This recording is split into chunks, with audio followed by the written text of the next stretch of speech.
Good morning, colleagues. Good morning to our hardworking Central staff, employees. Good morning to the people of the Virgin Islands, and a special good morning to our testifiers who are here before us today. The Committee on Disaster Recovery, Infrastructure, and Planning meeting of Monday, November 6, 2023, is hereby called to order. Before moving forward, once again, with today's agenda, allow me to extend my deepest condolences to the family and friends and colleagues of Mr. Darrell Mousy George on his untimely passing. It's something that I'm still having some difficulties wrapping my head around. During this time of grief, let us offer our support and let us stand in solidarity and reflection as Virgin Islanders as we honor the life and legacy of Director Darrell George. May his soul rest in peace. Colleagues, we have made progress without question with regards to our hurricane recovery effort. While we still have a ways to go, it's important for us to celebrate the victories, large and small, as we were reminded of this by Director Actalin Williams at Saturday's groundbreaking at the Charlotte Kimmerman Cancer Center. It was a wonderful ceremony. Among other things, this legislative committee was established to ensure that the public receives timely and accurate updates and information regarding our territory's disaster recovery efforts. The committee continues to provide the necessary oversight to ensure that billions of dollars of federally allocated funds are properly obligated, properly managed, properly expended. Our focus is on the rebuild of our community, our schools, our roads, our hospitals, and public utilities. Today, we will hear from the Office of Disaster Recovery Director Adrienne Williams Actalin and her team, Virgin Islands Housing Finance Authority Interim Executive Director Ms. Dana Clendenin and her team, and later in the day we will hear from the Commissioner of the Department of Education, the Honorable Dion Wells Hedrington. These key recovery partners will provide us with up-to-the-minute disaster recovery project updates.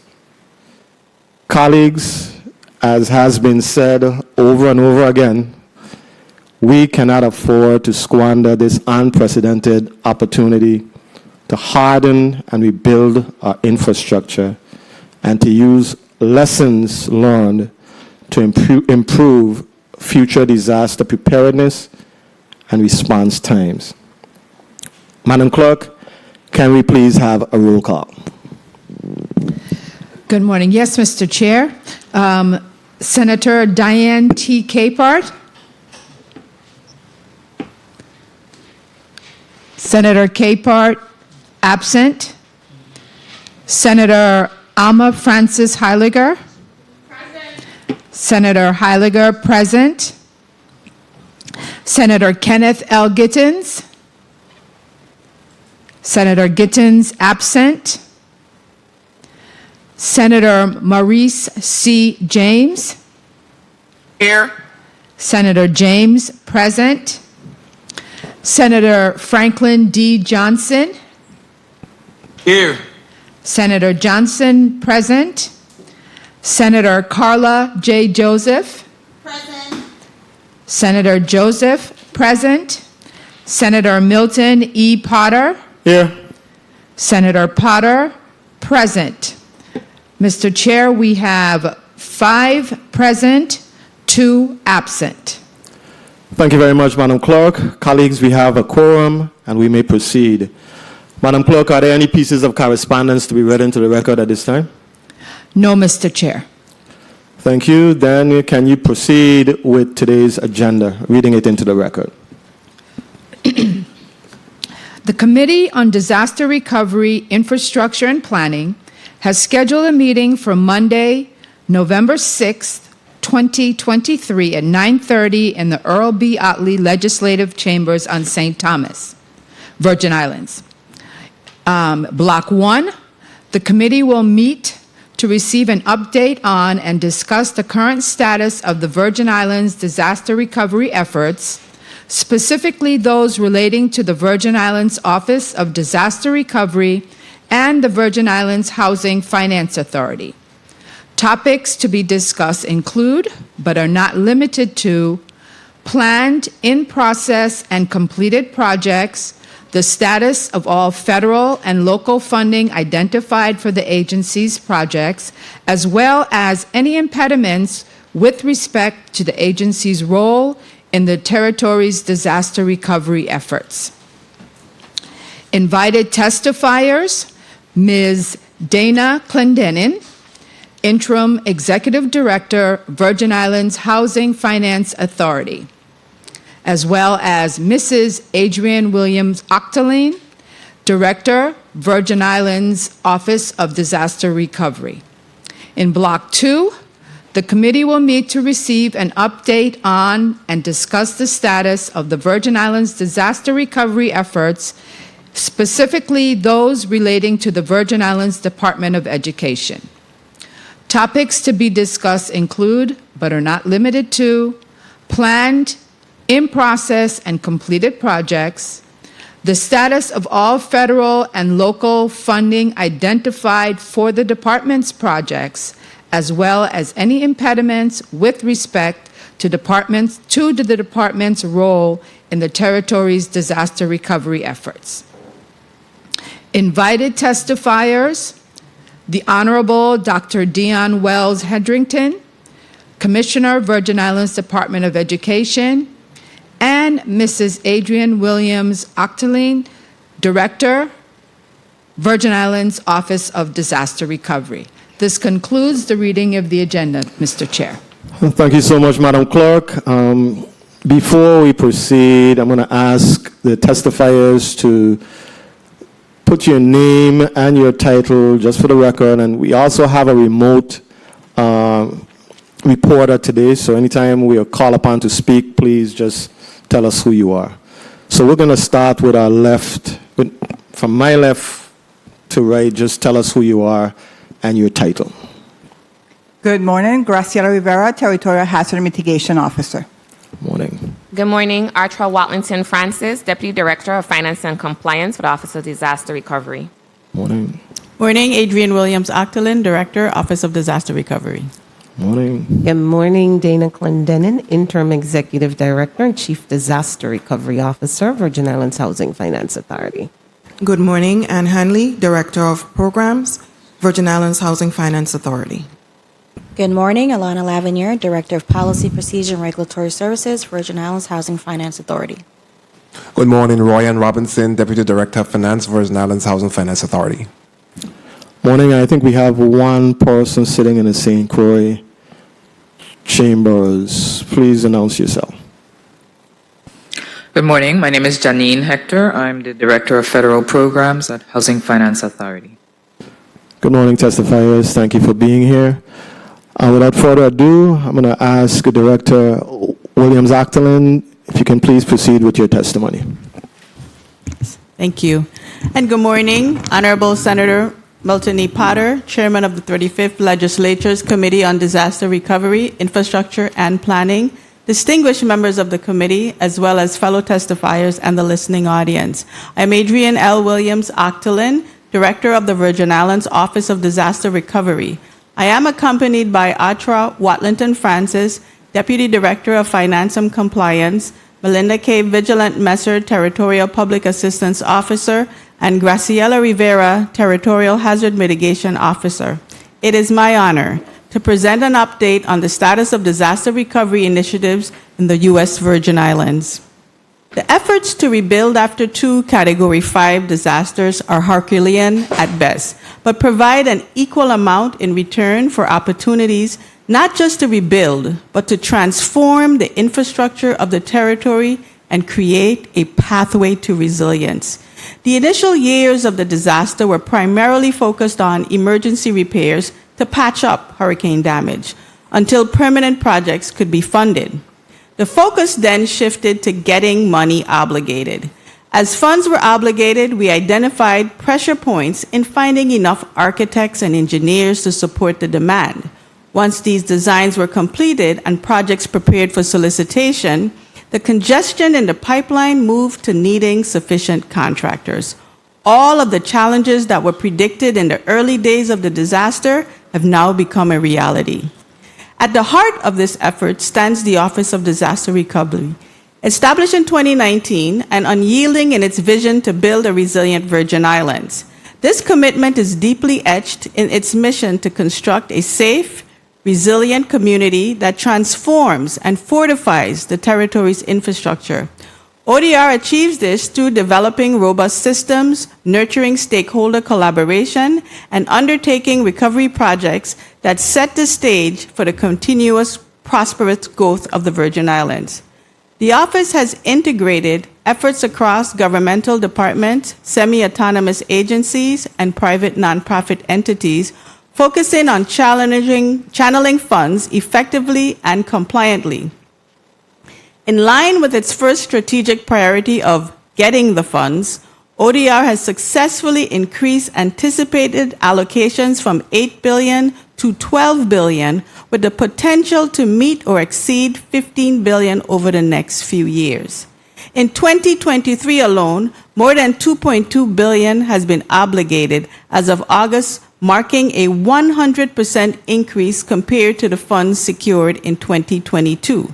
This brings the total amount of obligated funds to $8.5 billion. Of the approximately 1,500 FEMA public assistance projects, 62 remain to be obligated, of which 47 are fixed grant projects encompassing the more complex educational, healthcare, and infrastructure facilities. This is a significant reduction considering in June of 2022, the ODR was tracking nearly 150 fixed cost offers. We extend our appreciation to FEMA for the collaborative approach and considerations, assuring that the territory receives every dollar deserved. Once funds are obligated, the office ensures that they are not only spent addressing the second strategic priority of spending the funds, but also that projects are initiated and completed within the designated timeframes. Since the start of the recovery, the territory has expended $3.2 billion to start and complete projects across various funding sources. FEMA's Public Assistance Program is the principal source of funding for recovery efforts. Today, PA has received $6.2 billion, of which $2.7 billion has been expended to date. All public assistance projects require a 10% match. FEMA's Hazard Mitigation Grant Program has received $178 million, of which $33 million has been expended to date. These funds do not have a match and are granted at 100% of the project costs. The Department of Transportation's Federal Highway Emergency Relief Program, administered locally by the Department of Public Works, has been obligated $66.3 million and has expended $52.7 million to carry out the much-needed repairs to roads and bridges with no match requirements.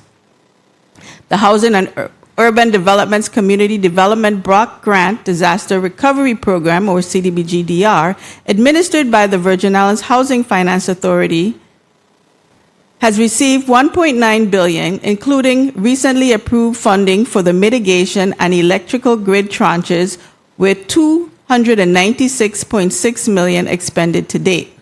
There are also other disaster-related funds from various federal entities, including the Department of Health and Human Services, the U.S. Department of Agriculture, the U.S. Department of Education, and the Department of Commerce, which have made an estimated $215 million available to the territory. Out of that amount, $116.5 million has already been spent.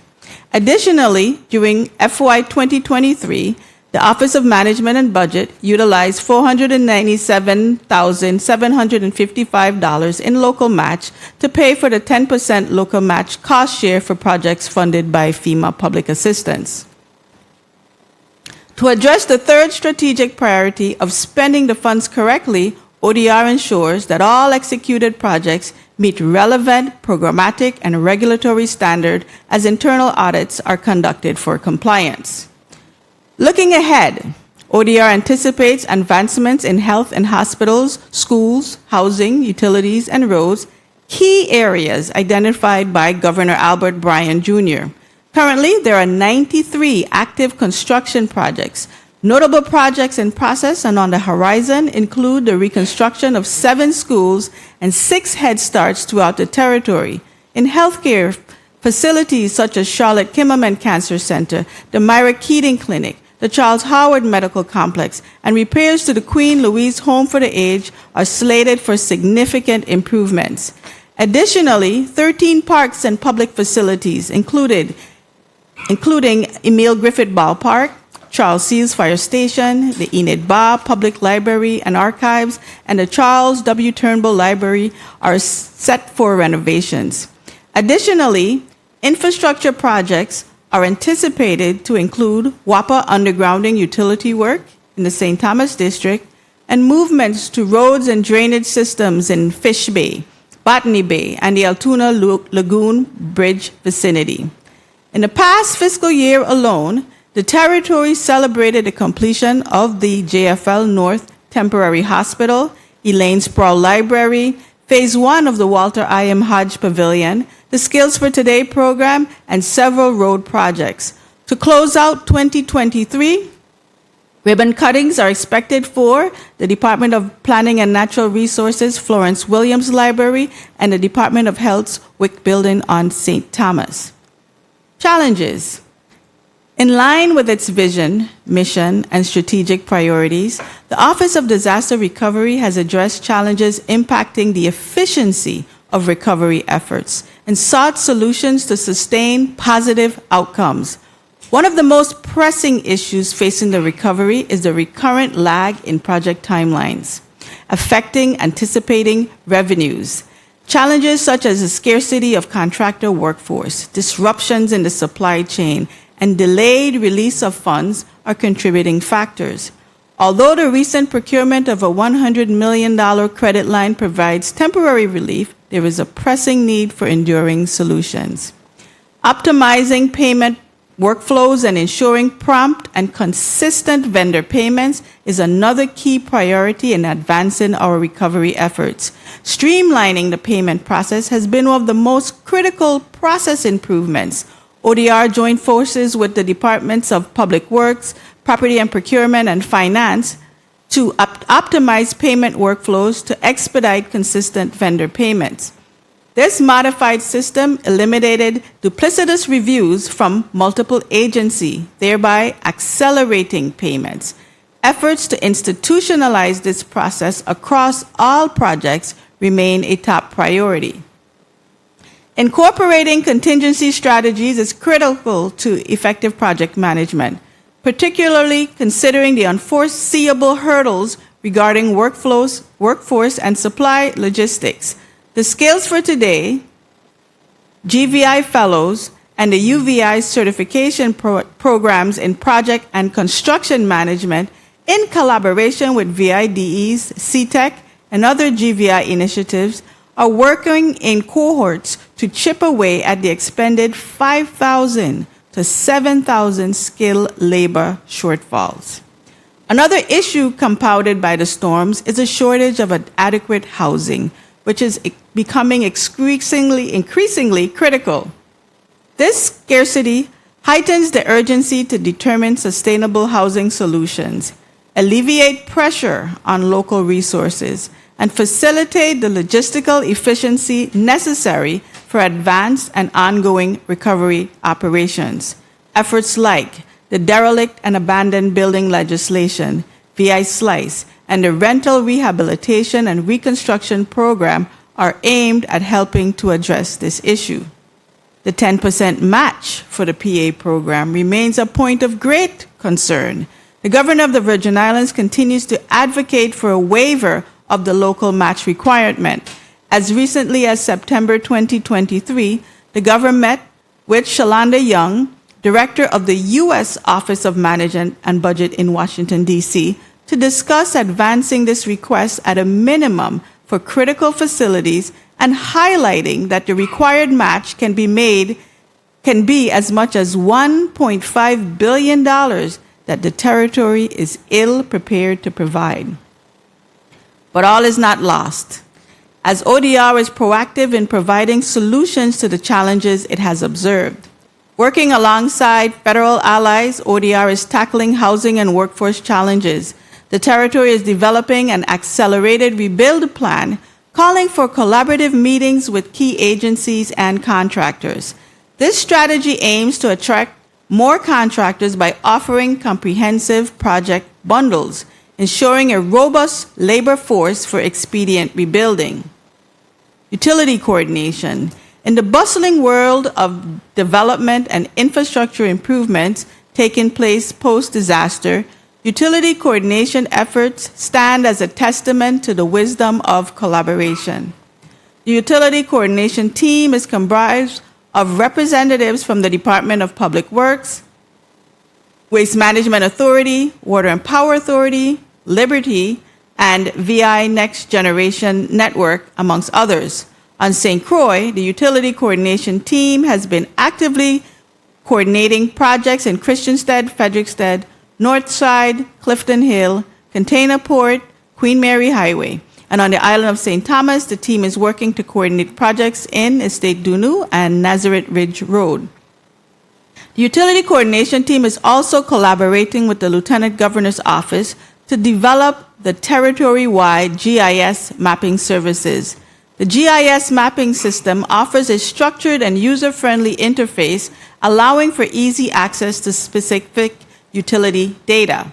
The Lieutenant Governor's Office has an active, fully operational platform for housing GIS data across the territory.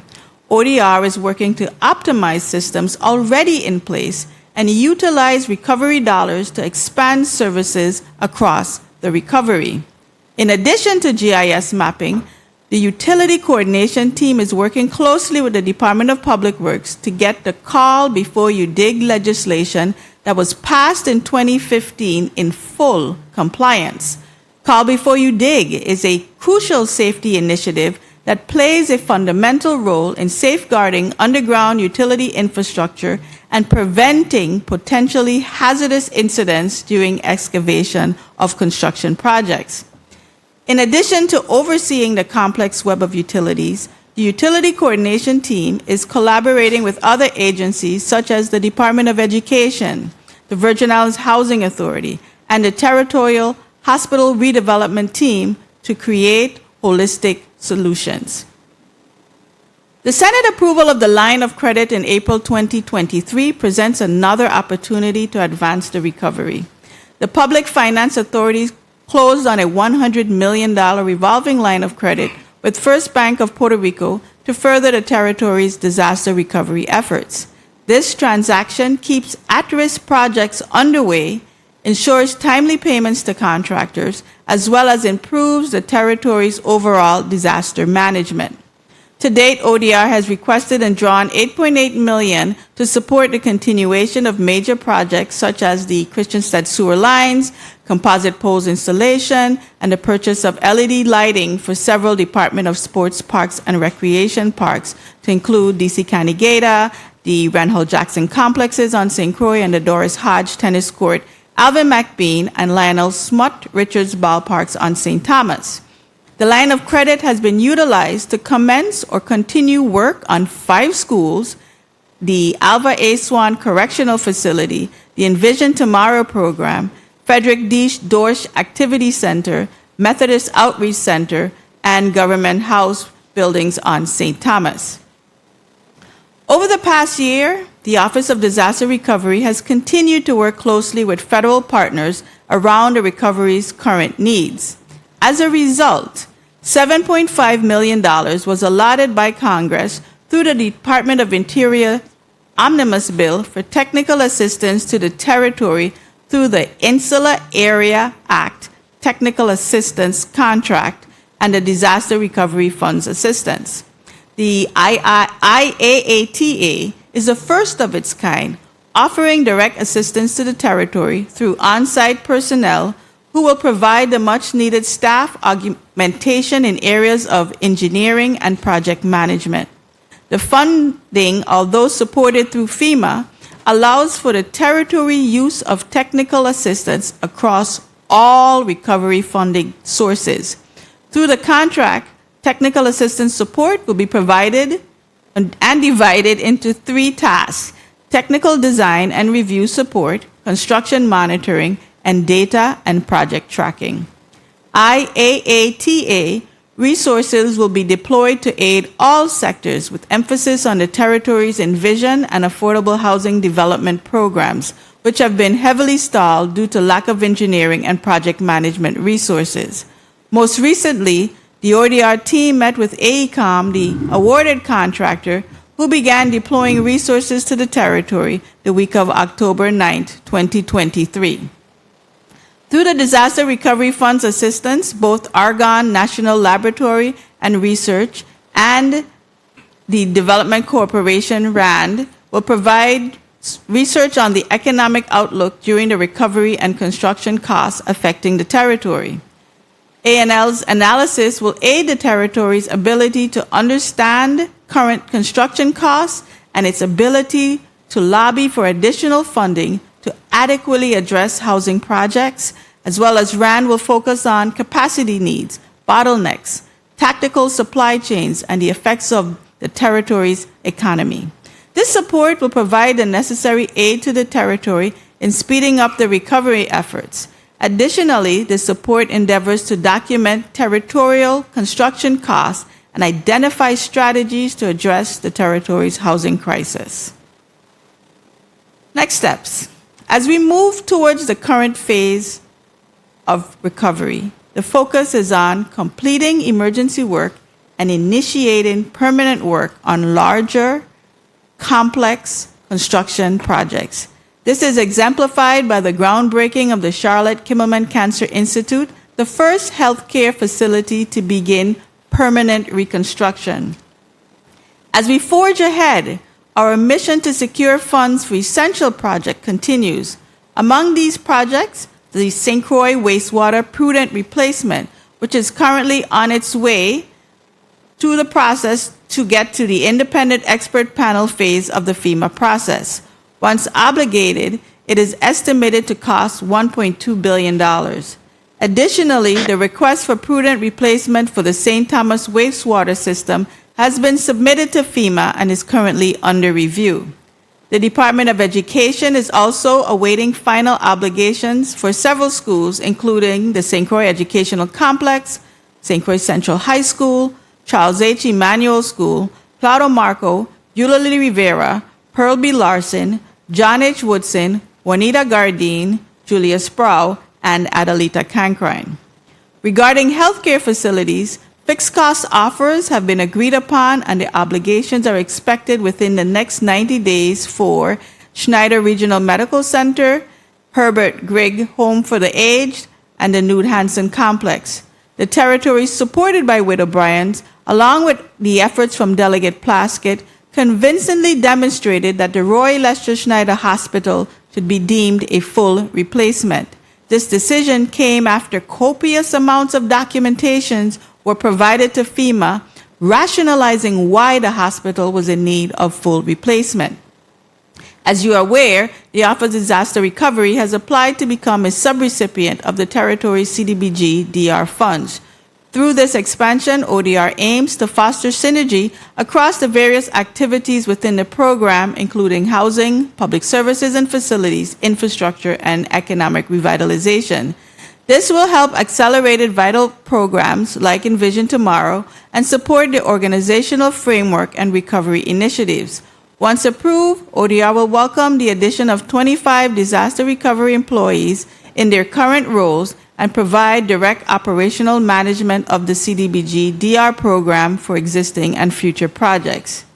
To unite contractors and help them understand the upcoming opportunities, ODR, in conjunction with the Office of the Governor and other agencies, will host an industry day on the islands of St. Croix and St. Thomas in the first week of December.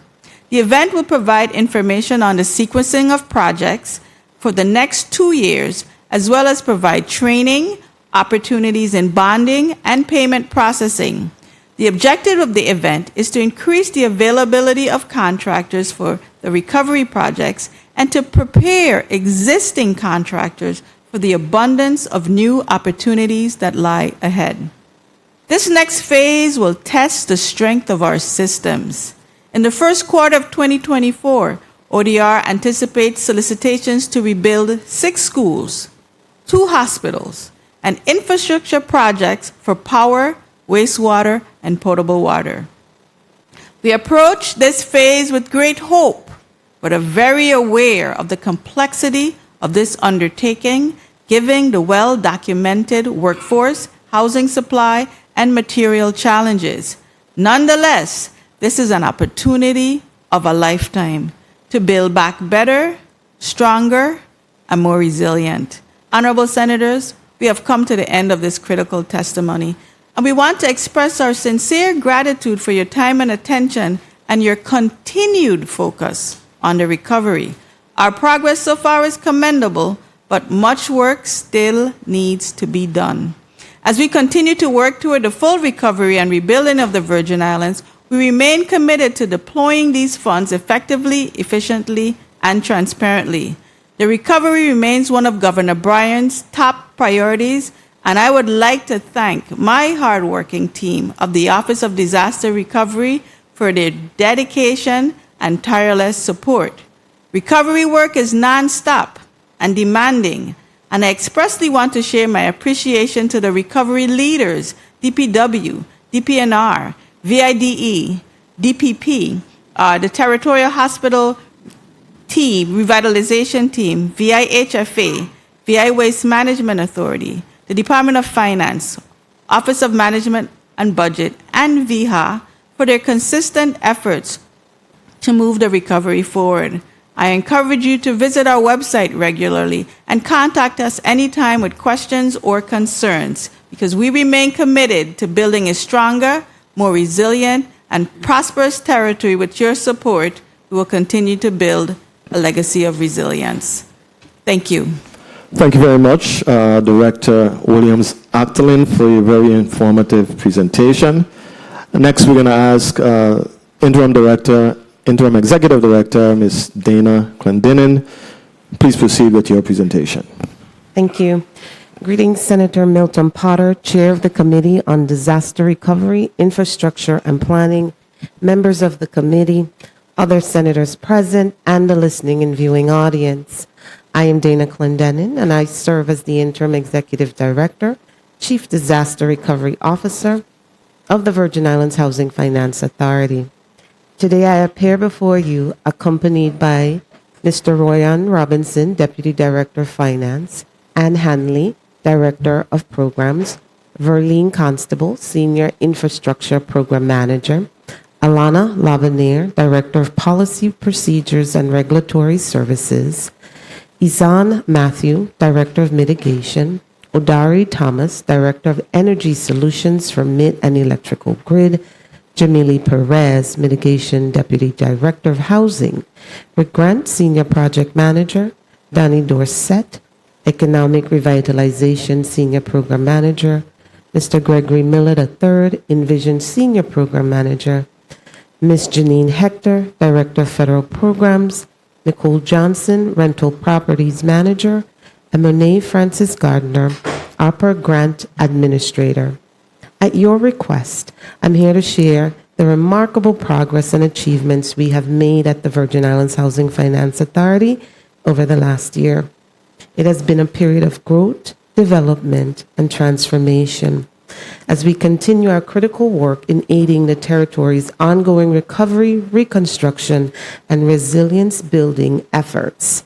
At a glance, because of our due diligence and unwavering commitment to excellence in all stages of the process, our team was able to secure approval on its first attempt from the U.S. Department of Housing and Urban Development on our first substantial amendment to the Virgin Islands Housing Finance Authority's Mitigation Action Plan. This lays the foundation for the Virgin Islands Water and Power Authority to complete the acquisition of VTOL's propane supply infrastructure for the territory. The acquisition of the propane infrastructure is a robust effort to meet the resiliency needs of the residents of the territory. The IHFA will continue to collaborate with the administration, HUD, and WAPA to ensure continued progress on this front. This is the first step in accessing $145 million in mitigation funding, which, as stated in the amendment, requires WAPA's commitment to maintaining lower fuel prices, increasing fuel security, and addressing the vulnerability of the territory's fuel storage to future storms and disasters. The IHFA, as HUD's grantee, is also responsible for monitoring WAPA, ensuring that the utility publishes its utility reliability metrics, demonstrates the financial ability to maintain and operate the propane infrastructure throughout its useful life, maintains the territory's access to multiple fuel sources, and ensures that WAPA is using its most reliable modern generators to facilitate increased power reliability. We have submitted policies and procedures to HUD last week for their review and approval. In addition, the IHFA will collaborate with WAPA to complete the application process and move forward with an environmental review to keep us in compliance with all federal and local regulatory requirements and performance metrics. We also celebrated the successful launch of our Neighborhood Revitalization Program, which garnered an overwhelming response from the more than 400 residents who participated in our public hearings to the 77 dynamic project proposals we've received as indicated in the chart below. We've been truly excited to hear about our community's vision for the revitalization of our towns and the development of our businesses. An internal selection committee was assembled this past summer and has been viewing applications, as many that were initially submitted were incomplete, requiring the IHFA to do an extensive follow-up. We have initially selected 14 projects totaling $5.1 million in recovery dollars that will be invested directly into building facade and street enhancement within our towns, along with providing technical assistance for small businesses. Projects include repairs from painting to light installation to the St. Croix Seventh-day Adventist School, restoration of Zora's Sandal Shop on St. Thomas, the development of a disaster recovery training program and small business incubator at the Economic Development Authority, and the creation of a program through Gold Coast Yachts for boat construction and other marine profession, among others. In October, we were able to celebrate the graduation of two of our own, Mr. Kenobi Milligan and Mr. Dante Malloy, from the Virgin Island Department of Labor Skills for Today construction program. In total, 174 residents of St. Croix received certifications from the National Center for Construction, Education, and Research in Core Construction, while several other participants went on to complete specialties in welding, pipe fitting, plumbing, and electrical. Skills for Today was originally intended to train 640 participants, and to our delight, it successfully provided instruction to 964 participants, which is truly remarkable. The IHFA invested $10 million in CDBGDR funding for the program, which has also provided training in leisure hospitality, culinary, medical billing, coding, information technology, and data science. To date, we have expended $6.1 million on the program.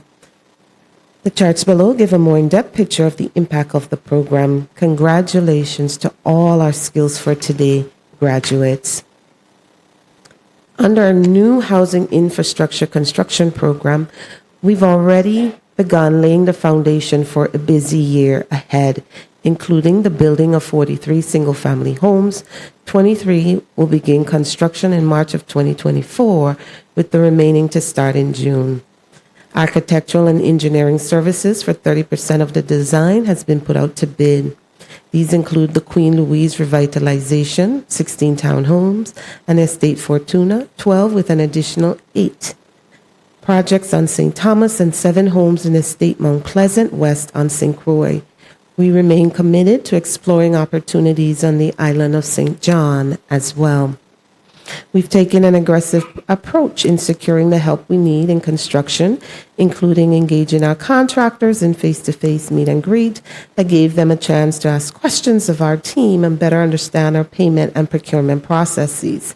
We have also increased our advertising with new billboards, branding, and outreach to national publications such as Leading Lenders and NEI General Contracting, which target developers and contractors, and combined have an audience of more than 40,000. We hope to partner with ODR to continue those efforts in earnest over the next few months as we look at enhanced Google business ads, engaging social media, housing forums, planning additional meet and greets in December for interested contractors on St. Thomas, St. John, and leveraging relationships. We began to build with qualified contractors and environmental consultants during the recent Congressional Black Caucus meetings. And as you heard 2 weeks ago, we strategically positioned ourselves for success by evaluating our existing resources, tools, and processes, and replacing them with new, more efficient ones that enhance our job performance. A prime example is the new procurement portal our team designed and launched that gives prospective bidders a chance to quickly see what projects are available, apply online, and track in real time. As we have adjusted our solicitation strategy, we now promptly issue solicitations as opportunities emerge. Additionally, by allowing multiple contractors to bid on each project, we've awarded more contracts and continue to expedite the pace of home reconstruction. As you're aware, VIHFA proposed its fourth substantial amendment that the VI Public Finance Authority's Office of Disaster Recovery has programmatic oversight over the CDBG-DR grant. HUD's approval of this structure came on August 24, 2023, with conditions to include detailing specific tasks delegated to ODR, creating clear performance and outcome metrics, and providing VIHFA's monitoring plan to ensure continued progress in the recovery. HUD responded to our submission late last week with additional recommendations. We anticipate having the completed agreement to ODR the week of November 6. Housing, public and affordable housing development. 6 months ago, the Dunu redevelopment on St. Thomas was 38% complete and a year behind schedule, with $10.2 million of the $34 million allocated for the project spent. However, new movement with our partners at the VI Housing Authority has put Dunu back on track with the goal of restarting in the first quarter of 2024. Dunu includes the construction of 84 units in 14 buildings that will serve as replacement rental housing for residents of the Estate 22 high-rise apartments. VIHFA continues its work with Housing Authority to include reviewing cost reasonableness, environmental reviews, and soil remediation efforts to ensure the site is ready for immediate construction. I was thrilled to take part in the October 5th groundbreaking ceremony for the first phase of the Walter I. M. Hodge Pavilion on St. Croix, a 248-unit rehabilitation project that includes the installation of a wind retrofit system, new hurricane wind-resistant windows, new recreation facilities, and a new senior center to accommodate the needs of the residents living there. The approved funding amount is a little over $22 million. Thus far, 94 units have been rehabbed, keeping the project on track with its overall completion date of October 2024. The IHFA's Own a Lot Build a Home program, designed for first-time home buyers, offers 20-year 0% forgivable mortgages to facilitate single-family home construction. Despite initial challenges, including limited local bank loans, we recently explored innovative solutions, including the IHFA potentially becoming the primary lender. Additionally, we are exploring a partnership with the U.S. Department of Agriculture's Office of Rural Development to access their pool of eligible low to moderate income residents in the territory. We are awaiting their review and approval of our Memorandum of Understanding to start accepting applications. Emergency housing. The IHFA's Emergency Housing Program provides short-term or transient lodging with a total of 6 emergency housing facilities in the territory, 4 of which are currently occupied. Construction and renovations for 29 additional emergency housing units are in progress, including 8 units in Campo Rico. We are pending site control for Estate Tannenberg, expected to provide 11 more emergency housing units on St. Thomas. Funding for this project is estimated at $4.3 million, pending CDBG-DR approval for renovations. The Cronagata Inn renovation project involves 18 emergency housing units in Christiansted. St. Croix has recently received approval. Upon securing funding, contractor solicitation will begin and renovations are anticipated to start in the second quarter of fiscal year 2024 with a budget of $3.6 million. VIHFA is evaluating its existing emergency housing stock, including Charlotte and Stable Inn Apartments in St. Thomas and Anna's Hope, Prophet, and Campo Rico in St. Croix to support partner agencies in addressing the needs of the homeless and those in need of emergency, transitional, and supportive housing. Envision Tomorrow. Our Envision Tomorrow program remains committed to rehabilitating and reconstructing homes damaged by the 2017 storms. To date, 29 homes have been completed. 2 were added since we testified before you on October 27th. The 40 additional homes across the territory are in various stages of solicitation, design, and construction. Despite successes, challenges persist, such as incomplete payment packages from contractors hindering the payment process. Over $5 million has been paid to contractors so far, with payments pending final inspections or contractor actions. The pending transition to ODR will not impact current Envision applications, and inquiries can be made by phone or appointment by emailing envisionprogram@vihfa.gov. Public services and facilities. Progress continues on reconstruction of Sister Emma Cottage in St. Croix, aimed at supplanting the existing Queen Louise facility for children with profound disabilities. The new structure will feature 2 mirror image wings dedicated to bedrooms, one designated for girls and the other for boys. While Lutheran Social Services is in the process of finalizing designs and preparing to issue a request for proposal, sparking the commencement of construction, we remain optimistic that 10% of the project will be achieved by March 2024, with full completion anticipated by September 2025. Following a notice of funding availability released in 2022, we have allocated $13.4 million to various public service initiatives encompassing Liberty Place, Meeting the Needs of Our Community, and Project Promise, which recently received their application approvals. Infrastructure. We are also overseeing several significant projects that, when complete, will significantly improve our community's quality of life.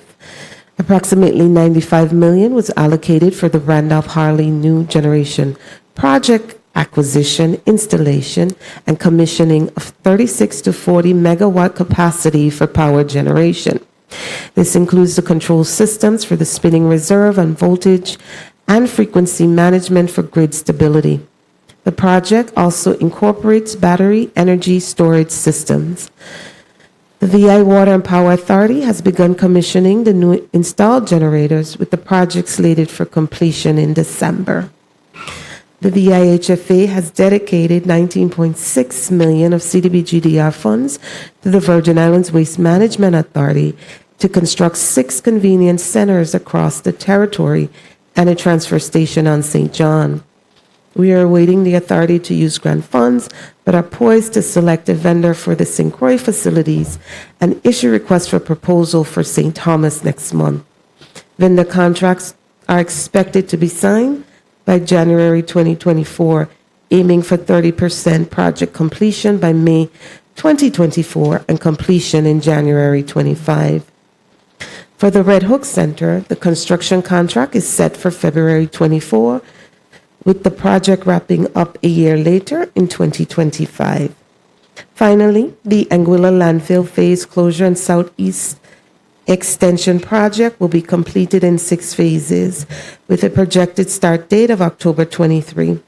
Along with addressing the closure of the 30-acre-plus site, the project also calls for using the southeast region of the landfill to receive municipal solid waste. The delineated area will be used until a new landfill is constructed. Funding consideration for this project is approximately $51 million from CDBG DR.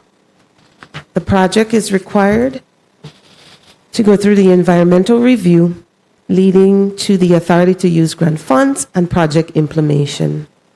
Non-federal cost share program match. The non-federal cost share program is designed to expedite recovery efforts by allowing public entities, local nonprofits, and other eligible applicants to utilize CDBGDR funds in conjunction with FEMA public assistance, specifically covering the 10% non-federal portion of total project costs for FEMA PA eligible projects. Notably, 4 agencies, WAPA, Wong Louie, Department of Education, and the VIHFA STEP program, have been the primary beneficiaries of this allocation, and we have expended to date approximately $124 million. Community Development Block Grant, CARES, CDBG CV, and the Emergency Grant Solution, ESG CV. The CARES Act provided supplemental community development block grant funds for jurisdictions to use in combating the coronavirus pandemic. The territory received a total of $2.8 million, distributed over 3 rounds. The public call for proposals resulted in 19 applications requesting a collective $4.24 million. Out of these, 10 were selected to receive a share of the $2.8 million in funding. Notable recipients include Project Promise and the Community First on St. Croix, Family Resource Center and Community Action Now on St. Thomas, as well as St. John Rescue. As of September 27, 2023, the CDBG CV funds drawn down amounted to about $119,000. The funds must be utilized by September 2026. ESG CV funds totaling $1.65 million are dedicated to addressing the COVID-19 crisis, particularly for those who are homeless, receiving homeless aid, or for expanding prevention and assistance program. 6 organizations, including Catholic Charities, St. Thomas St. John, meeting the needs of our community, and the Department of Human Services, among others, receive funding for 9 projects. These covers a range of activities such as emergency shelter operations, homelessness prevention, rapid rehousing, and more. As of now, over $978,000 has been drawn for the funds, all which needs to be expended by September 2023. As these organizations continue their work, more expenditures are expected through reimbursement submissions. The Homeowner Assistance Fund Program. Under the American Rescue Plan Act, the Virgin Islands have been allocated $8.5 million through the Homeowner Assistance Fund to support homeowners who are financially struggling because of the COVID-19 pandemic. This fund assists with various housing costs, including mortgage payments, mortgage reduction, foreclosure prevention, overdue property taxes, insurance, and expenses related to forbearance and delinquency. In addition, homeowners undergoing financial difficulties can receive counseling from HFA Homeownership Division. Eligible homeowners whose primary residence is the property in question and whose household income is below 150% of the area median income can qualify for up to $25,000 in assistance, with the specific AMI cap differing by island. To To be eligible, homeowners must provide evidence of financial distress experienced after January 21, 2020, such as the loss of employment, reduction in household income, or substantial healthcare expenses directly or indirectly due to COVID-19. Comprehensive information about the eligibility requirements and how to apply is available at vihfa.gov.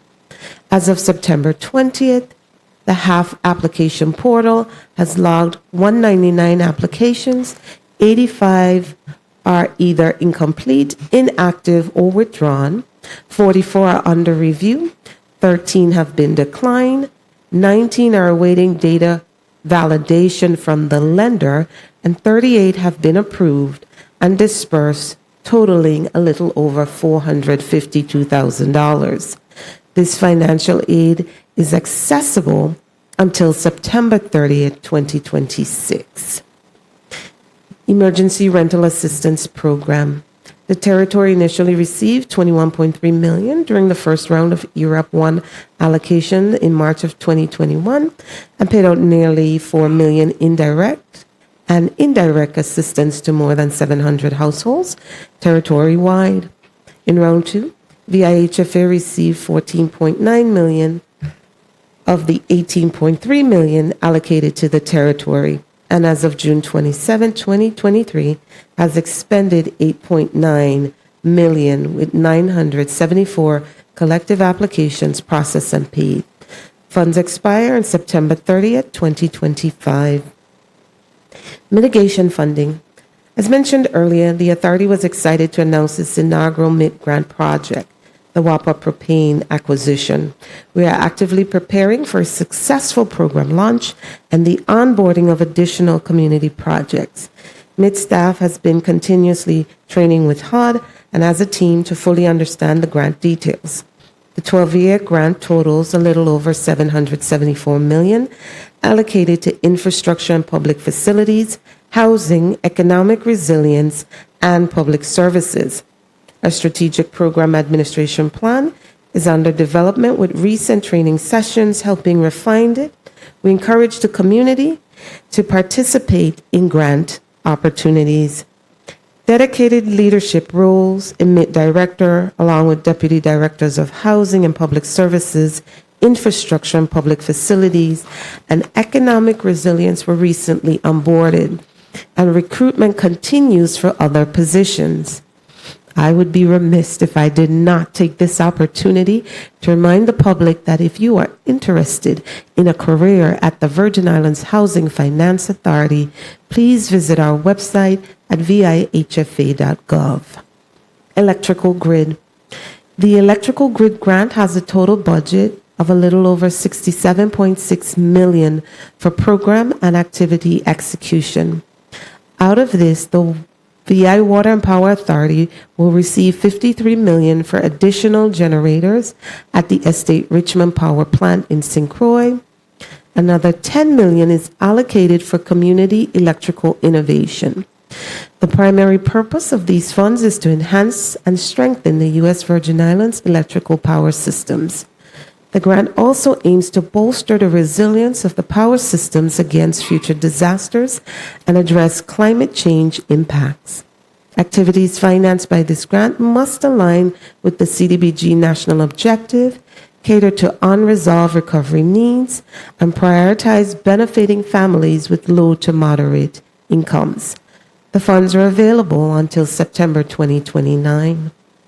I've hired a Director of Energy Solutions to oversee the electrical grid grant and manage all energy-focused projects under the mitigation grant. In line with the grant stipulations, VIHFA has submitted its policies to HUD for the validation.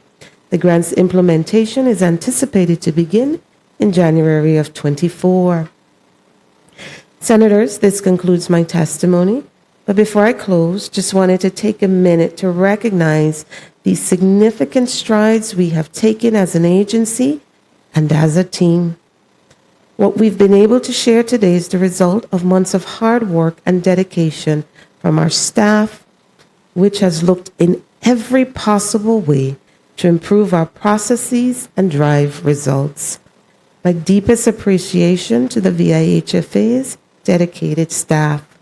Remain available to answer questions you may have. Thank you very much for your very informative presentation, Interim Director Clendenin, and we will not charge you for that free advertisement that you just made. That's free of charge. Free of charge. Colleagues, we want to acknowledge the presence of committee member, Majority Leader Senator Kenneth L. Gittens, as well as non-committee member, Senator Marvin Blyden, our Vice President. I don't think we have anybody who showed up on St. Croix. Okay, we're going to move forward with 2 rounds of questioning. We're going to have a 6-minute round, and we'll have a 2-minute round. 2-minute round for the second round. I wanted to ask you, before we move into the line of questioning, Director Akhterlin, and you mentioned a point of great concern was the required 10% local match for the PA programs, and I appreciate your candor. I know last year or the year before, I know there, at least from my perception, there was a push in Washington to lobby and hustle. It seemed to be a full court press to try to get a waiver of the 10% match or some compromise in that regard. I don't get the sense that we have that same sustained push. I know you mentioned in September the governor met with a U.S. OMB director. But I get the sense that we aren't really as confident about this thing working, about us getting the waiver, and we may need to look for alternatives. So we're not putting, the big effort in that area. Am I misreading that?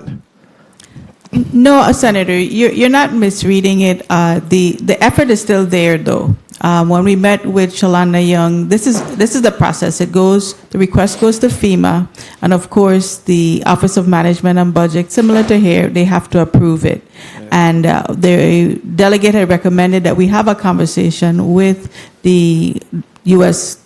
Director of OMB to talk about the feasibility and our approach right now. First, we were asking for the waiver of the entire thing, and they were saying, okay, no, because of the BBA, we have additional money that we need. So can you just waive the match on the critical facilities? Just waive it on the schools, waive it on the hospitals. And at the time, they were going through the issue in Congress with the budget, and the disaster federal fund was actually in question because all of the obligations, FEMA was advised to stop making any obligations because of funding constraints. So there was really a timing issue. The request to lessen the requirement of the Virgin Islands to put funding, not have them put the local funding in, was not timely because they were talking about how do we find money to actually fund disasters, period. So we were told that we have a good approach, but let's go back to FEMA and work with FEMA. Subsequently, that same month, I spoke with the administrator for FEMA, Deanne Criswell, on a recent trip to DC, and she said that they are willing to revisit it. They're working on it. They're looking at the proposal that we've made to them so that we can continue the conversation. So it was a timing issue, but we are still pushing. And we think the approach that we've presented is a feasible one because it actually gives a finite amount of what that number will be. It wouldn't be open-ended. So we'll continue to push. Okay, excellent. I mean, I know that there's a lot going on in Washington now, a lot going on in the world, really. Yes. I know that there's billions of dollars being allocated or being requested for the war in Ukraine, Exactly. the war between Israel Yes. and in the Middle East. So I don't know how that will impact this or if it's something totally separate. You're absolutely right, Senator. It has a tremendous impact because it's really about funds and whether or not the availability of fund and where the priorities go for their existing dollars. So, you know, the territory, we're very, very small. Yep. We don't have that much in leverage. I like that word, leverage. And but we're not going to stop because the whole idea of the Bipartisan Budget Act, it really increases the amount of dollars that's coming into the territory. And the CDBG funds, we had asked initially for $500 million, but now even that is beyond what is available to us in CDBG. So it's a real problem, but it's one that we're not easing up on. Yeah. It seems like the more effective we are in getting maximum dollars, it also puts us in even a more precarious position because the match requirement That's correct. then increases even more. Yes. Now, I know the strategy was using CDBG funds, at least a portion of that, for the match. What percent, do we have an amount that we've, strategically determined we're going to use from CDBG to meet the PA match amounts? I know in the presentation, I think Director Clendenin mentioned that 120-something million has been spent so far. Is there an amount that we're looking at, a maximum amount that we want to use from these HUD funds for the PA match? I think initially, as Director Williams indicated, started at $500 million, but as you have a need for other projects, etc., I think right now for the match we have maybe a little over $234 million Available. in total for the match. We spent 124. We may have a little less, maybe Okay. 107 remaining under that Okay. CDBG DR. I got and you. maybe an opportunity within mitigation for some additional funds Right. for the match requirement. Okay. I know Director Actalin mentioned that we're looking at possibly more than $1.5 billion Yes. for the match. So, what are our plan Bs? I mean, if Congress, if we don't get a successful waiver of the match requirements, what are our alternatives as a territory, and how does that impact our ability to really rebuild? Well, it definitely does because we then won't have the full amount for contracts to be able to pay. What we've done is to identify those projects that we know are moving forward. For instance, like Charlotte Kimmerman, the amount of funding that's left available for with the CDBG funds, will prioritize those funds. We're looking at those projects that will be completed before 2026, and then just prioritize it. The short answer to that, we may have to go out for bonds, leverage bonds, so that we can get financing for some of these bigger projects. We're really looking over projects at $700 million, $800 million, even up to $1 billion. So we have to be very strategic about the resources that we have, and we may need to borrow in order to meet some of those requirements. Thank you very much for your candor, Director Actalin. Chair recognizes Senator Ray Fonseca, our committee chair of Health and Hospitals and Human Services. Welcome, non-committee member Fonseca. Colleagues, we're going to go with first person in the lineup, Senator Franklin Johnson from St. Croix. Senator Johnson, you're recognized for your 6 minutes. Good morning. Thank you very much, Mr. Chair. You're waving hello? Is that what you're doing?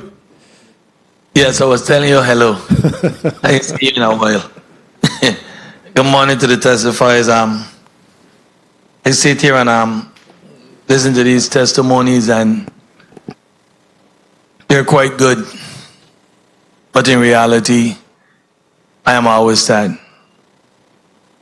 And I just want to ask the entire panel that's there, just a show of hand, how many of you guys have a parent or a grandparent in the condition of not having a roof on their head? Just raise your hand. I expected it would be none. karma is something we better be careful with. We better be careful with. Because when we treat our elderlies the way we are treating them, it's going to come back one day. That's all I could say. And I want to tell Mr. The gentleman, I forget his name, I asked him to give me a call and I yet to receive the call. But it's okay. Every time I come on this floor, don't come for nothing for Frankie Johnson. Come for the people of this territory. And the people who are crucially hurt. My mom is 85 years old. She just made 85. Happy belated birthday. And I have some friends that are older than my mom that gave this same Envision $60,000 in my first term in the first year. And they ain't even got a screw on the house roof yet. Not even a screw. I was speaking to a doctor about 2 weeks ago, and he says to me, the Wang Louis Hospital ain't gonna be built before me and him pass away. And I look at him, I say, what? He said, trust me, we're going to die, and that hospital isn't going to be rebuilt. So my question will start, how soon will the Wang Louis Hospital be demolished? And when is the starting date for the Wang Louis? Because when this doctor said this to me and he's looking at that shed that we're in, the temporary that we're in, he said, that's going to be a hospital for a lot of years. Somebody help me. What's the time frame right now for Wang Louis to be demolished? What's the time frame do we have for even starting Wang Louis? Senator, I'll take that question. The Adrian Williams, Octolin. The Wang F. Louis Hospital is slated to have a solicitation out for demolition in the first quarter of next year. Once that is issued, of course, we anticipate about 3 to 4 months to actually get a contract in place. So anywhere between April and May, that contract could be executed so that they can begin the demolition. The Territorial Hospital Redevelopment Team is currently working on that solicitation and reviewing all of the environmental requirements to execute that demolition around a active hospital. Let's say the good Lord give me 10 more years to live. What's the chances of me seeing that hospital being built in completion? Senator, in order for us to do this, we got to lead with the positivity that this is going to absolutely get done, because everyone here on this panel is focused on making it happen. So the Wang F. Louis Hospital is a priority. The construction period is anticipated to be 5 to 6 years, and looking at ways that we can actually pull that in. But of the magnitude that they have designed, it looks like a construction period of 5 years. Thank you very much. I think you done gone with half of my 10 that I asked you, that if the good Lord give me 10, what's the possibility? And you already took 5 in the construction phase. I want to speak a little bit about the neighborhood revitalization. What is the basis on how the recipients were selected, and what will be done with the other recipients who are not selected? Certainly, and Mr. Chair, if I could allow Mr. Donnie Dorset in the well. Yes. 2 minutes. You know, we have rooms for all of those people to be sitting in there. Mr. Chair, my time is getting killed right now. Any other key personnel that you need up here, feel free to utilize. Put a hold on my time, please. Please. Your time is being held, Senator. Thank you.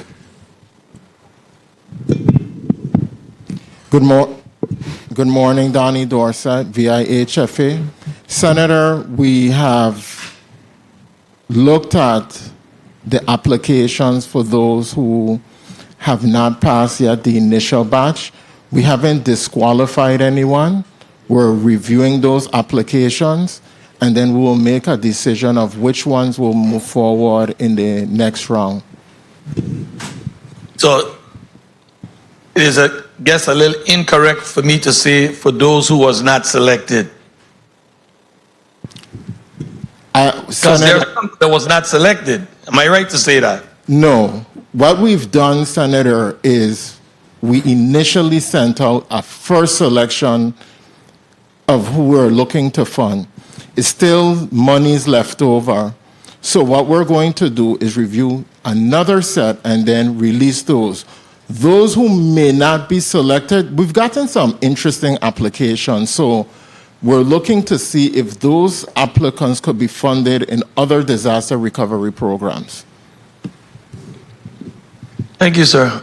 And I want to ask a little bit about the vendors' payment. What is the current timeline in which vendors, contractors are receiving payment for service provided? And what is the authority plans to eliminate the bottleneck process?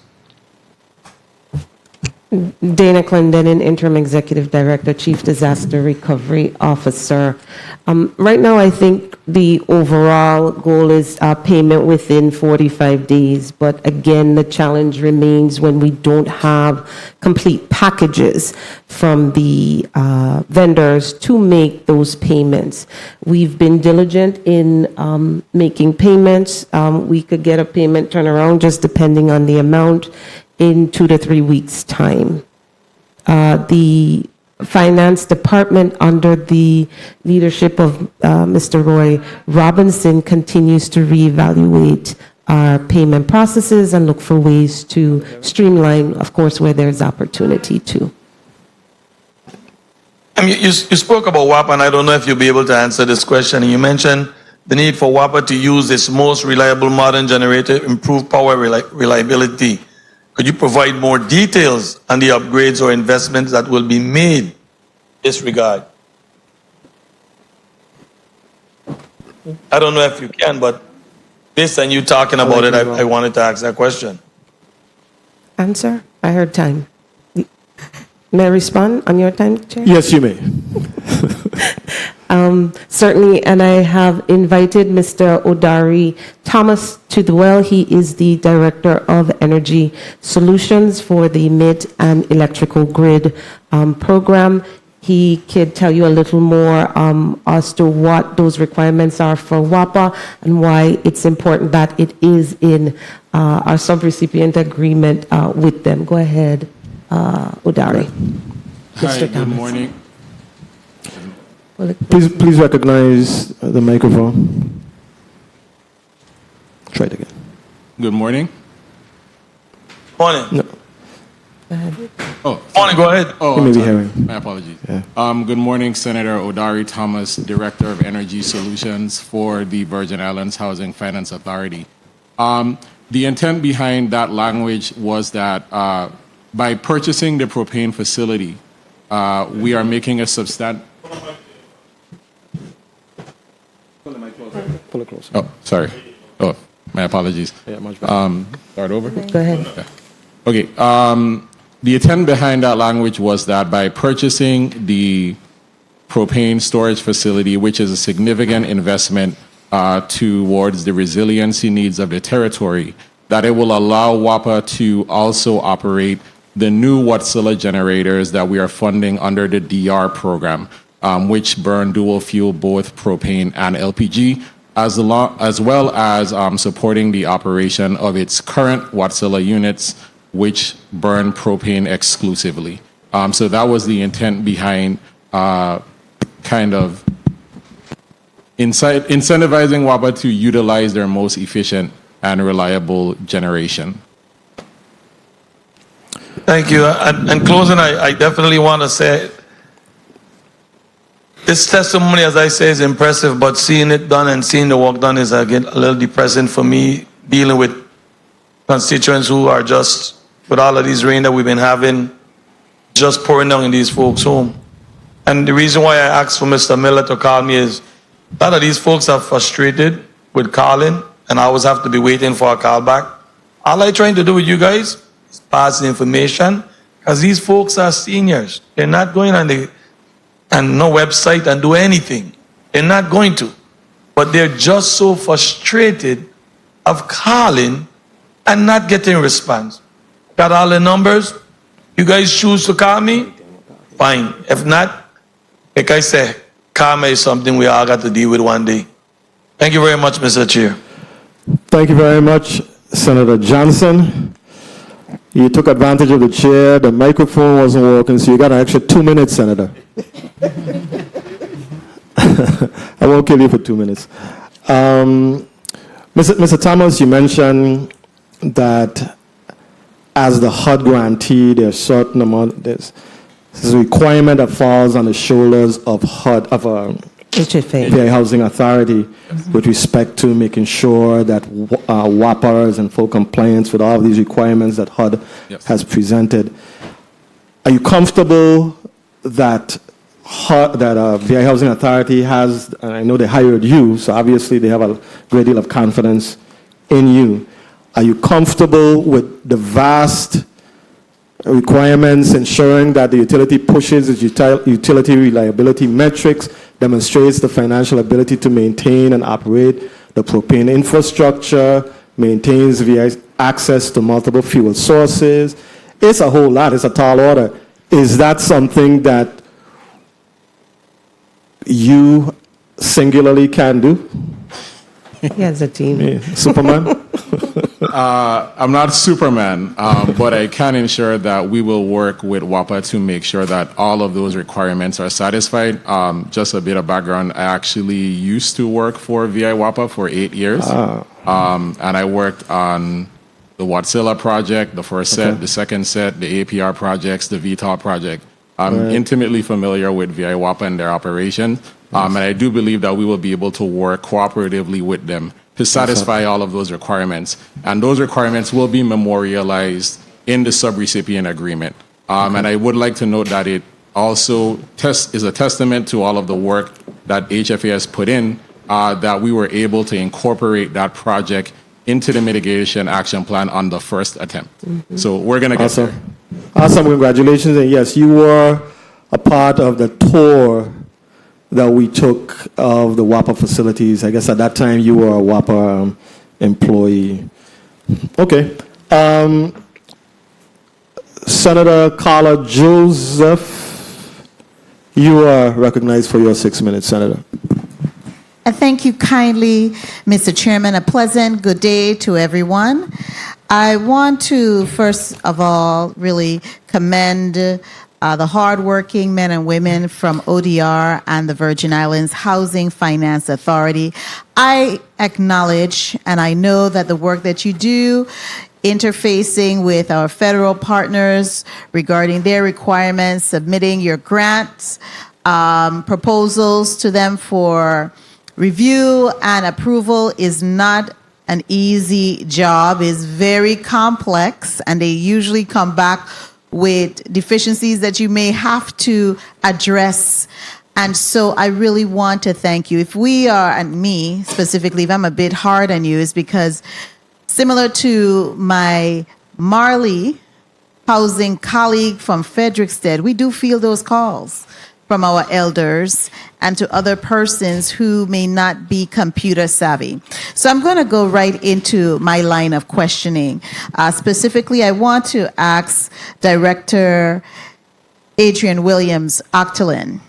Kindly indicate on page 3, you mentioned that we have already received $6.2 billion in FEMA's public assistance funds, and of that, $2.7 billion has been expended. And noted is our comments that was asked, or the questions were asked by our chairman relative to that 10% match. How much of the match, because that has a 10% match associated with it, how much of that match has been paid to or has been met? How much of that 10% match has been met? So, Senator, I don't have a specific answers. Some of that expenditure was also done on the emergency projects where they were not, there wasn't a match, because early on, you know, the emergency project was 100%. Okay, but, you know, I'm reading your statement. Your statement says FEMA Public Assistance Program is the principal source of funding for our recovery efforts. To date, PA has received $6.2 billion, of which $2.7 billion has been expended to date. All PA projects require a 10% match. Are you stating now that part of this 2.7 didn't require a 10% match? Correct. In the beginning, yes. Okay. So you see, this is how things get convoluted and confusing.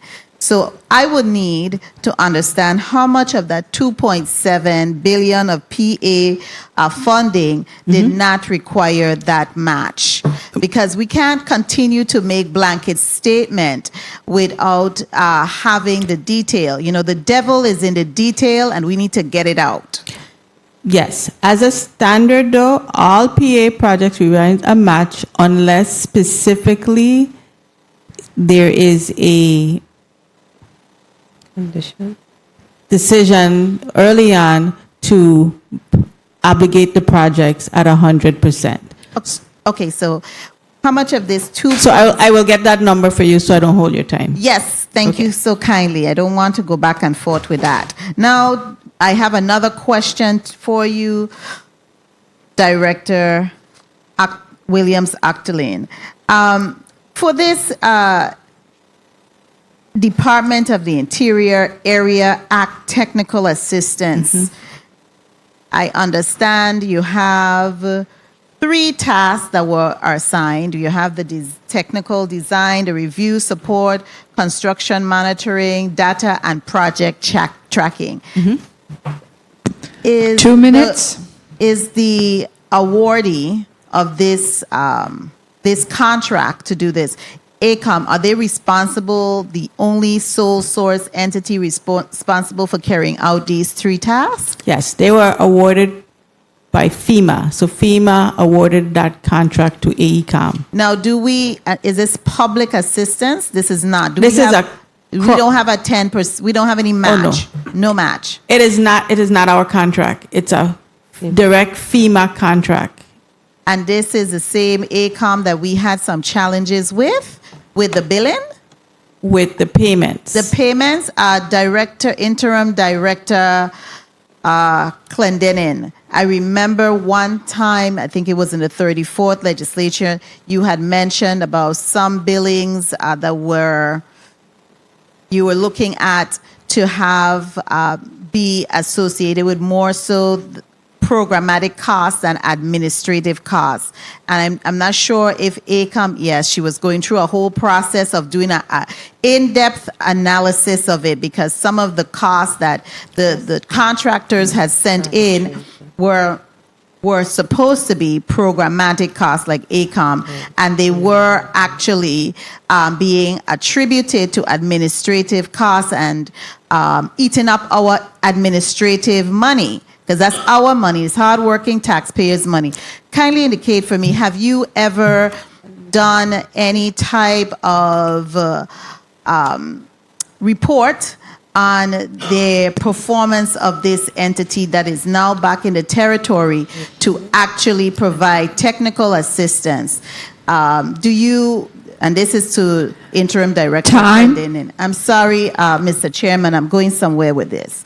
Are you required to provide a contractor's performance evaluation once a contractor has completed their work with your department? Dana Clendenin, Interim Executive Director, Chief Disaster Recovery Officer. With the launch of our new system, we are able to do that. As for PW 100 and PW 273, in which AECOM did that work, I can't say for sure that we have something on file saying this is their performance. I don't know if with FEMA ODR does. So, Senator, if I can clarify, the issue that you were referring to, your recollection is right. I just need to right size it a bit. The issue with project costs and the supportive management costs was related to PWs and which PWs it should have been charged to. So that restructuring of the invoicing was a FEMA structure problem. In terms of the work that was done by AECOM, they did 6,000 homes during that period. It was the structure of the invoicing and the getting the funds from FEMA that created the problem because FEMA thought the costs were too high. Now, FEMA is who contracted AECOM. The government of the Virgin Islands has nothing to do with that contract. It's just support to help with construction management and schedules. AECOM is a world-renowned company that has the resources and the understanding how to carry out projects on this larger scale in complex areas. So it's that resource that we're using. We don't have anything to do with the billing. We don't have anything to do with the contract. They're just providing architects and engineers to the territory, and we're putting them in areas that they can actually help us to move the projects forward. Okay. Thank you so much, Mr. Chairman. If I may just close by saying I really want us to really pay attention to these contractors, especially if they come from off island, because we have had a lot, at least my office, we've received a lot of complaints from persons they have contracted with here locally regarding payment, etc. So I'm hoping that this go around, some of those challenges will not rise to the top again. Thank you kindly, Mr. Chairman, for your leniency and your grace. I appreciate it deeply. Thank you very much, Senator Joseph. I just want to circle back around to the question of payment to vendors and contractors. I know that I believe Director Clendenin, you mentioned that very often the payment delay is tied to incomplete documents on the part of the contractor. Now, are you saying that most of the delay can be attributed to that? And secondly, when you do receive a complete package, what is the typical turnaround time? What is the expected turnaround time, providing the contractor provides an accurate, complete documentation? So those two questions. Okay, so last question first. I think the standard as established is 45 days. That's the total turnaround time. So we aim to pay within that 45 days, especially if the payment packages are correct. No, it's not always at the fault, at the doorstep of the contractor. Sometimes there's internal issues or concerns, if you will. The contractor may submit a billing. Maybe it's something we didn't agree upon, but they did it anyway. We have to go back and have that discussion. So all of that is time involved. It may get through our programs, get to our finance division, and something isn't there, something is missing. We have to go back and get it. So it's not always at the doorstep, if you will, of the contractor. But as of late, as we've been trying to make a push to get just some older payments out the door, we found that older payments from maybe 2020, 2019, where there was concerns or issues. So we're trying to work through those payment packages. And then also, there are some contractors that we've had to pull off the job or stop work and couldn't pay them because of issues, whether it was their performance or some other issue. So I don't want to lay it all at the doorstep of the contractors, as we have some responsibility here as well. But again, under Mr. Robinson and with our procurement director, we've made great strides in turning that around. Okay. So we're doing a better job. Absolutely. We're doing a much better job. Because I know just the whole reputation of the government impacts the confidence that folks who are doing business with the government, and if it's already a challenging process identifying contractors, when you have identified them, they need to feel confident that they're going to be paid timely once they've done the work. So I'm glad that you're focusing on this. You've identified areas that needs to be fixed, and you're actively working to remedy that. Absolutely. Thank you for that. Senator Maurice James. Senator James, you're recognized for your 6 minutes. Good. Thank you, Mr. Chairman, and good morning, Virgin Islands. Good morning, testifiers. Good morning, Central staff, colleagues, everyone in the legislature, and all those listening. While I agree that we received a comprehensive testimony this morning, there are a lot of, I don't think it's deliberate, but there are many areas that leave me with a lot of questions. So I'm going to try to go through, and it may just be, words matter.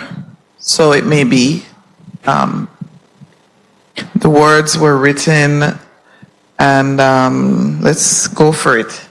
In the testimony from the IHFA, I was curious on, with respect to your language, which states, additionally, by allowing multiple contractors to bid on each project, we have awarded more contracts and continue to expedite the pace of home reconstruction. That's where you're talking about the new housing infrastructure construction project.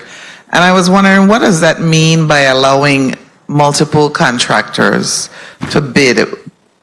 Did you lift requirements? Did you modify? What now allowed, using that word allowed, the multiple contractors to bid? What does that mean? So early on in the program, when we sent out a solicitation, let's say a solicitation had 10 projects, we would do it where the contractor had to bid on all 10. And maybe that contractor didn't have the capacity for all 10. Maybe it's cross island, etc. So now when we send it out to bid, the contractor of those 10 homes could bid on 2 homes. They could bid on 5 homes. So we get more contractors to bid on that solicitation as opposed to saying one contractor, you go do 10 homes. Okay, so you're allowing multiple so bids really within the what same you're doing is instead of solicitation. saying one contractor with many projects, you're saying we can have many contractors on individual projects? Is that what you're saying? In a solicitation. So a solicitation could have 10 homes. You may have 5 on St. Thomas and 5 on St. Croix. So there may be a contractor on St. Croix who only wants to do homes on St. Croix, but still wants to be able to bid, but don't want all 10 homes. So that contractor could bid on the 5 homes on St. Croix. They could bid on 2 homes on St. Croix, and another contractor may bid on 7 homes, may bid on all 10. And then it comes down when we do the evaluation, we look at cost reasonableness, etc. It just gives them more opportunity. I'm just wondering how it works if I have 5 homes on St. Croix and I allow one contractor to bill on 2 and I allow another to bill on 3, if there aren't going to be different, in a sense, not comparable awards, I guess is the best word to put to address my concern. So each home is different, Senator. So each home may not have the same award amount, right? So one home may require extensive repairs, and this is why we use our consultants with Grant Engineering. We have Mr. Pell on staff, also another engineer, and Mr. Miller and his team. They do the assessment. So based on their assessment, their engineers estimate, we know house A, maybe 2 minutes. $350,000. House B might be minor repairs, and it's $27,000. Okay. Yeah, I see what you're saying. Okay. Moving on to where you talked about the Own a Lot, Build a Home program, and you said you recently explored innovative solutions, including potentially becoming the primary lender. What was the outcome of that exploration? The team was tasked, and I'll let Ms. Hanley speak a little more about that, just to go back, get with our CFOs, our management, finance management consultants, et cetera, because there is some risk involved for HFA as well. But the idea was just out of the thought, okay, we have a lot of programs out there that, like VI Slice, VI Slice rather, and Own a Lot, Build a Home is almost similar. How do we do something different to get more in the door without necessarily having to rely on the banks? But there were a lot of concerns about risk, underwriting, et cetera. But I'll let Ms. Hanley speak. Please recognize Ms. Hanley's microphone. Ann Hanley, Director of Programs. During our discussions, we really wanted to look at the pros and the cons of that particular approach. We did send a memorandum of understandings to the Banco Popular as well as U.S. Department of Agriculture. We recently received the MOU back. May I continue, Chair? The MOU back from Banco Popular, but we have not received that back from USDA. And as Ms. Clendenin said, we wanted to look at out of the box approaches to try and implement the program. One of the concerns that was echoed by HUD during our last monitoring was trying to eliminate risk. But because home construction is something that HFA has done historically and continue to do, we felt that let's explore the option of us being, as Clendenin said, the lender, because we have done this in the past, and see what the potential risks are. We will be having another meeting with the CFO, the housing director, so that we can further explore and see how we can develop this and see if this is something that we will do, so that we can implement the program a lot faster. We wanted to it is $10 million, which was allocated for the program, and we figured that we will start with a subset of that allocation and push it forward. Okay, so may I wrap up, Mr. Chairman? Yes, you may, Senator. So at this point, there is no definitive answer or solution to Housing Finance Authority becoming the primary lender. Is that correct? At this particular point, no. We're exploring, but however, as the program is initially designed by utilizing the lending institution, we will continue to move along that path while we continue to work on alternative ways in which to expand the program and make it more effective. Thank you. Thank you, Mr. Chairman. Thank you very much, Senator James. I mean, any thoughts about working with the Government Development Bank? Is that something that's even feasible? Since I know they are a bank owned by the government. What are your thoughts on that? Senator, we will explore working with the bank. If the bank can meet the HUD requirements, definitely we will work with them. Okay. And again, as we make the transition to ODR, if it's something that it's in alignment with, as they talk about partnering, doing these other programs to expedite projects, they may have new innovative solutions to get the programs moving. Okay.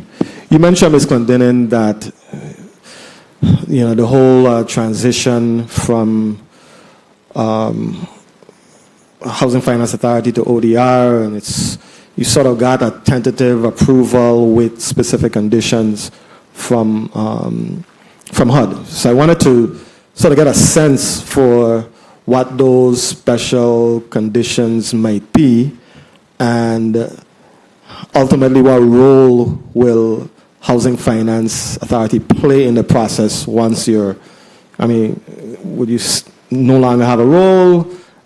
Explain or give us a little elaboration on what HUD is sort of expecting and Absolutely. what the final thing is going to look like. Okay, and I will ask Alana Lavenier to just summarize as well. However, VIHFA still remains the grantee. So as the grantee, it is our responsibility to monitor ODR. ODR has programmatic oversight.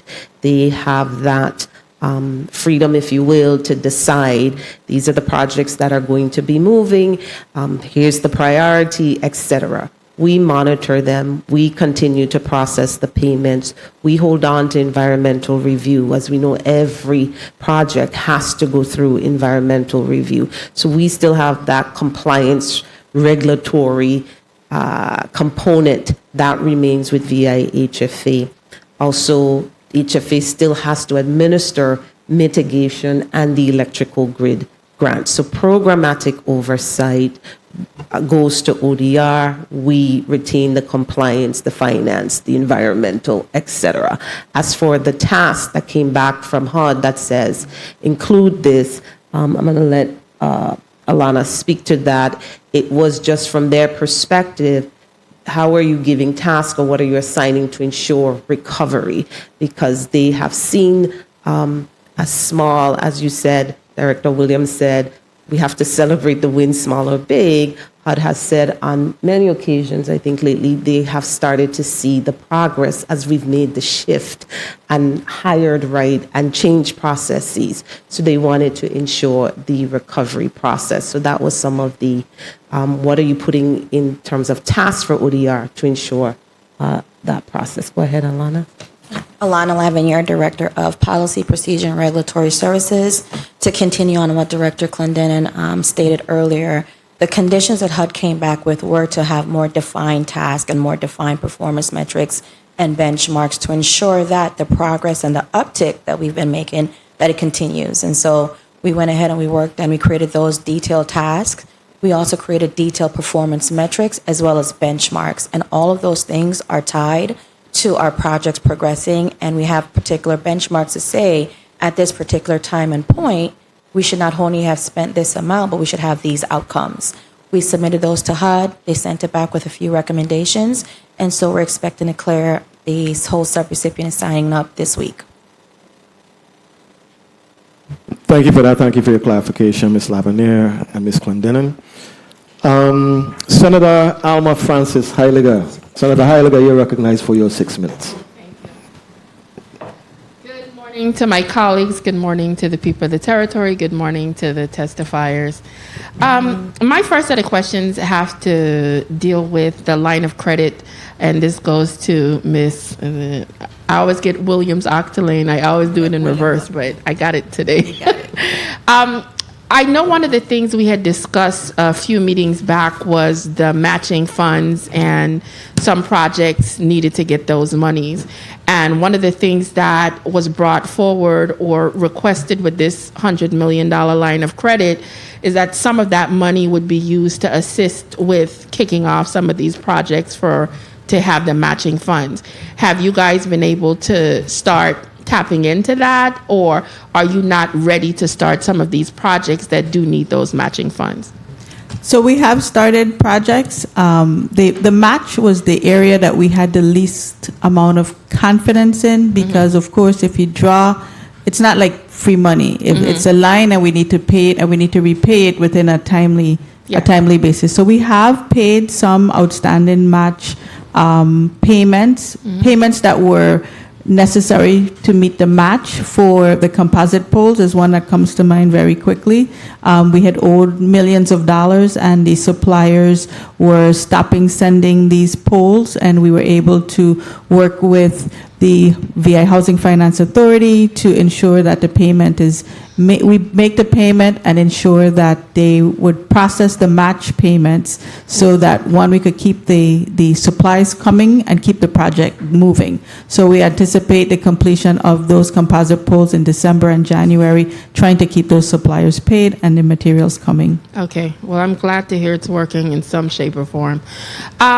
I also wanted to find out with AECOM, I think it was Apton, if I recall correctly, we had a little battle back and forth over this 5% return of gross receipts, and the government was very adamant that they were not willing to participate in that. The piece of legislation did not go forward here at the time.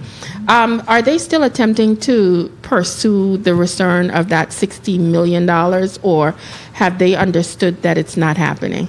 So they've gone to arbitration. The recent decision had to be vacated because of What? the judge, one of the judge passed away, and yes, it's unfortunately they have asked that we submit these payments, these invoices to FEMA.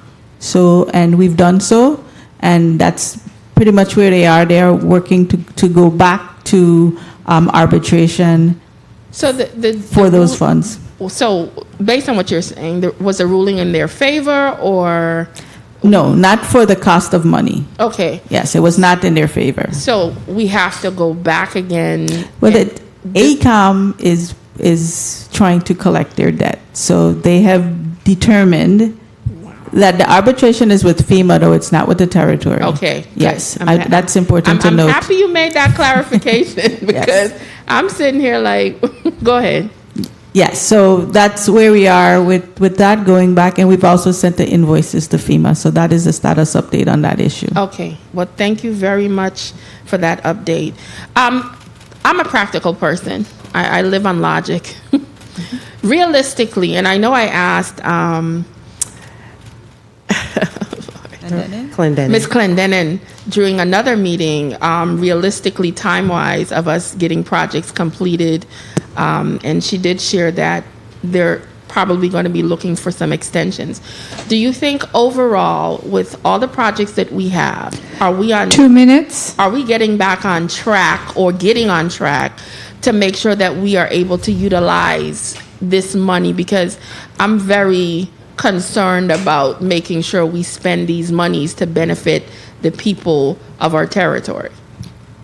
And I'll approach that question by funding by federal program by federal program. So with the FEMA funds, we are just beginning to get those large obligations. Okay. So what the line of credit did for us was, we know this money is coming, so we started the design, and any invoices that we get, while we don't have the FEMA funds, we will pay from the line of credit. So we're getting a jump start on the obligation.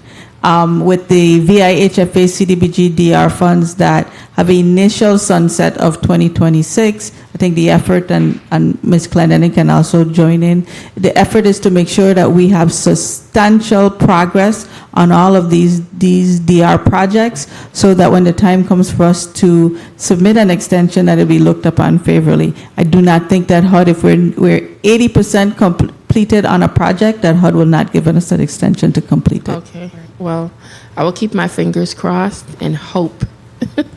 So my other question, and especially with trying to make sure these projects are done, because one of the biggest thing has to do with homes being affected. Hurricanes come through the territory, and unfortunately our people get a direct hit, and we're still here dealing with that ramification of those two hurricanes, Irma and Maria. Now, one of the things I asked Ms. Clendenin earlier had to do with the concern in regards to being able to find enough contractors. And I wanted to know a little bit more definitively, is bidding the only process? Mr. Chair, may I wrap up? Yes, you may wrap up, Senator. Appreciate it. Is bidding the only process allowed for these homes to get repaired? Is that a requirement from FEMA? Because I want to make sure that we are doing everything that we possibly can to get these homes done in a timely manner.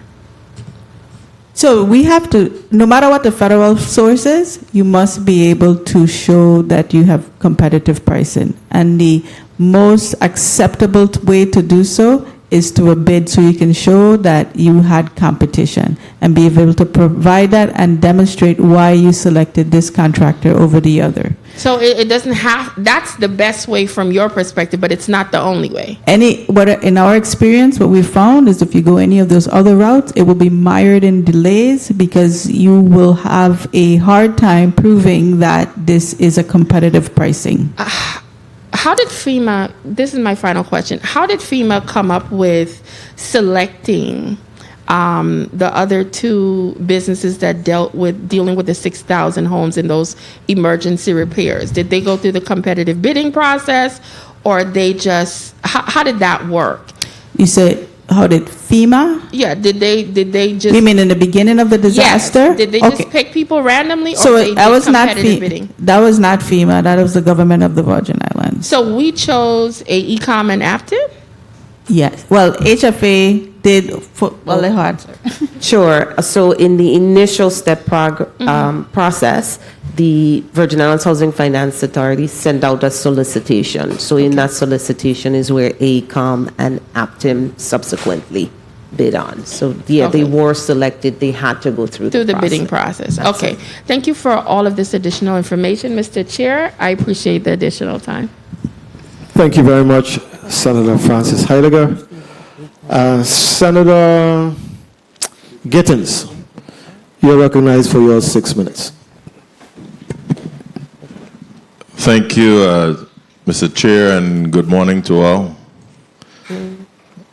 Good morning. Good morning. Good morning. My fellow colleague from Frederiksted spoke to the hospital situation and questioned that, so I'll move on from there. But I want to publicly state my frustration, anger, or whatever you want to call it, annoyance of learning that 4-day morning when the power went out on St. Croix, that our hospital was without power for an extended period of time and the generator not even coming on. This is totally unacceptable, and I'll be reaching out to the CEO of the hospital, because when this happened sometime back, I made sure, I said, let this be the last time that this ever happened. People are on machines there that would require power, and we don't expect for this to be happening at our hospital. Now, Housing Finance Authority, what is the timeline for the federal reimbursement for the propane infrastructure monies? And how soon will we have a final answer on this? So, Dana I was getting ready to do that. Dana Clendenin, Interim Executive Director, Chief Disaster Recovery Officer. So with the mitigation dollars, there's certainly a process. So the process started with the substantial amendment. I just need to know the timeline and how soon we will have an answer to this.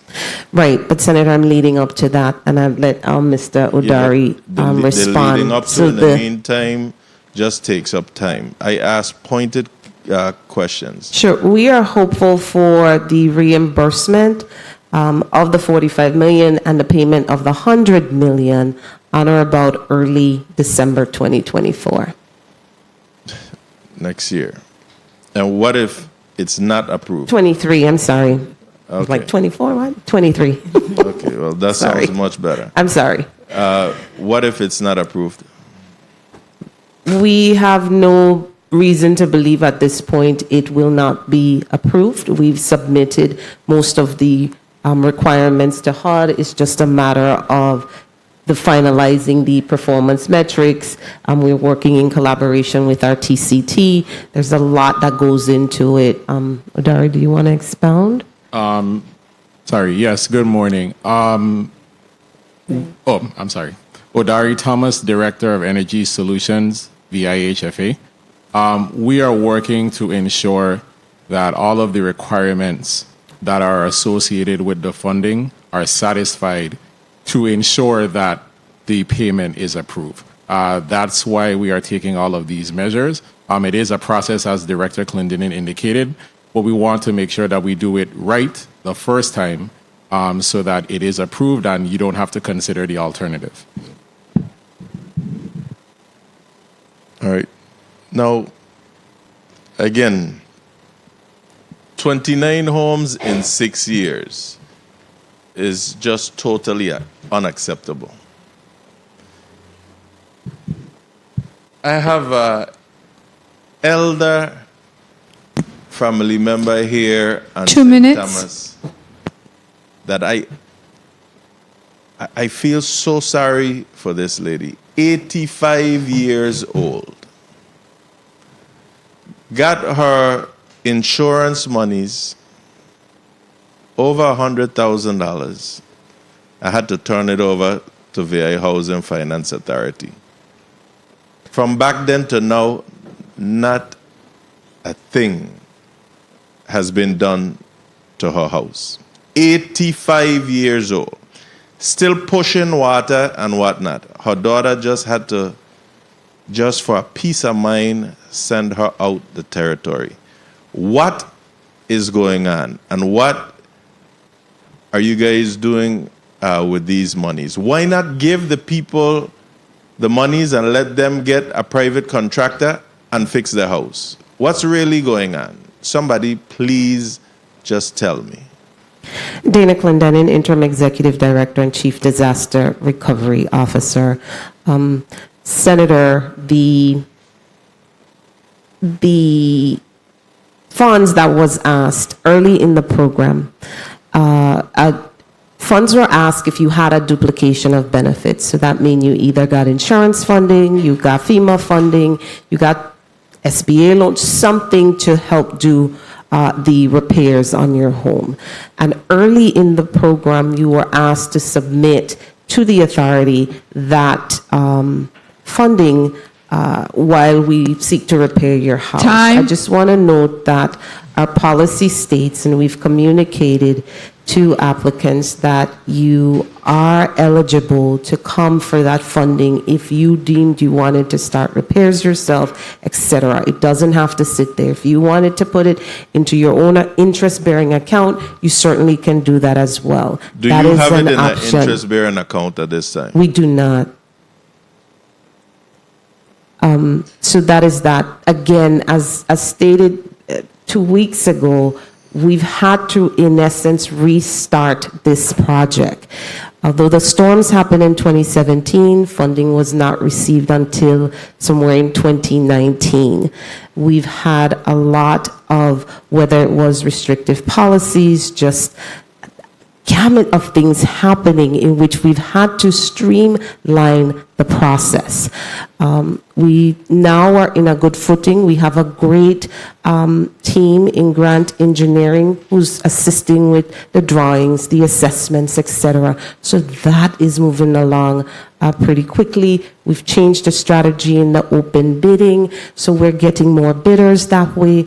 We are working there, and I'm certain as it lends to ODR, as they said in their testimony, we will even see greater progress. But it was a slow start, unfortunately, but there has been progress. I'm not in sync with you that anything is moving rather quickly. Nothing.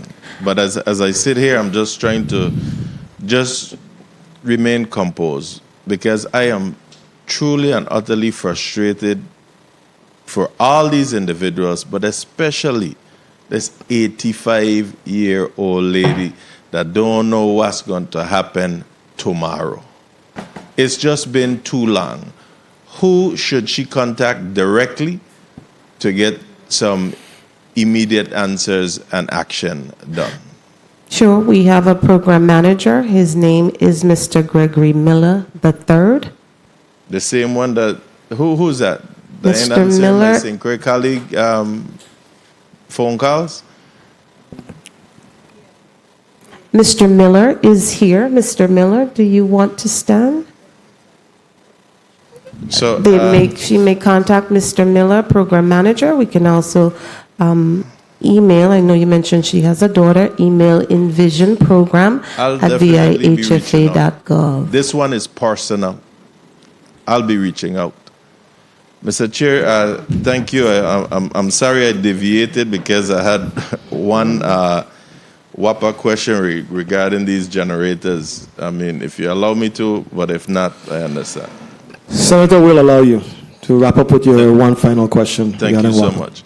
You indicated that as HUD's grantee, it is part of your job to ensure that WAPA is using its most reliable modern generators, correct? You said that Correct. on page 3. But why then are we still having so many issues here in the St. Thomas St. John district in particular? There have been almost daily outages over here for the past few weeks. Senator, we have not yet entered into this agreement with WAPA, and I don't know if Odari could speak to what WAPA's issues are, highly unlikely, but we haven't entered into this agreement. It's once we enter into the agreement, this is the expectation of HUD for VIHFA of WAPA. Okay, so just, I wouldn't put him through that. Just tell me, when do you anticipate this, what do you call it, a MOU or something? Subrecipient agreement, Yeah, when do you anticipate this being in place? about late November 2023. So later on this month? Yes. All right. Thank you. Thank you, Mr. Chair. Thank you, Senator Gittins. Regarding the line of questioning, are we requiring WAPA to do another capacity assessment and maybe for the acquisition of the propane facility? Good morning, Odari Thomas, Director of Energy Solutions. Yes, that is part of the process by which they will have access to funds. So Okay. WAPA will be undergoing a capacity assessment in order to gain access to the mitigation funding. Didn't it just go through a similar one in order to receive DR funding? DR is a different program from mitigation. And again, in order to make sure that we satisfy all of the requirements and the policies and procedures associated with the mitigation funding, they will be required to undergo another capacity assessment. Total from scratch again, even though they went through a similar one with DR to receive the DR funding. I know it's a different program, but it seems to me, even though it's a different program, it's the same federal government, you have the assessment that was done for DR, that you should be able to utilize that assessment. I might be wrong. Senator, if you could let my Director of Policy and Compliance, that is her expertise, respond to that. So, Alana Lavinier. Please recognize the microphone of Ms. Lavinier. Alana Lavinier, Director of Policy, Procedure, and Regulatory Services. As Mr. Thomas stated, because they are two separate programs from two separate grant fundings with two separate grant agreements, we would have to do a capacity assessment. Wow. Annually, we do perform capacity assessments on all of our subrecipients anyway. To not make this a long process, because we have just monitored them, we're going to look at their policies since nothing has changed. So we're only requesting things that may have changed. The reason that we have to do annual capacity assessments is to assess our subrecipients' risk.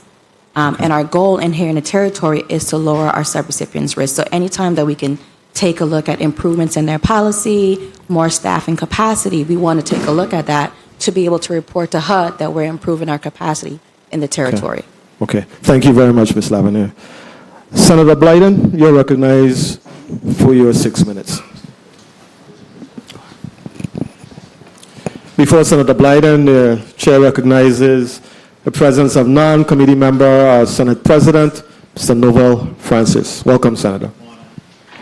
Thank you so much, Mr. Chair. Good morning to my colleagues, listening, viewing audiences, staff, central staff. Good morning to the testifiers, and thank you for your testimonies. Before I go to the testimonies, I just have some follow-up question. As you know, we had a meeting on the 27th, whereas we met in a committee of housing, transportation, and telecommunication, and I just have some follow-up questions, and it has to do also with the recovery. So, Director, Acting Williams, I know you said you didn't receive the invitation we spoke, so let me ask you in respect to, so both you and Interim Director Clendenin. Let me start off by asking in respect to Calabash, Boom, Bellevue, and Loveland. And we have about 300 individuals, middle income, Virgin Islanders, teachers, police officers, other individuals who do not qualify for most of the other programs in the territory and do not have an opportunity to become homeowners. Have you had any discussions with the governor in respect to the status of those programs in that respect in terms of homeownership opportunities? Yes, Senator. There has actually been a request for that conversion program for Loveland, Calabash Boom, and Bellevue. We are seeing how we can incorporate it in CDBG DR, giving the timelines, and the application was recently submitted. We have, at this point, there's actually more projects to be funded out of DR than it actually has funding. So we've asked them to submit the proposal that would segment the projects and potentially process the additional part of their proposal in the mitigation tranche. Very well, and thank you for that update. Additionally, in respect to collaborations, and I know there are many funding for different agencies and other entities. For instance, we have a pending crisis right now in the territory when it comes to telecommunications. And we have issues with Liberty in respect to many of our seniors and individuals in the community. We're talking about WAPA, VINGM, Public Works. And my question is, how the Office of Disaster Recovery working in conjunction with our agency in terms of public work, WAPA, etc., because we have a critical issue here in the community when it comes to telecommunication. And I know you guys spoke to technical assistance with many of these grant fundings. So what does it look like in our space when it comes to collaborating? Because it affects all of us, and it does have to do with recovery because there's also additional $36 million in BEAD funds that's available. So what does it look like, and what are we doing to assure that these funds are not lost as a result of many issues in the process when it comes to collaborating and communicating? How is your agency involved in assisting to move these projects forward? Because we have a major issue coming on the pipeline if we don't deal with it. Sure, Senator. And then from an infrastructure perspective, that's really the focus right now, making sure that all of the various funds that we have to build our infrastructure that we're addressing, but we have to do it at one time. It is not prudent for us to not have that one dig approach. So we've been strategizing to identify the mechanism to hire one contractor to actually go in and do the wastewater, potable water, all of it at once, and the communications. 2 minutes. Communications conduits are in the WAPA undergrounding. So they are working together, and additionally with the BEAD funding that's coming in to provide Wi-Fi to everyone. My fear is honestly the timeline and us losing those funds, because as I stated in many other hearings, with all that's going on in the world and having many buckets sitting there, and we really have to be careful, because I know based on the atmosphere in Washington, it's going to be hard for them to, you know what I'm saying, this little territory, they ain't going to pay us no money. We need to be aggressive and really move fast with really rectifying many of these issues moving forward. So we're looking at putting out the first ones in the first quarter of next year, because we understand, we totally agree with the perspective that the timing is of issue. Thank you so much. And in terms of the Envision program, Tomorrow program, at one point in the past, I used to call it No Vision. Time. We weren't going anywhere. But nonetheless, I'm happy to see what's happening in this space, because I know in Tranche 1 we lost some funds. Correct, Director? Interim Director, Tranche 1 we lost some funds, correct? Tranche 1. Not lost funds, no, Senator. Tranche 1, Envision Tomorrow program. We didn't lose some funds, We didn't Senator. lose any fund. We didn't lose any funds, Senator. How much funds do we have available for Tranche 2? How much? funds that's available for this tranche? Mr. Robinson will get that.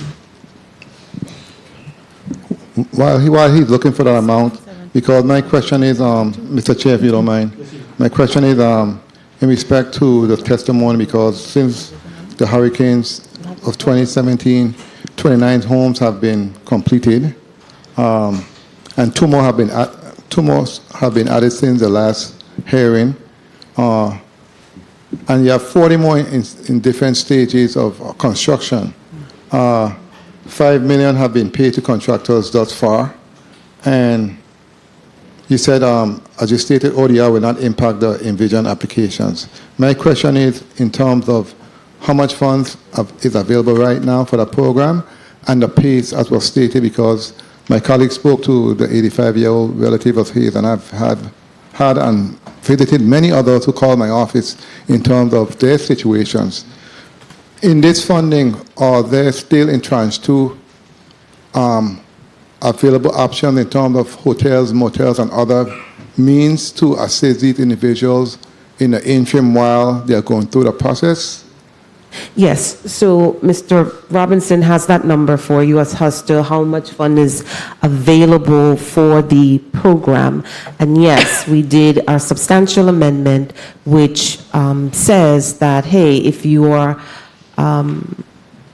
qualified, if you can't qualify, we could pay for an apartment for you, relocation for you. Yes, that is still there. And Mr. Robinson, if I could just have that number as to what remains available. Royan Robinson. Please recognize Mr. Robinson's microphone. Royan Robinson again. 214 million to date. About 16 million has been expended for tranche 2. $16 million. Yes. And we have until 2026 to expend all correct. funds? Yes. Correct. Again, my concern again is in terms of moving forward. The concern of us utilizing these funds because we need it desperately. We know we need it. So I look forward to having further discussion behind the scenes in terms of how we can expedite the process. And thank you so much, Mr. Chair. I don't want to abuse my time. Thank you so much. Thank you very much, Senator Blyden. We'll have a quick lightning round, 2 minutes after this round. I wanted to ask you, Director Clendenin, about the Cistern and Slab program. And I came to my mind because when Dr. Berry was here the last time, a couple weeks ago, she brought it up. I know that the program existed, but to be candid, I really haven't heard in recent years anybody talking about participating in this program. Is it that the program exists with no funding? Largely, yes. The program is still on the books, Cistern and Slab, no funding to support it. Okay. Thank you very much. Senator point of information, Senator Blyden, you're recognized. Please recognize Senator Blyden's microphone again. Thank you, Mr. Chair. Acting Director Clendenin, how much funds do you believe is necessary in order for the program to be successful moving forward? What type of funding are you speaking of? How much? Senator, it would be almost irresponsible of me just to spit out a number. I would actually need to go back and see if what we have on the program. So I don't have a direct number for you. On average, how much funds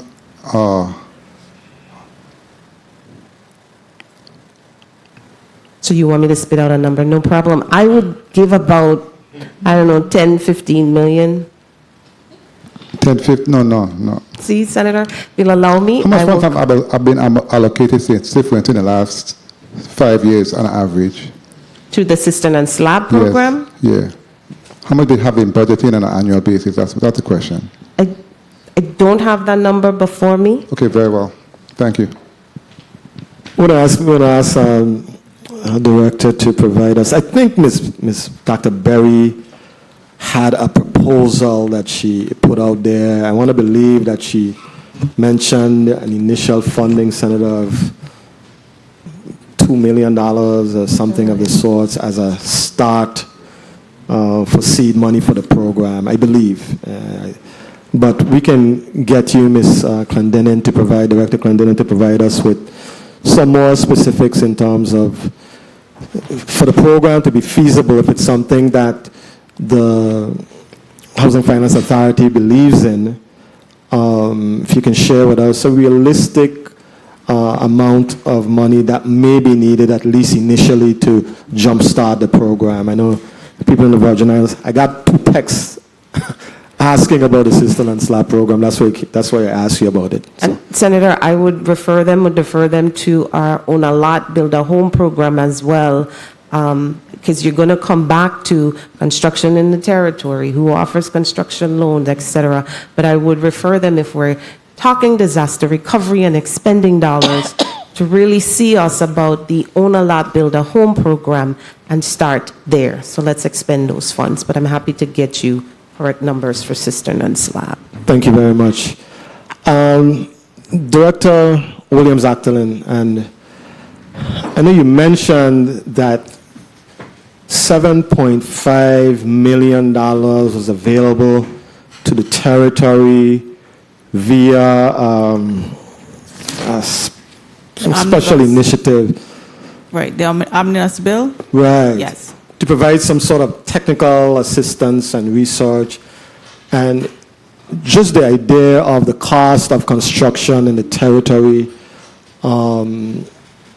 that seems irrational at times. There is seemingly no systematic, rational explanation as to the cost of products and services, whether or not it's a reasonable markup. I know we import everything in the territory, so everything is going to be more expensive. But will those funds or the study, I know you had RAND Corporation, some other entities who may be available to provide us with that sort of assistance. Can money be utilized for things like that to actually research the cost of construction, what's driving up the cost, what we might be able to do to have a reasonable, decrease in the cost of construction? I mean, I'm just saying, is that something that would fall under this program? Yes, absolutely. That's one of the tasks. When they provided this support, we specifically outlined, and I shared a little bit in the testimony, that we want them to help to document the cost of construction and recommendations as well. So that is the task that we have utilized for that funding. Okay. Definitely, I'm looking forward to that information, for sure. Senator Fonseca, you're recognized for your 6 minutes, sir. Yes, thank you so kindly, Mr. Chairman, and a pleasant good morning and blessings to all of the distinguished panel of testifiers, and also to all of those listening today. I bring you warm greetings, blessings. Mr. Chair, this program here is about $8.5 billion, and about, based on the report we have here of completed projects, there's about $2.1 billion that has been completed. Now, I don't have a PhD, but I did a little subtraction, and so that comes to about 6.4 million left. I wanted to follow up on the question from the Madam Secretary, wherein you had the 2.7 billion, and you have the 10% match. So, just for my calculation, if it's 2.7 billion, 10% of that is 270 million. Is that a yes or a no? The 2.7 billion that you mentioned that you've been awarded, and there's a 10% match, that should be about 270 million. Yes, no? 2.7 billion, 270 million, 10%. I didn't hear the testifier. Yes. Okay, good. So if you look at your line of credit, right on page 8, you said you have the $100 million line of credit now with the First Bank? Yes. Okay, good. So let me ask you, how much funding was available for the prudent replacement of the public water infrastructure lines on St. Croix? Not available, but we have costed it at about $1 billion for the water. Okay, and my number show 1.2. Okay. 1.2 is wastewater. Okay, how much is available for the prudent replacement of the water infrastructure on St. Thomas? That has not been costed yet. We have submitted the application for the funding for St. Thomas. You see, ladies and gentlemen, I have a serious concern of that because Mr. Noel Hodge, the director of WAPA Water, testified at the committee of the whole last Friday that in both districts, the lines were installed in the 1960s and the 1970s. So all of the districts got the same old pipe them. So how could you have a number for St. Croix, 1 billion, and you don't have a number for St. Thomas? The storm been 6 years ago. We got the same old pipe on St. Thomas. Okay, I would love to explain those. Hold on. You can explain on the chair's time, but I'm speaking, and please don't interrupt. Mr. Chair, point of order. Okay, the point of order for the testimony. You may proceed, Senator. Thank you very much. Okay, so this is testimony from Mr. Hodge. This is not coming from me. He said the lines were installed in 1960, 1970. We got the same old water line. 7 Seas is desalinating the water, running it through them line. We got the same problems over here in St. Thomas. Okay, let me go to the Wang Louis North. How much did the Wang Louis North cost? The modular? The JFL North was about 100 million at this. For 2 minutes. Okay, see, you're telling me here is 117,513,214.53. So that's 17 million difference. So when we come before this legislature, we got to come with real numbers, because you're talking about a $8.5 billion program. And when you miss a little 17 million here and a 17 million there, we can't get the accurate numbers. So here's what I want to ask you. With the $100 million line of credit, and you have about 6.4 million of projects yes to come, and it's good news. I'm not blaming anybody. I'm congratulating you. It's hard work, but we're elected to the people to represent the people, and we have to get real numbers.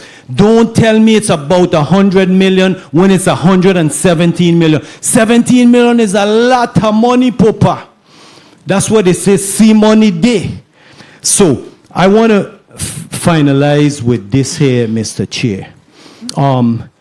The electrical grid on page 4, it was about $1.9 billion that was expended. On page 4, the electrical grid. Yes, no, Adrian Williams, I'm talking about your testimonies. Like, you guys say, who am I talking to? I'm talking about your testimony. Page 4. About 1.9 billion was received. Was it all expended? Senator, you have to allow me to answer.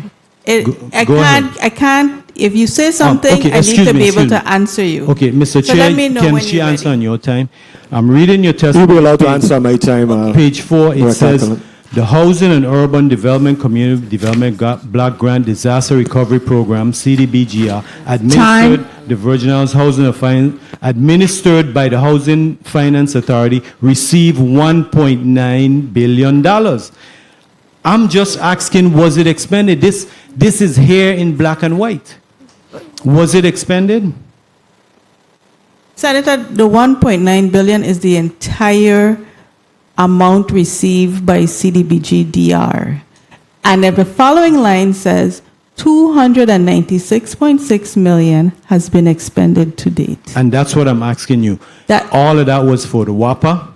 No, No, it was actually for the entire allocation that was received by the government of the Virgin Islands for the CDBG program. That's the Okay. entire amount. Thank you for that clarification. See, if you had put the entire government, then I would understand your statement. You see, we actually reading these things, and we need to be able to follow you clearly. Thank you very much, Mr. Chair, for your time. Thank you very much, Senator Fonseca.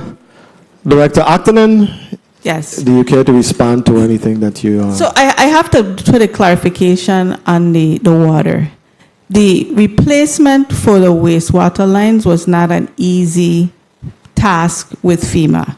So we used St. Croix as a pilot to be able to document and prove to FEMA that this is how it should be done so that we can get the opportunity. I've testified before that St. Croix was the pilot.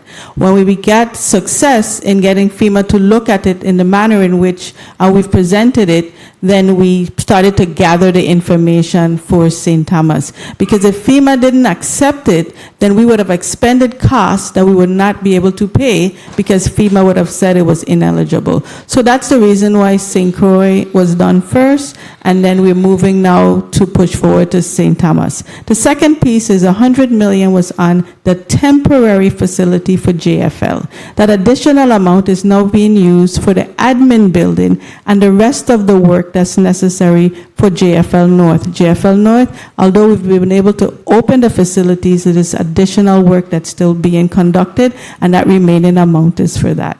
So I'll be happy to answer any questions relative to any of the information that was provided. Thank you very much, Director Octolen, for your response. Senator Francis. Senator Novell Francis, you're recognized for your 6 minutes.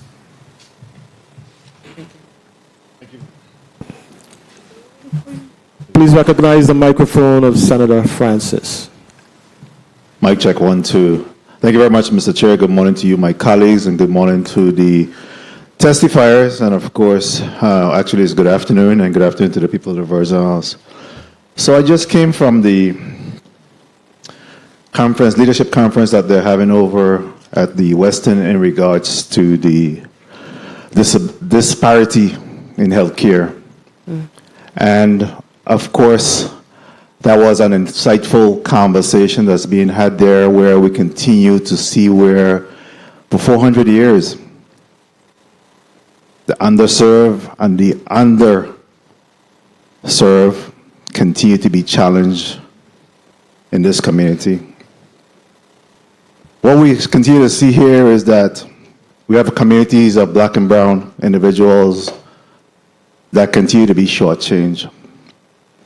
And the bad part about that is that this community is led by these same black and brown individuals. And it's pained my heart every time we have these circular discussion in respect to what is being asked of us as a community to render assistance to those individuals. If people had money to fix their house, they wouldn't be asking us. If the banks are lending money, they won't be asking us. We made a case that to FEMA and the federal government and HUD that in fact we needed assistance in being able to address the needs of this community. So it's my wish, it's my prayer that someday we could really meet those individuals where they're at and be able to provide some assistance to them. Everywhere I go in the community, went to church this weekend, again, we have these elderly individuals that leave us in tears when they talk about what they're up against. I would imagine that yours too are facing the same issues in this community. So for me, it's like, when are we going to have that collective discussion about moving the needle on this particular issue? We can't continue to have our seniors have to leave their home, have to go to the States because of just having some quality living because they can't live in the home that they have purchased for all these years. Because guess what? They ain't coming back home. And when they come back home, they're coming back in pine boxes.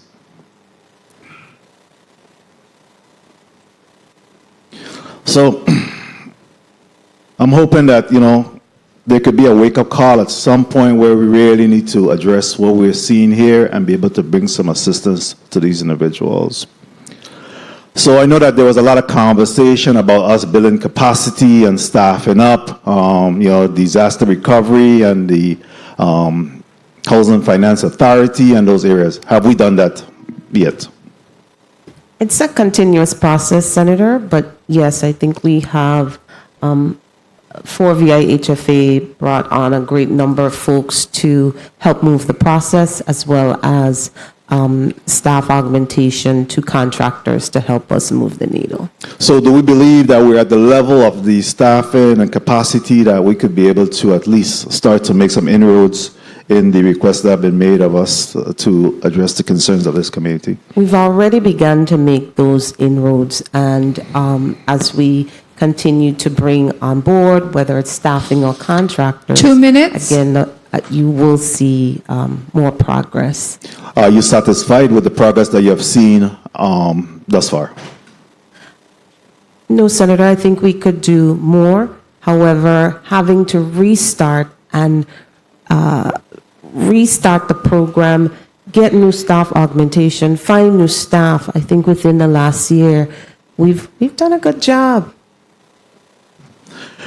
Very well. Again, we could do all the evaluation we want at this side of the house. The community is not feeling that good job that we often speak about, and it's really them that has to evaluate the work that we are doing here in government. So I wanted to ask you about the nonprofits. I know that from the CDBG funding that there's a number of nonprofits that have been identified as grantees. How many of those nonprofits have received the monies that they have requested? And what kind of services can we see from that? Go ahead, Ann. We put your name on the record. Ann Hanley. Please recognize Ms. Hanley's microphone. Try again, Ms. Hanley. Ann Hanley, Director of Programs. We issued a NOFA in 2022. Of that NOFA, we received 7 applicants for public service facilities for repairs to their infrastructure, as well as we received application and approved 3 applicants for public service. So with a total funding at about $11 million. 11 million. Have we awarded any of those thus far? We approved public service applications, and we're working to approve the applications for the public facilities. We also have the Lutheran Social Services, which is Sister Emma, and that particular project has made a lot of advancement. They're in the process of finalizing the design for their for the replacement of the home, the Sister Emma cottages, and we anticipate that they will start construction by March of 2024. Mr. Chair, if I may just conclude with a follow-up. Yes, you may, Senator. So how do we, can you detail what approval is? I mean, have they received an award yet? Once it's approved, what's the next step in them being able to execute? For the public services programs that we finalize the applications, we will receive a notice to proceed for the services that they will provide. We've already received authorization to use grant funds for those particular programs. So we anticipate as soon as the public services begin their programs that they will be able to receive funding through reimbursement. For the public facilities, all but 3 did not receive their subrecipient agreement. The special conditions were just given to them, and we anticipate with the approval of the subrecipient agreement, the approval of the application, that we will issue a notice to proceed, and they will begin the process of solicitation so that they can begin their contractual services. Thank you very much for your response. Thank you very much for the leniency of the time, Mr. Chair. Thank you very much, Senator Francis. I mean, without question, the skilled labor shortfall is real. It is real. It's not just real here, it's real universally, really, and it's that much more challenging for us based on where we are located. I wanted to ask you, Ms. Clendenin, you spoke about the Skills for Tomorrow program, and you said like 174 residents from St. Croix received certifications. I didn't hear you say anything about St. Thomas. Is that just a St. Croix program? No, it's territory-wide, and Mr. Dorset could give you that number for St. Mr. Dorset? Please recognize Mr. Dorset's microphone. Donnie Dorset, VIHFA. On the island of St. Thomas, St. John District, we graduated approximately 40 individuals 40. in construction. Okay. How many of the graduates actually were employed? Do y'all track that? How many of those graduates were able to secure meaningful employment? Okay, so I want to make this clear. The contract that was issued is a training. So we evaluate training success. Now, of the amount of individuals who participated, particularly in the construction field, it's approximately 45%. But those individuals, in some cases, already was working. What they're waiting on is if an opportunity arises to get a higher paying job with the new skills that they receive, they plan to move on. Okay. I see. So it's not just all brand new persons. Persons may already be working at a job site. And many of the residents in the community who participated, yes, there were some unemployed, but you have people who are underskilled. And because this was an opportunity and a free opportunity to learn basic construction, many of our residents, particularly in the St. Croix district, saw the opportunity and took it. Okay. I'm trying to find a way to put a dent in the 5,000 to 7,000 workers that Director Williams Actolin just mentioned, And I know we have a little here, a little there, a little there, but when you're talking about the need for 5,000 to 7,000, we definitely need to develop some bigger strategies, I think, to put a dent on things. I know that there is the issue of with the Congresswoman trying to secure special work visas. I know that back in the 70s, that was a big thing. I think we got an influx of persons. Our cousins from the Eastern Caribbean came here and made a major dent on some of the major housing projects that we successfully completed here in the territory. And it's going to have to be something as massive as that if we're really going to put a dent on the need that we have for skilled labor in the Virgin Islands, for sure. Point of information. Point of information, Senator Maurice James, you're recognized. Thank you, Mr. Chairman. I was very happy when you brought up the labor shortage because I would like a more definitive answer from Mrs. Actolin, Williams Actolin, about the 5,000 to 7,000. I believe we've heard that for too many times now. Every time someone appears in front, we hear the 5 to 7,000, and I know you just gave a little testimony about in the 70s, so I would like to know what's happening in 2023 more definitively, rather than 500 and 465 people in the St. Croix district getting certification for skills for today, but we don't know if they were already employed or. That's not a dent. 465 to 5,000 to 7,000. That's not even 1%. Is that 1%? No, that's not even 1%. That's like 0.1%. Can somebody please address that for me? Thank you. Sure. Thank you, Senator. Dr. Actolin, you may proceed. Senator, you're absolutely correct. With, unemployment rates are at 3%. It says the lowest that it has ever been. So I think that 5,000 to 7,000 number isn't a number. I think when we presented it is not a number that we believe can be filled from the current population. It is a number that explains what the needs are And the efforts for the visa waiver is one of the options that we believe is one of the ways that we'll be able to fill this. We just don't have enough people here in the territory to actually meet that demand. May I follow up, sir? Annette? Yes, you may, Senator James.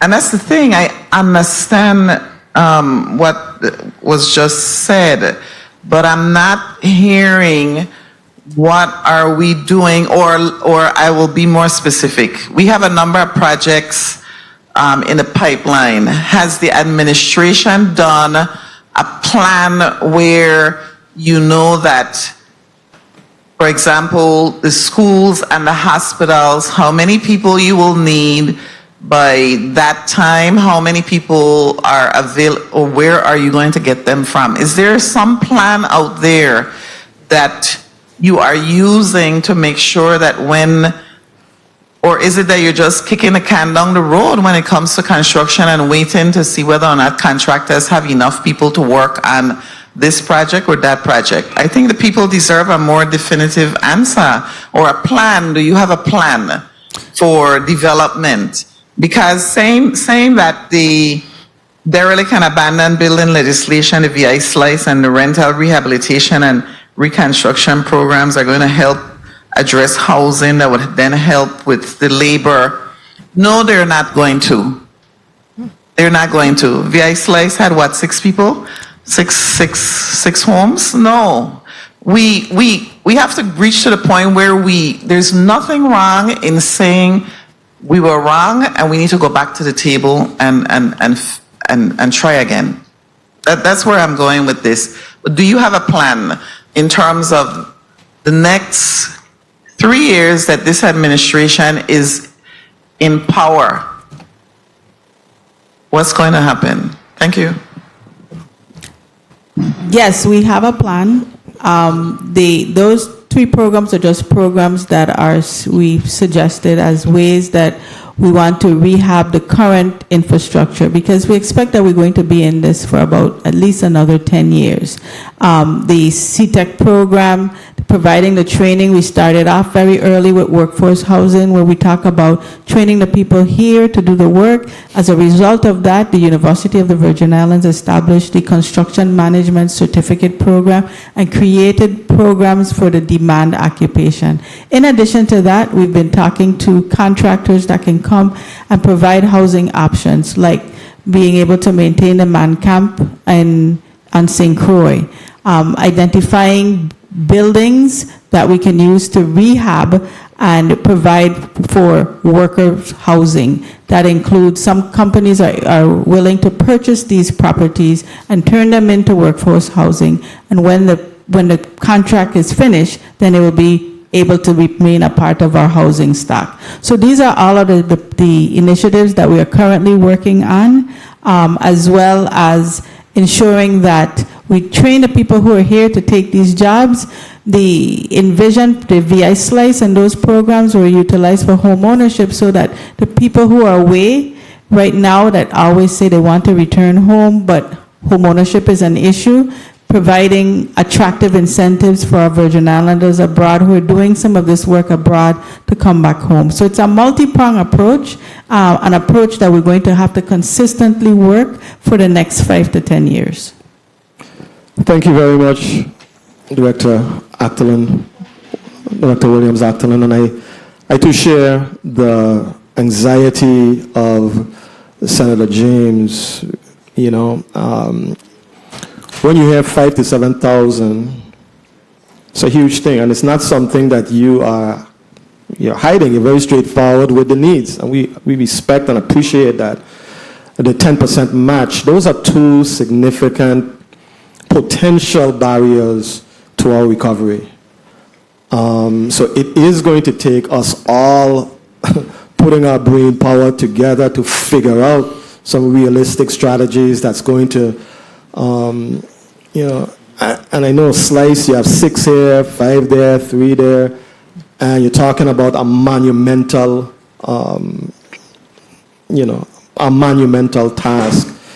So we are going to have to, I know we spoke about having a housing summit where we can figure out some strategies to meaningfully put a dent on the housing crisis that we have here in the territory, but we are going to have to work collectively to begin to, figure out some realistic strategies.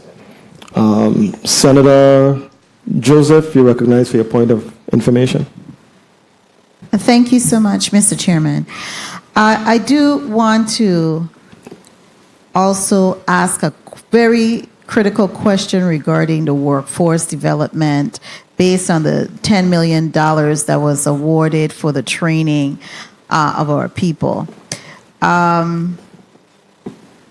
In the testimony provided by Interim Director Clendenin, you have a chart on page 5 which says 0 enrolled in training.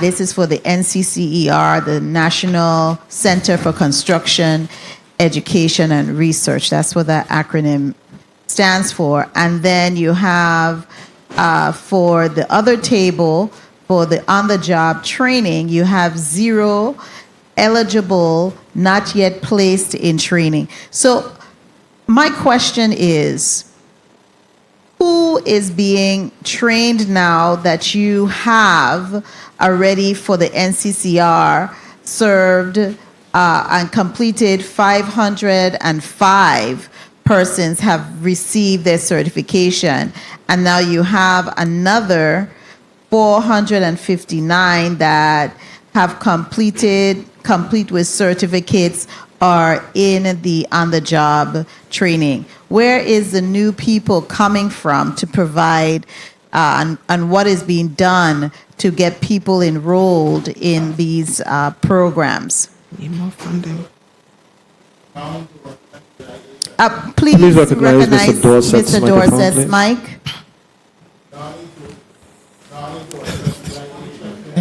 So, Senator, let me explain the table where you see the 0 eligible training and the 0 enrolled in training. The Skills for Today on-the-job training program has been completed. We're done. The goal of the program, the contractual obligation, was to meet the 400 NCCER and 240 work-based training. We have exceeded that. In terms of when you say new people, this program was designed to train the residents of the territory and to give them skills in either basic construction or specialized welding or plumbing. And then when we talk about work-based training, we had them intern in various places. So the program is completed. We have exceeded the number, and thus far we've spent $6.1 million, and we're just finalizing with the subrecipient, which is Department of Labor, and their project manager, ICF, the additional documents that are needed to complete this program. Thank you very much, Mr. Dorset. Thank you very much, Senator Joseph. We're going to go to our 2-minute round. Colleagues, 2 minutes really means 2 minutes. Okay? 2 minutes means 2 minutes. We're going to start with Senator Franklin Johnson. Senator Johnson, you're recognized for your 2 minutes. Did you say 12 minutes? I said 2 minutes, Senator. 2 minutes. Oh, all right. I'll go with it. I want to ask a little bit about Own a Lot, Build a Home program. What are the eligibility criteria for this program, and where can people find out more about it?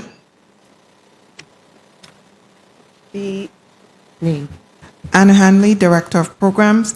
You can find out more about the program on our website, vihfa.gov.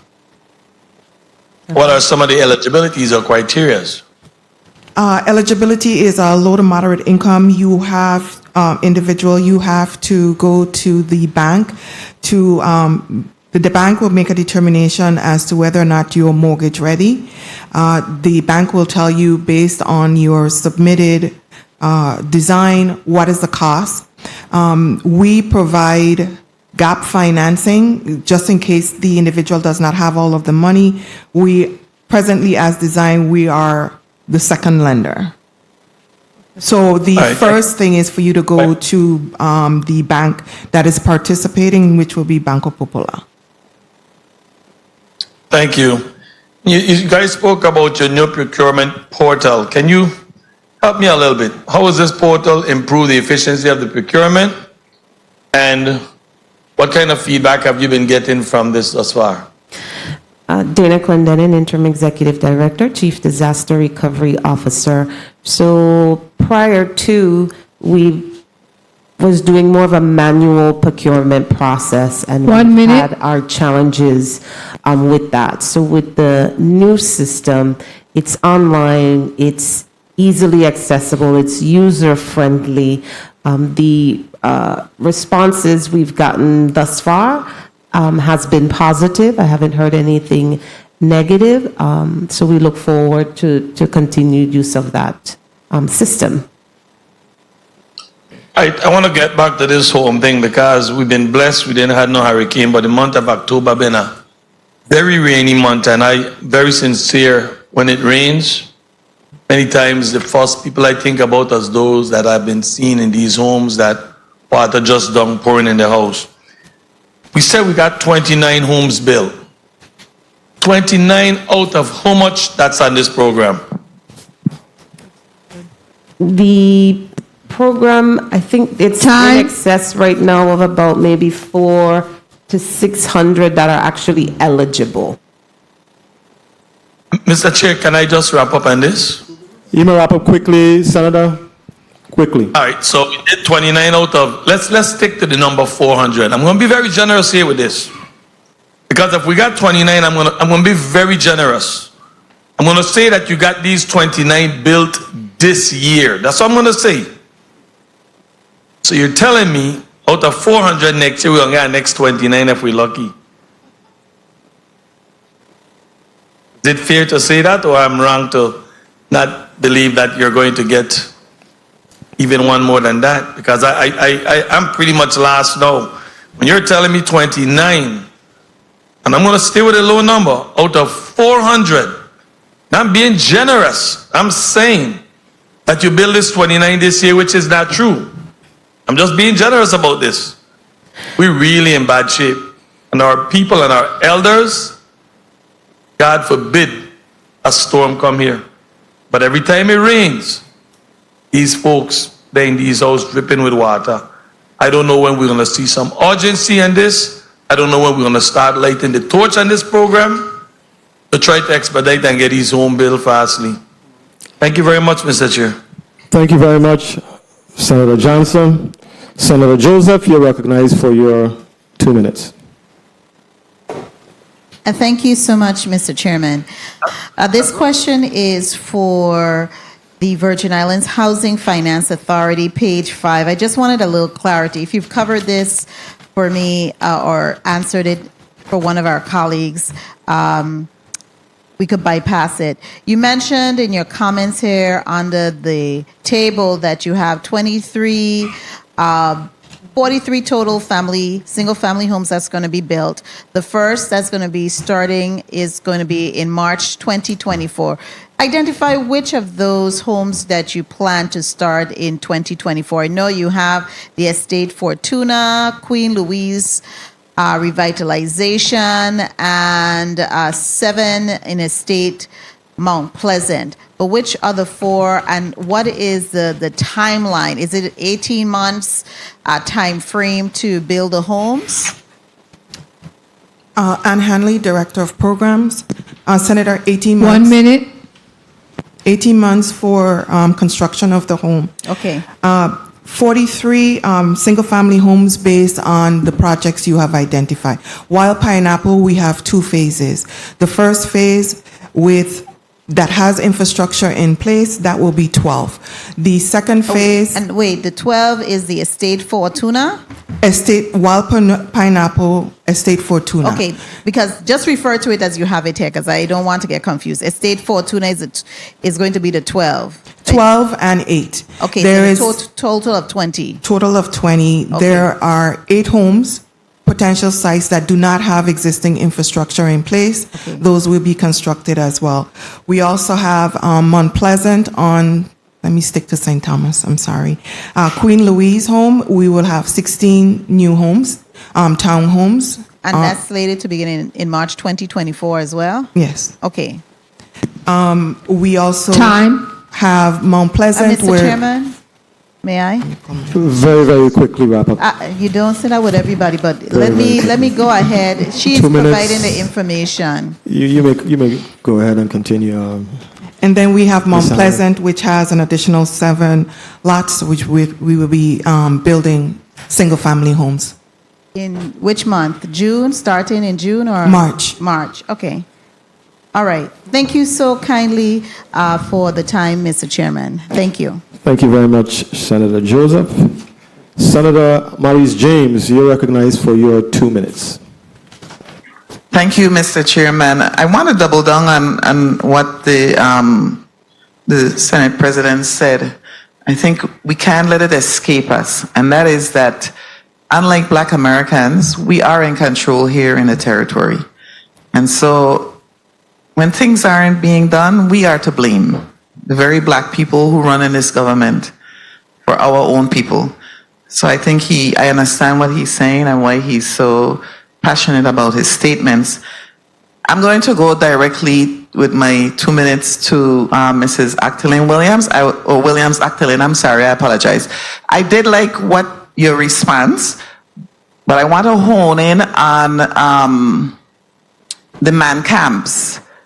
When you mentioned that, it piqued my curiosity. Is that a possibility? Thank you. Yes, Senator, it's absolutely a possibility. We are also looking at available property where man camps can be established for especially when we have these larger facilities being constructed at the same time. So yes, that is a viable possibility.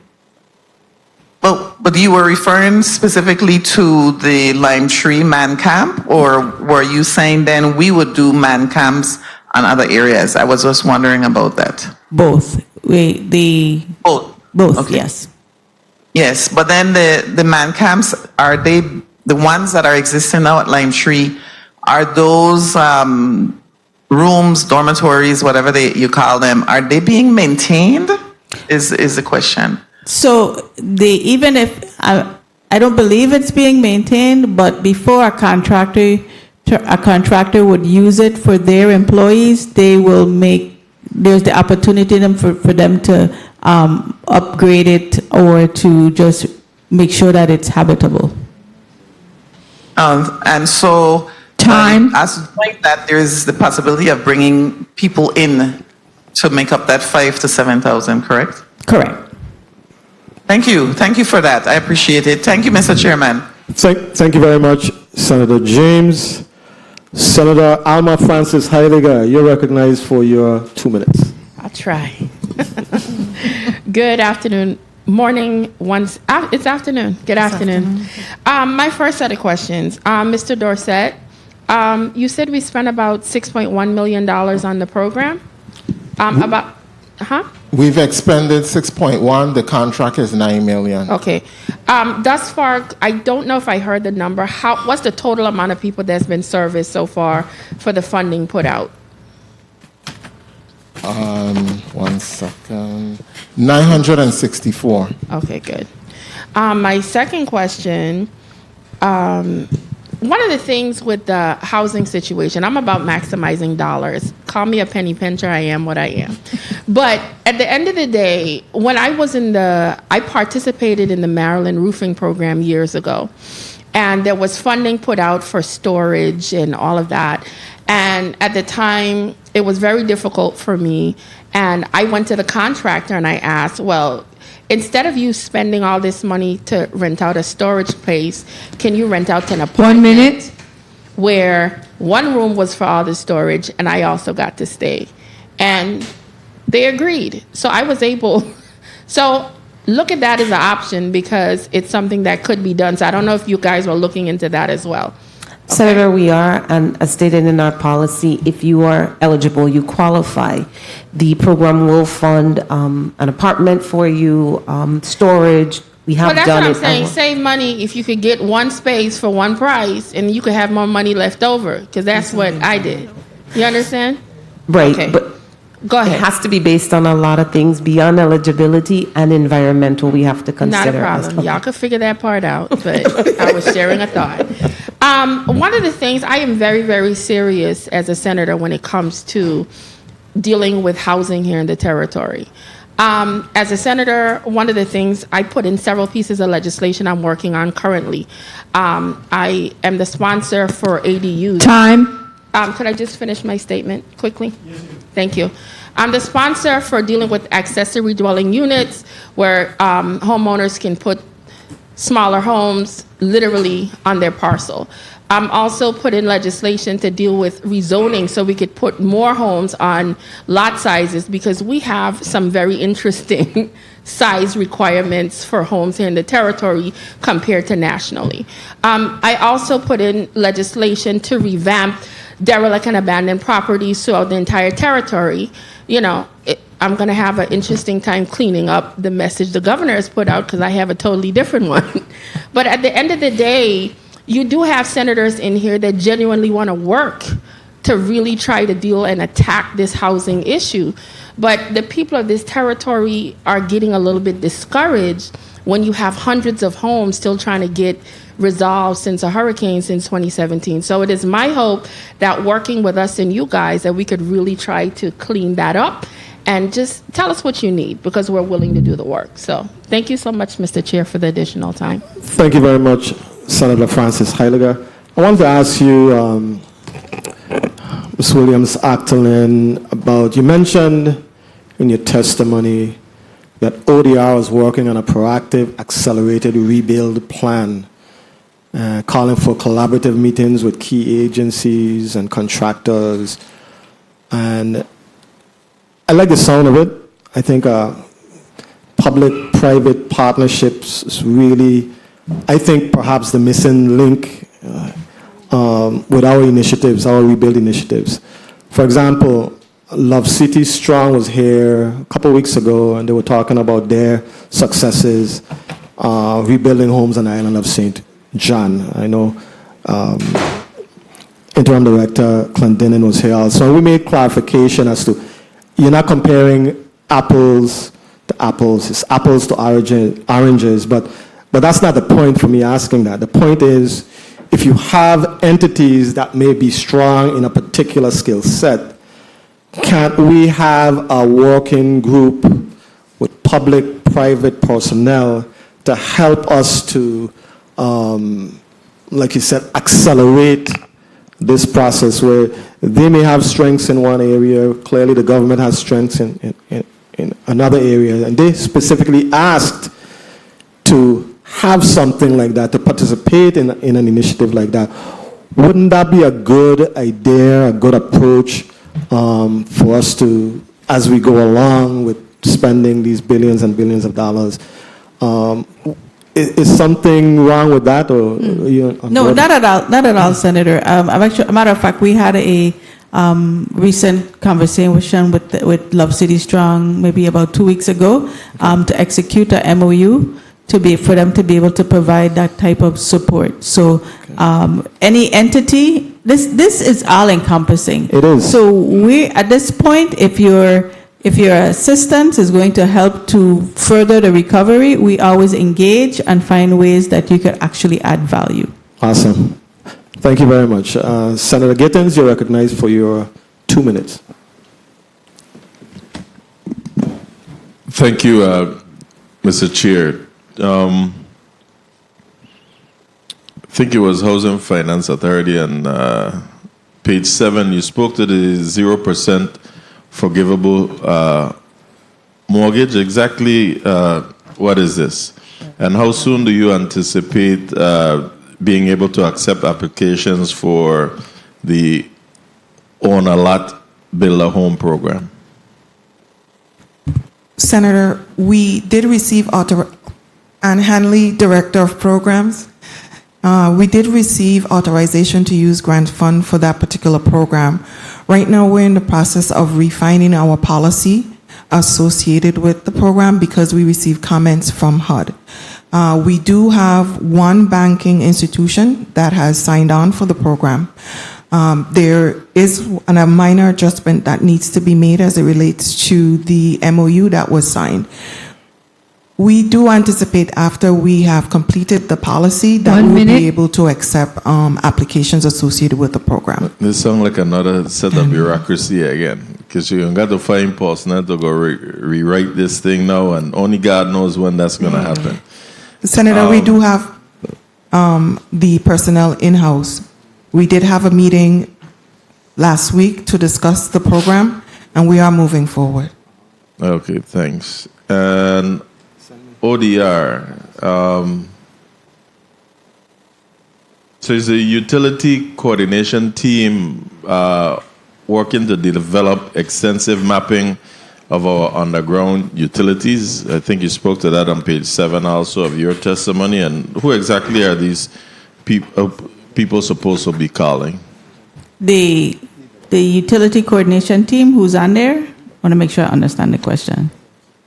Okay, you said that they're working to develop the extensive mapping of our underground utilities, correct? That's my end. I'm just clarifying for her. Yes, you may wrap up, Senator. And then I'm also asking who exactly are people supposed to call the individual persons or utilities that's doing the work on the outside? Who should they be calling with this one dig?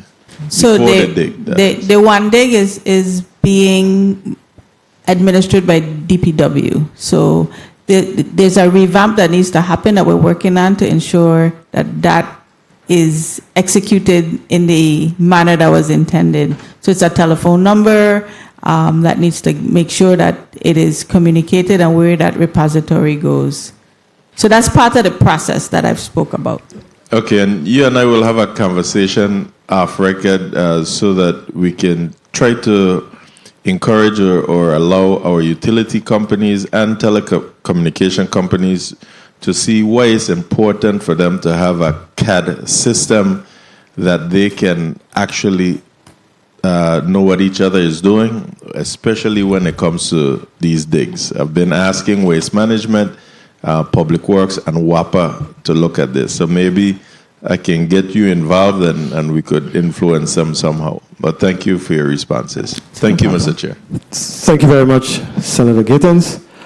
Director Clendenin, I wanted to ask, I just got a text message from someone in the Anna's Retreat area who inquired about the 5 individual homes that are under the Envision for Tomorrow program. And they were being worked on, and the contractor was stopped due to shoddy work. Apparently they were not familiar with the VI code, building codes or whatever. The question is, what is the status of that? Is something happening in that regard to restart it? Was another contractor appointed? Apparently this work has just stopped for quite a while and they haven't received any sort of feedback as to when the work will resume. Sure, and I Are apologize. you familiar with that? Yeah, to some extent, and I have my team back there. I apologize if they have not received any communication because we did communicate. When a contractor isn't performing well, it's up to us to take them off the job. I believe a number of those programs are either in solicitation or being solicited, so another contractor can take over the process. Okay. But if you could share that person's name with me, I am happy to look further into it. I will. I'll share that information with you. Thank you. Thank you. Point of information, Senator Blyden. Thank you, Mr. Chair. And in respect to work stoppage, the Dunu project, My question is in respect to the new contract that was signed recently. What the new cost per unit for that development? $1 million a unit $1 million a unit? with construction and soft costs. And what's the anticipated completion date moving forward? So it actually depends on actually when it gets started. So that there's still HFA, and I'm sure I'm going to toss it to them so they can continue answering, processing the request for the additional funds. Okay, thank you. Thank you, Senator Blyden. Senator Blyden has a good strategy. You are next for your 2 minutes. Yeah, it's a good strategy. I respect that. You then Fonseca. So you are next. Yeah. Yeah. No. Okay, very well. Thank you. But while we are there, Sure. You're asking about the completion, correct? yeah, the start date and a year. So we anticipate a completion somewhere in October of 2024. Okay. And the start date, anticipated start date? I'm sorry, I'm thinking about Walter M. Hodge, I'm sorry. The start date is the first quarter of 2024. And then, of course, they have until 2026 to complete. Okay. Let me ask in respect to, I know it was mentioned in terms of challenges, both with ODR and the Housing Finance Authority. Let me ask in respect to dollars and cents, the cost of money. When it comes to reimbursement, what type of funds we speaking to when it comes to reimbursement to contractors, etc. When it comes to contracts? Is there a price tag that goes along with that, and what's that number? If you could further explain the question, Senator, I'm sorry. Okay. I know in June, the Civilian Board of Contracts and Appeals, and I was looking at the document and it was speaking to different areas, but what caught my attention is where in the discussion it spoke to cost of money and the amount of funds that's requested in terms of reimbursement.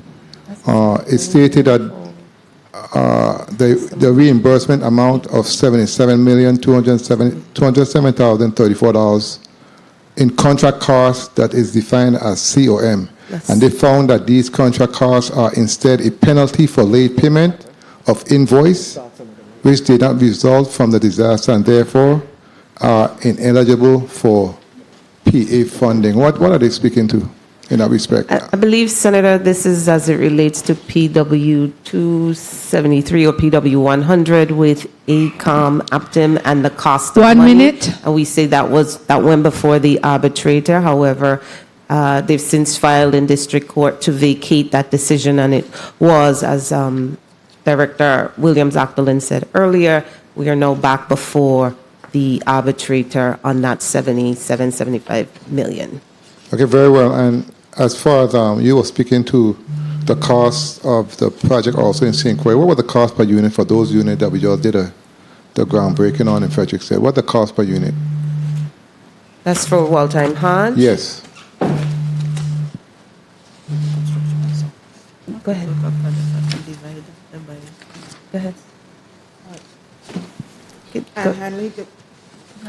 Please recognize Anne Hanley's microphone, third from the right. Anne Hanley, Director of Program, with soft costs and construction costs about 800. Excuse me, how much? At or about 800. 800. Okay, thank you for your responses. Colleagues, it's important to recognize and realize that in terms of construction costs,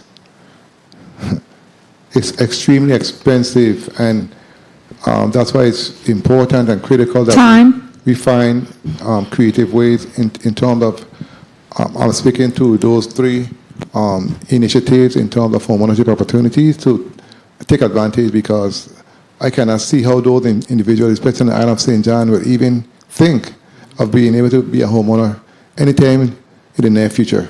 Thank you so much, Mr. Chair, for the time. Thank you very much, Senator Blyden. Yeah, we have been priced out of the housing market, so something has to be done. I wanted to ask you, Director Williams-Actolin, about roads, our territory's roads. I know in your presentation you mentioned about Department of Transportation's Highway Emergency Relief Program. Are monies available for neighborhood roads? No, Repair? not unless they're locally funded. We have some roads that have been determined eligible, like the ones I mentioned in the testimony, Botany Bay, some other roads that were being worked on, but the majority of the roads were determined ineligible by FEMA because of pre-disaster damage, and it didn't have the cover of the Bipartisan Budget Act. So we have been working with FEMA for those roads that are going to be affected by the utilities undergrounding, that we have a paving project that would be administered by DPW, so that if that road is touched by any of those undergrounding work, that it can actually replace the entire road. So that's something that we are working with FEMA on. It is currently being costed, and it will positively affect some of those roads that were not deemed eligible. Okay, that's a good strategy. So whether or not the road was in good shape or not, when it was dug up for the placement of the underground utilities, the federal government will in fact pave those roads. Correct. So each one of those utilities would have gotten funding to replace it. So we've been working with FEMA for a creative way of saying, well, if you have wastewater, potable water, and undergrounding, that we're able to call all of the funds so that we can actually have one master paving project, and then we can repave the road once all of the utilities are in the trench. Gotcha. Yes.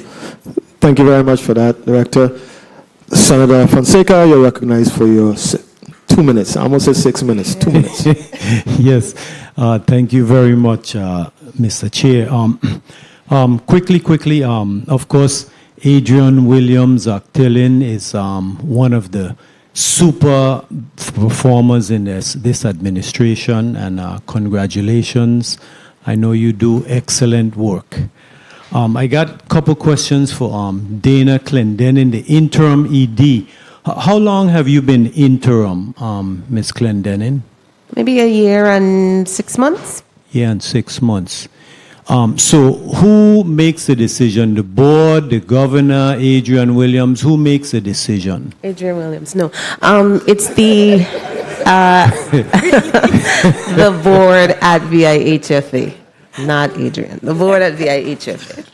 Okay, good. Thank you very much. So, it's great news here. I want you to follow up. You said your application to HUD, you got the approval on your first mitigation plan to complete the acquisition of Vital. The 1 minute. The propane supply folks, Vital, we all know. So how much are we going to pay for Vital? Is that a state secret, or can you disclose it? How much we plan to pay for Vital now? As stated, the acquisition is slated at $145 million. Okay, so that's still the same price. I just want to know, because, things change every now and again. Okay, I wanted to go quickly because with O'Brien, I see that name to pop up all over the place, Popa.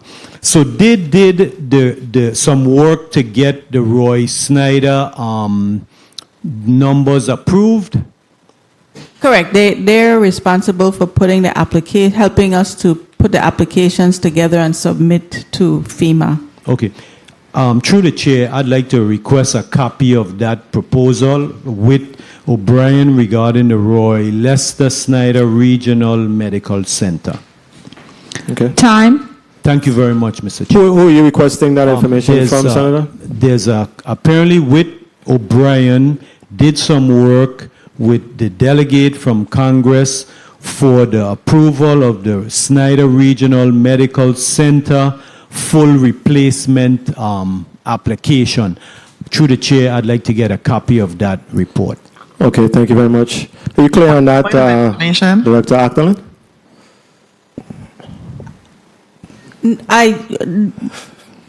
So you want to get a copy of the work that was done? Yes. And okay, so like, for instance, like the application? Yes. Okay, sure. Not a problem.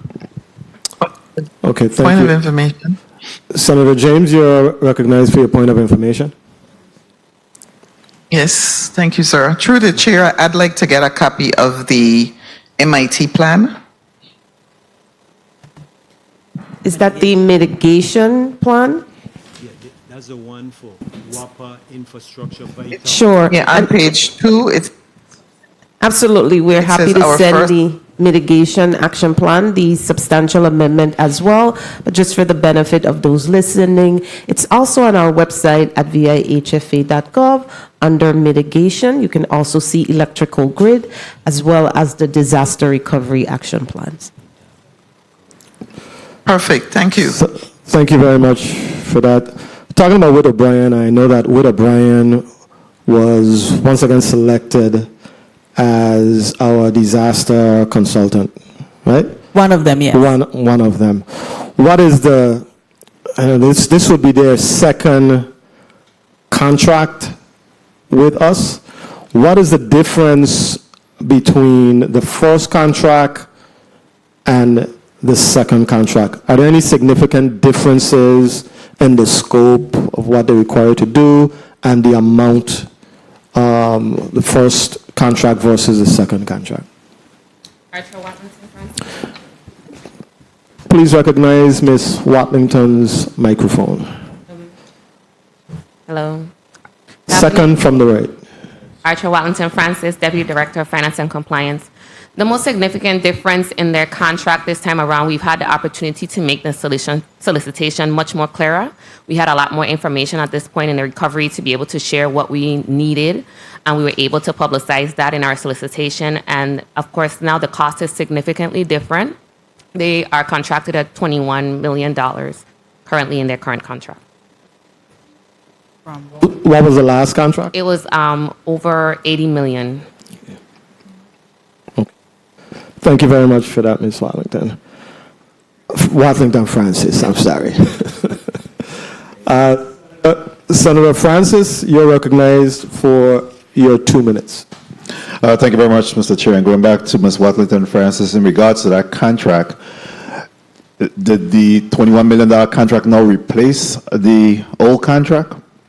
Yes, the previous contract expired. It expired. Yes. All right. So now the current contract is topped off at $21 million. Yes, that's the current not to exceed amount. Very well, thank you.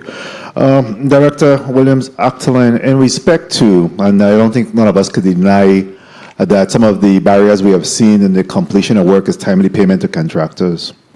What is being done to streamline that obvious red tape bureaucracy? I'm hearing that sometimes things got to get approved by DPNR, go to DC, then to New York, to San Juan, then to New York, and come back. What are we doing to streamline that issue?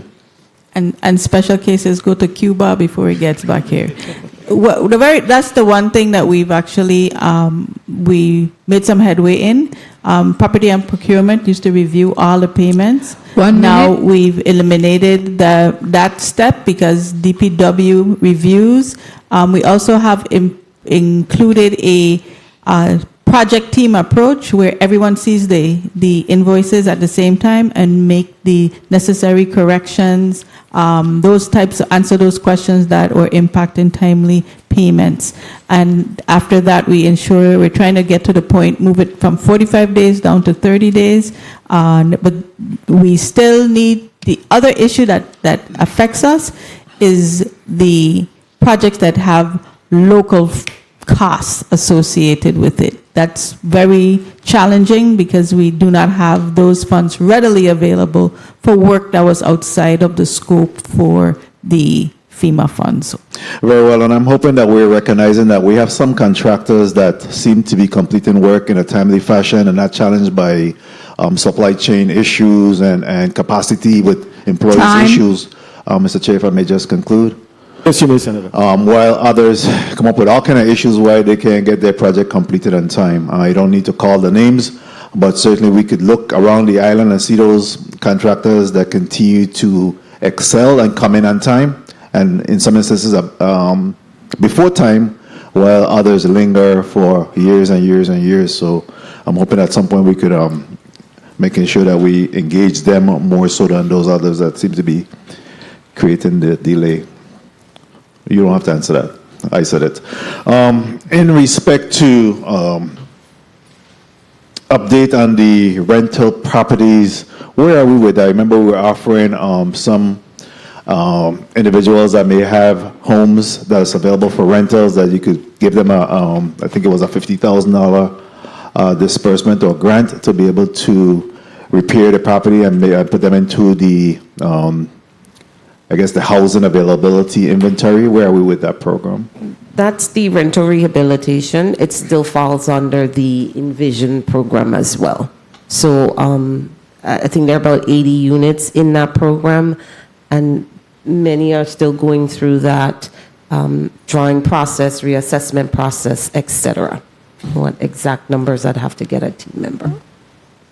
80 homes, yeah. Very well, and I'll just ask for you to answer in the chair's times in respect to how are we keeping those individuals that's in the Envision program, how are we updating them and providing information to them? Is still a hotline number or some feedback in terms of a status report to those families? Thank you very much, Mr. Chair, for the time. Thank you, Senator. You may respond in the chair's time. Sure. So for those that are tech savvy, we have the email address envisionprogram@vihfa.gov. We have the hotline number 888-239-3387. Listen for the option number 2. And if you have concerns or complaints, we also have a number for that, 340-715-5902. Thank you very much. Ladies and gentlemen, we've exhausted our line of questioning for ODR, Executive Director Adrian Williams-Actolin, as well as Housing Finance Authority, Interim Executive Director Dana Clendenin. Thank you very much, ladies, and your team for your insightful, enlightening information here today. We definitely have a lot of work to do, a lot of work ahead of us. We have accomplished some things also, some significant things. As you mentioned, Ms. Williams-Actolin, we need to celebrate the victories, large or small. Two of the key takeaways for me is the two potential impediments to our progress.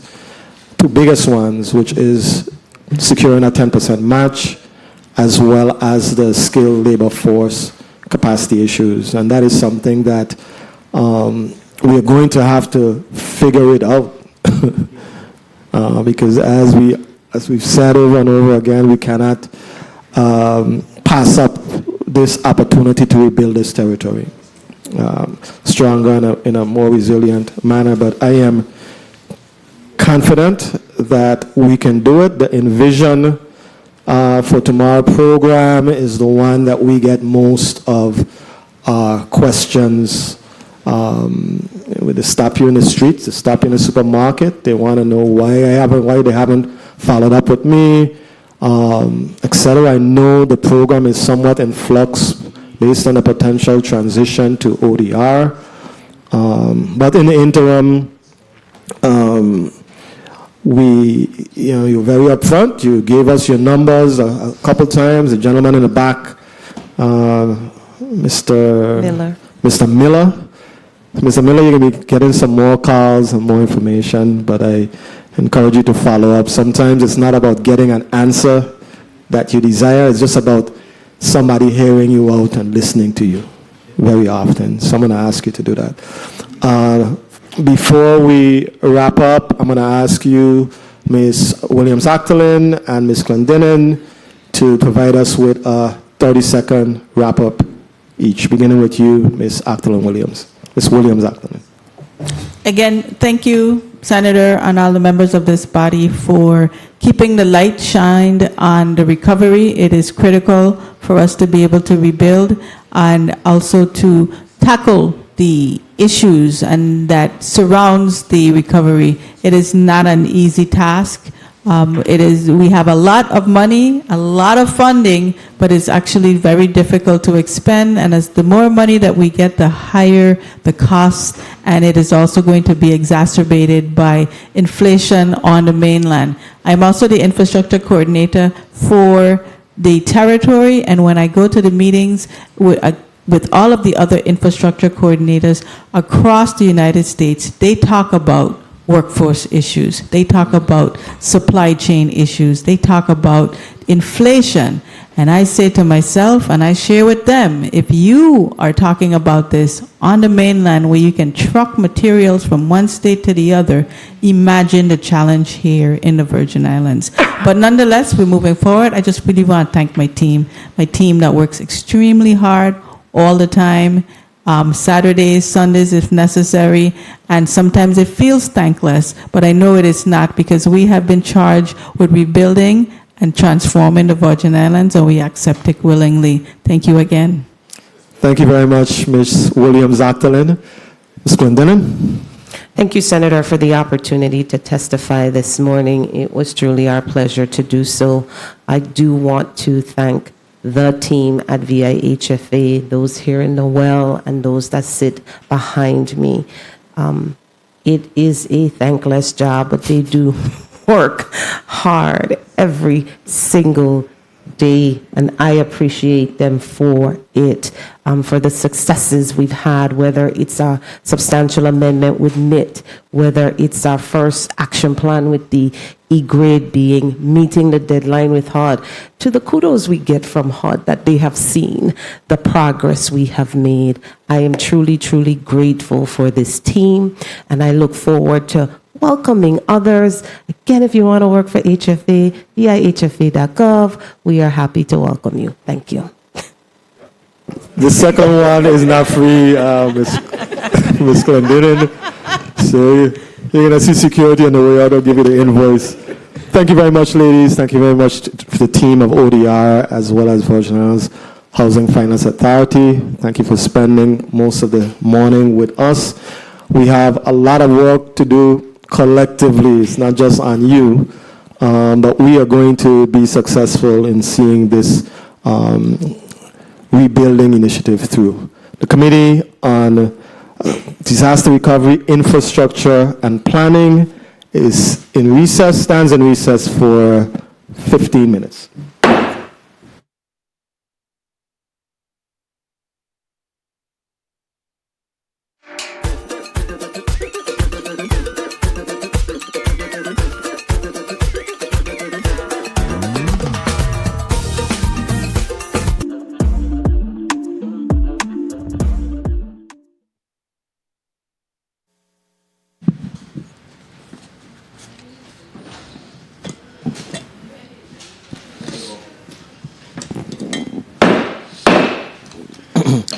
Good afternoon. The Committee on Disaster Recovery, Infrastructure, and Planning. You on? Good afternoon. Y'all hear me? Good afternoon. Hearing it now. The Committee on Disaster Recovery, Infrastructure, and Planning is back on the record. Madam Clerk, can you please read today's agenda into the record? Block 2 of today's agenda, the committee will meet to receive an update on and discuss the current status of the Virgin Islands disaster recovery efforts, specifically those relating to the Virgin Islands Department of Education. Topics to be discussed include, but are not limited to, planned, in process, and completed projects, the status of all federal and local funding identified for the department's projects, as well as any impediment with respect to the department's role in the territory's disaster recovery efforts. Invited testifiers, the Honorable Dr. Dion Wells Hedrington, Commissioner, Virgin Islands Department of Education. Also, Mrs. Adrienne Williams Octolin, Director, Virgin Islands Office of Disaster Recovery. This concludes the reading of the agenda. Mr. Chair, with your permission, I would like to read correspondence. Yes, you may. Please proceed, Madam Chair. Madam Clerk. Madam Chair. Yeah, great. Okay. From the Honorable Senator Diane T. Capehart, dated November 6, 2023, to the Honorable Milton Potter, Chair of the Committee on Disaster Recovery, Infrastructure, and Planning. Dear Chairman Potter, please be advised that I will not attend the Committee on Disaster Recovery, Infrastructure, and Planning meeting scheduled for November 6, 2023. Please ensure that I receive all the information provided in today's meeting, if not accessible on the legislative drive. Furthermore, I note the importance of this meeting and regret my absence. I ask to be recorded as excused. I thank you in advance and wish you a very productive hearing. Best regards, Diane T. Capehart, Senator, 35th Legislature of the Virgin Islands. This concludes the reading of any correspondence, Mr. Chair. Thank you very much, Madam Clerk. Please record Senator Capehart as excused. Colleagues, we will proceed with Block 2, and we've invited the Commissioner of the Department of Education, Ms. Dion Wells Hedrington, as well as the Director of the Office of Disaster Recovery, Ms. Adrienne Williams Octolin. Ms. Octolin was here with us earlier today for Block number 1, and we're pleased that she has agreed to stay on for Block number 2. So you've spent your whole day with the Committee on Disaster Recovery, Ms. Octolin Williams. Colleagues, testifiers, I'm going to ask you to state your name for the record. We have a remote reporter for at least the first round. So from left to right, tell us your name and your position, please, just for the record. Good afternoon. Archer Waltonton Francis, Deputy Director, Office of Disaster Recovery. Afternoon, Adrienne Williams Octolin, Director, Office of Disaster Recovery. Good afternoon, Dr. Dion Wells Hedrington, Commissioner, Department of Education. Good afternoon, Shaniel Callwood, Architect, VI Department of Education. Thank you very much, ladies, and welcome. Commissioner Wells Hedrington, you may proceed with your testimony. Thank you, Senator. Good afternoon, Disaster Recovery, Infrastructure, and Planning Committee Chair, Senator Milton Potter. Vice Chair, absent Ms. Diane Capehart. Committee members, Senator Franklin D. Johnson, Alma Francis Heilaga, Senator Kenneth L. Gittins, Maris C. James, and Carla J. Joseph, non-committee members present, and everyone listening and viewing today. I am Dr. Dion Wells Hedrington, and I have the privilege of serving the students and families of the Virgin Islands as the Commissioner of Education. I appreciate the opportunity to be here today to provide updates on our disaster projects and the future footprint of the Virgin Islands Department of Education. I want to take a moment to commend you and the committee members for your continued partnership with the department and the goals that lie ahead. This body has been highly supportive and responsive as we work towards improving public education in the territory. At the Virgin Islands Department of Education, our efforts focus on reforming, rebranding, and rebuilding public education in the territory. With me this afternoon is none other than my trusted colleague who has led this charge from the inception, Ms. Chanel Callwood, our VIDE architect. Over the summer, our dedicated maintenance team has been working diligently to address potential issues and implement necessary upgrades using some of our federal funding. We believe that it's crucial to maintain a conducive and safe environment for our students' growth and development. The VIDE, Department of Education, has established some changes within our department to include a petty cash system where our maintenance division directors in both districts can access about $50,000, which is a revolving fund for emergency repairs at the various sites. That funding is housed at the superintendent's offices, where they make the funds easily accessible to our maintenance staff. This process has helped the department in expediting emergency repairs to our facilities. The operations division is also scoping out services to solicit service contracts with local vendors so that they will have, if they have an immediate need, for example, air quality testing or mold remediation, that awarded contractor could be tasked and respond to situations immediately to remediate. The establishment of the School Maintenance and Construction Bureau is definitely on the way. The post for the executive director is on both Division of Personnel's website and our website as well. To date, there are 7 applicants. Once the interviews are conducted and the selected individual is hired, preparations will begin to transition the unit. The maintenance and operation personnel costs and operation budget have been moved under the Bureau's codes. The maintenance directors were delighted, and I have to say thank you to this body, because historically maintenance has only received $2 million territory-wide. The available funding has now increased to $5 million territory-wide. In addition, the Bureau has received a one-time amount of $7.5 million and reprogrammed Public Finance Authority funding totaling $3,417,978.25. So in the Virgin Islands Department of Education Maintenance Division, we call it Christmas. Here are some of the maintenance activities and improvements that have been completed or are currently underway utilizing the funding allotted to maintenance, and some that have been reprogrammed through the American Rescue Plan funding. Enhanced HVAC system to include the electrical upgrades necessary to power the air conditioning unit that are needed across our territory, plumbing upgrades, renovated classrooms, painting and repairs, safety upgrades, and landscaping and ground maintenance.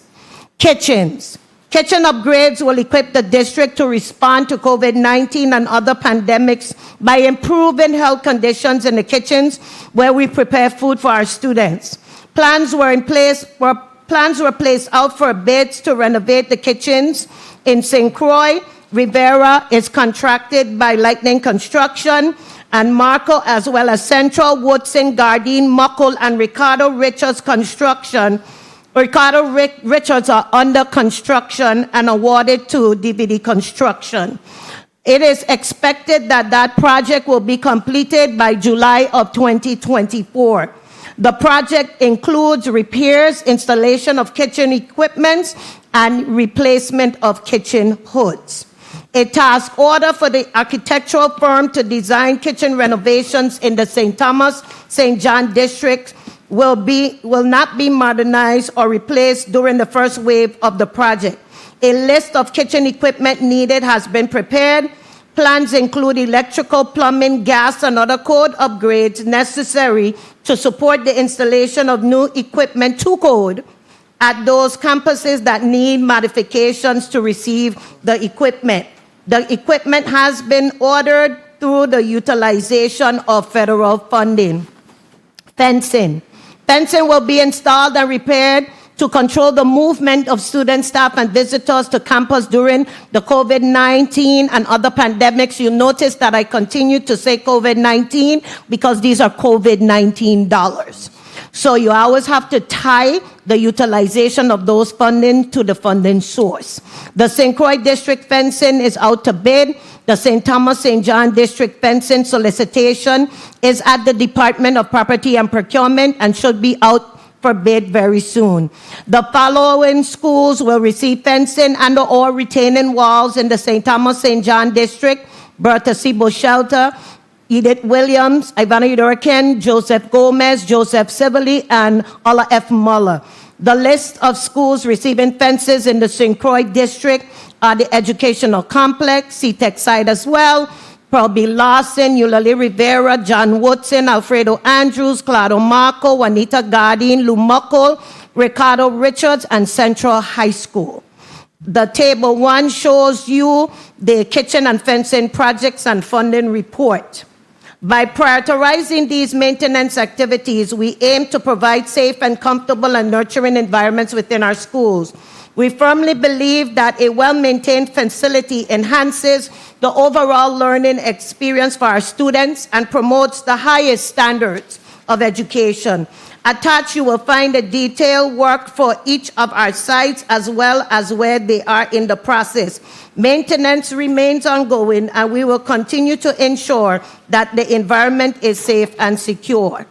The Virgin Islands Department of Education continues to work with FEMA to attain the needed funding, projected to be over $3 billion, for new and modernized schools. Local funds are being leveraged to undertake early start projects that support building the new Arthur Richards Pre-K to 8, rebuilding Charlotte Amalia High School. The early projects include CAHS 9th grade center at Whitley, Arthur Richards demolition, Evelyn Williams demolition, Charlotte Amalia High School demolition, and Abraham Center for CTEC and Adult Education. The table below shows the projection in terms of funding that we anticipate that the territory will receive to do the modernizations and replacements in VIDE. Capital improvements are made on a cycle as shown in Figure 2. The initiation phase was done over 18 months by VIDE and the New Schools Advisory Board, comprised of senators, VIDE leadership, union leaders, community members, parents, and students.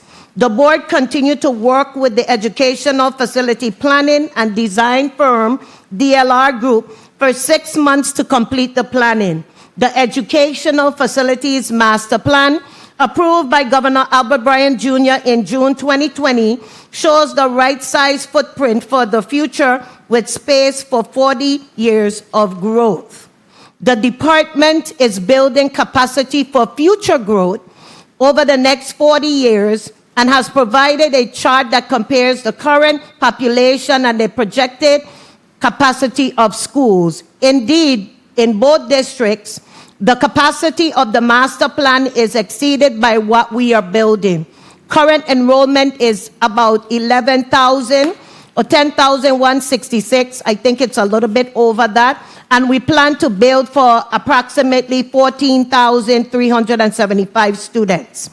And financials, permanent work. The Virgin Islands Department of Education is working with project management firms to develop implementation timelines. And I know that this body, along with the community, is always concerned about when things are going to happen. So those timelines are critical. Approximately $6 million in permanent projects have been completed, and more than $186 million in projects are under construction. Design-build teams for the new Central High, the new Charlotte Amalia High, and the Bertha C. Shelter Pre-K to 8 modernizations have been selected, and the contracts are being prepared by the Department of Property and Procurement. Design is in progress for Henderson, Marco, and Lockhart campuses. See Addendum A. Early start projects. Local funds have been leveraged, like I said before, to start projects early, including the demolition of the Arthur Richards site, the old and the new. Charlotte Amalia High School demolition is underway. Gladys Abraham Campus modernization and Adult CTEC Skills Center and Adult Education is underway. And Charlotte Amalia 9th grade annex and Whitley is currently inhabited by our lovely students at the Charlotte Amalia High School. Table 2 shows the early start projected funding reports, which gives you a total of $26 million in projects. Interim projects, in order to improve the health and safety over the next 18 months, federal funding from the American Rescue Plan are being used again for kitchen installation, kitchen equipment purchasing, fencing throughout the schools, generators, air quality testing, mold remediation, and air condition purchases. Project highlights. The Virgin Islands Department of Education held 2 meetings of the New School Construction Advisory Board, a meeting in St. Croix at Pearl B. Lawson Elementary School and a meeting in St. Thomas at the Charlotte Amalia 9th grade academy that provided updates to stakeholders and a preview of designs for several schools. As we move into the implementation and execution phases, staff and consultants are using best practices to ensure that construction is carried out to the highest standard within budget. Schedules will be developed in the fall after the FEMA fixed cost offers are received. Additionally, the department continuously does performance monitoring to identify systemic repairs and other needs for the facilities that are waiting to be modernized. Refer to Addendum B for the project status report and additional information. So bullets 1, 2, and 3 show you the sites that are for replacement, which are the Charlotte Amalia High School, Ivana Eudora Ken, Julius E. Sproul School Pre-K to 12, St. Croix Central High School, Arthur Richards Pre-K to 8, Alexander Henderson Pre-K to 8, Claudio Marco Pre-K to 8, Alfredo Andrews Pre-K to 8, Juanita Gardin Pre-K to 8, Pearl B. Larson Pre-K to 8, Ola F. Muller Pre-K to 8, Jenny Tuitt Pre-K to 3rd, E. Benjamin Oliver Pre-K to 8, St. Thomas Administration Center, and the St. Croix Administration Center. And when we talk about Administration Center, we're trying to create a hub that includes the district and the state offices in one location, as well as our warehousing. Modernizations are planned for the following site: St. Croix Educational Complex and CTEC High School, BCB, Lockhart Pre-K to 8, Joseph Sibley Pre-K to 3rd, Yvonne Milinabowski Pre-K to 8, Guy Benjamin Community Center, John Woodson Discovery Center, Whitley Discovery Center, Theodore Dumbavin Alternative Education Center, Edith Williams Alternative Education Center, Gladys Abraham Adult CTEC Center, and St. Croix Adult Educational Center. Critical systemic repairs at the remaining VIDE facilities: Lumokol, Ricardo Richards, Eulalie Rivera, Joseph Gomez, St. Croix School Lunch Warehouse, St. Croix Procurement Warehouse, St. Croix Headquarters, Jarvis Annex, St. Thomas School Lunch, St. Thomas Headquarters, and St. Croix Curriculum Center will receive systemic repairs until they are shuttered and their occupants have merged into the new modernized facilities. Challenges. Timely payment is the backbone of a construction program. The department has worked with the supporting agencies to ensure that vendor payments are made within 45 days of the submission of payment certification forms, and I understand that we are going to bring that to a smaller amount of 30 days eventually. We will continue to ensure that as a department, we track payments from the date received to the date the vendor is paid. To assist New School holds a weekly implementation meeting to provide updates and discuss issues with those who are awarded contracts with the Virgin Islands Department of Education. The implementation meeting is attended by several agencies, including but not limited to ODR, VIHFA, DPW, and VIDE. VIDE also finds support from the Office of Disaster Recovery Summits and uses these opportunities to dialogue and partner with those other agencies. The administration has made funding from the line of credit available to pay for work on projects in the fixed cost offer stage up to 9 months away from obligation. The line of credit will be reimbursed from the FEMA project worksheet after it has been obligated. The VIDE really thanks this body for the opportunity to give updates today, and we are excited for the opportunity to discuss our progress thus far on our recovery projects. Before I turn it over to my director next to me, I would like the opportunity to show Senator Potter two of the flyovers so that you as well as the community gets a picture of what we're talking about when we talk about our designs. Thank you for the opportunity. Thank you. That'll be great. Media?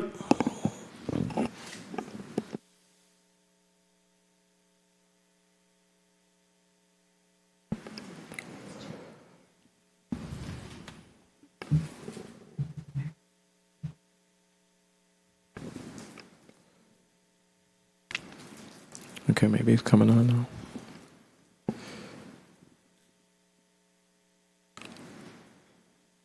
I know media is working on. There you go. So, Chanel, can you speak a little bit through it? Okay, everyone, we're getting an early glimpse of the new Claudio Marco School.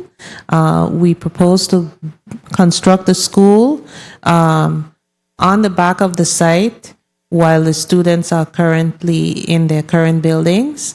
Once the academic buildings have been completed and the cafeteria, then we will move the students into the new school, demolish the old one, and construct the athletic fields. So in the flyover, you will see a lot of outdoor seating. One of the things that is shifting in education is the ability of teachers to have the flexibility to have classes indoors or outside. And this design allows them that flexibility, which is really changing the face of education here in the Virgin Islands. It's a design that we could never imagine that we would see. At least I can for the past 30 years that I've been in the department.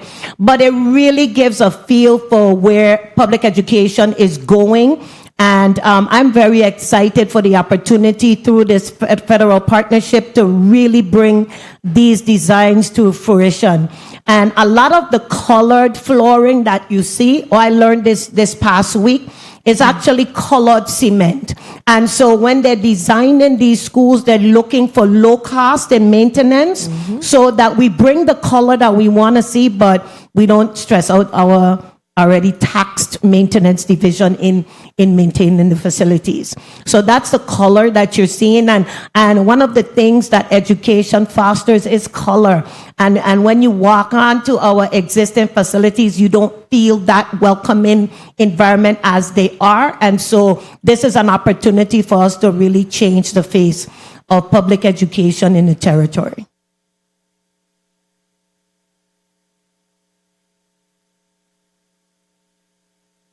That's it? BCB. Okay, BCB next.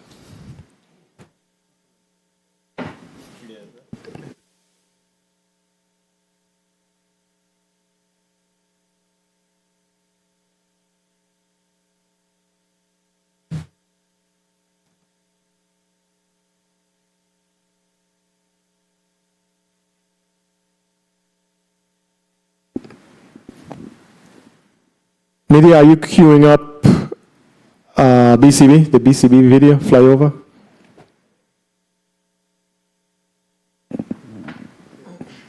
Okay.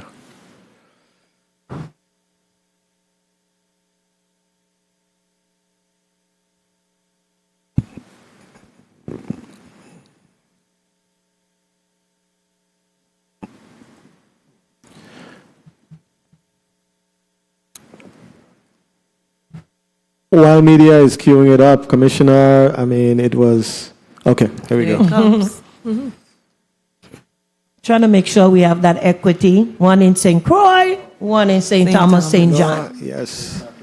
And this one is an example of a modernization. So none of the buildings will be demolished, but we are using landscaping, mechanical system upgrades to the AC system, which has been giving us a lot of problems. We're using paint colors, new finishes, new textures. We're introducing foldable walls between the classrooms. We're introducing a lot of glass between the classrooms to allow for visibility. The construction schedule for this one will be a bit longer because they're going to modernize one building at a time. So they'll be working closely with the principals on the scheduling of the work because the students will still be having school there. We're doing outdoor learning spaces and spaces designed for play. So we're finding that most of our outdoor spaces for our schools don't have very much in the way of playground equipment. They don't have much in the way of landscaping. They're very hot areas, and our students and teachers are not using them. So we're redesigning those spaces so that students and teachers can go outside if they want to do lessons, if they want to be hands-on with nature. And play is very, very important in the development of the whole child. So there'll be plenty of spaces for that.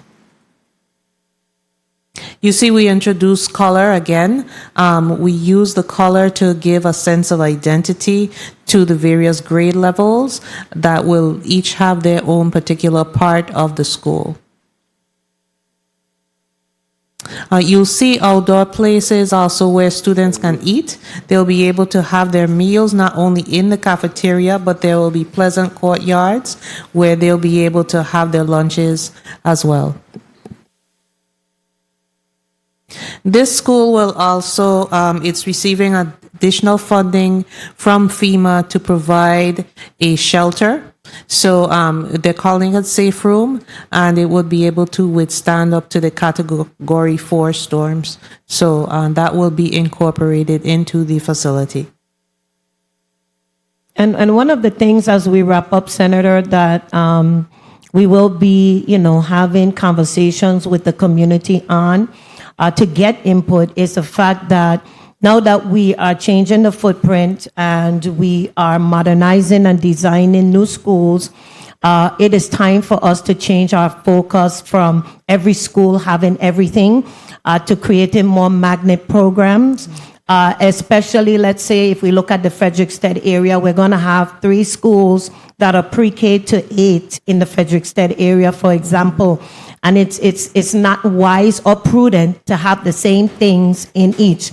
So we're looking at fine arts and music. You are looking at STEM and some other things that we can incorporate into the curriculum, which also gives us a little bit of leverage to ensure that we have the staffing for that particular discipline instead of trying to spread people out in 3 different schools in the West. So that's where we're shifting as we modernize our footprint. And also to note that everything that we are doing, there's 2 components that are very critical to this work, and that's our maintenance staff being foot to foot with the construction so that they understand what systems are in place and how to maintain them. One of the things that we have built into our contracts is to have supplies available at least for a year out, so that if we need to change out things, we don't have to be scrambling to get those supplies on hand. And making sure that our staff, our faculty and staff, has to be trained on how to utilize these new spaces. It's not like you're in your silos anymore. It's a lot more open. And so we have to make sure that we're supporting our people so that they successfully maximize on the learning spaces that we're providing. Thank you for the opportunity. Thank you very much, Commissioner, for the insights. I mean, those schools, if we're able to really produce those schools, I think it would be something incredible.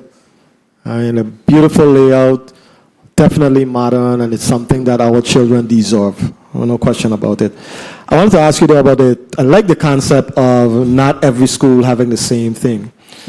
And I know that the way that we've historically done it, what dictates what school you attend is your address where you live. So if you happen to live out in Tutu, you go to Eudora Ken. If you happen to live past Dono or whatever, I don't know what the point is, you go to Charlotte Amalie High School. So with that shift in concept, I guess it would be a different. It's definitely, sorry, Senator, it's definitely going to shift the districting that we're used to. And I think it's time for our children to have choice. Not because I'm from St. John and I attend Ivana Eudora Ken and I'm interested in the nursing program, I shouldn't be afforded the opportunity to be in the nursing program. And I really think it's time for us to shift our pendulum and really focus on students versus what we have been comfortable with. And again, we've been having issues getting personnel. I think this will be a successful way for us to maximize that as well. Awesome. Will we have the 10% match for these school projects? So this lovely lady here, the lady right there. I am very optimistic. I am going to say yes. And I've been working closely with the Office of Disaster Recovery. Director Octaline has been extremely supportive. And I often wonder where we would be if we didn't have the office, because that was a newly created division. Yeah. But it was so needed because we have coordination meetings. So we're able to speak to the Water and Power Authority, Department of Public Works, all the entities that are doing construction at the same time, so we could coordinate our efforts best. And so Director Octaline can respond to that. Okay, I know we had a lot of discussions earlier this morning about match. Go ahead, Director. So Dr. Hedgerton is absolutely correct. The approach now is those schools that are the priority. We have $238 million set aside. So all of the schools that are moving first will get the match with the available funds, and then we will work it out as we can. Roll the dice for all of us. Yes. Thank you very much. Colleagues, we will proceed with one round, 1 6-minute round. If you have a burning question after we get through, I'll allow it. I want you to know that we're focusing exclusively on disaster recovery. We're not focusing on test scores. We're not focusing on the million of other things that we could ask the Commissioner of Education, since we have her here. So I want you to resist the urge to get too deep outside of the scope of the focus of our meeting.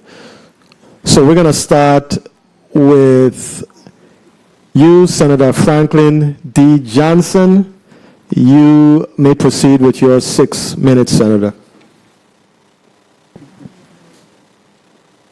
Can you hear me? Hear you loud and clear.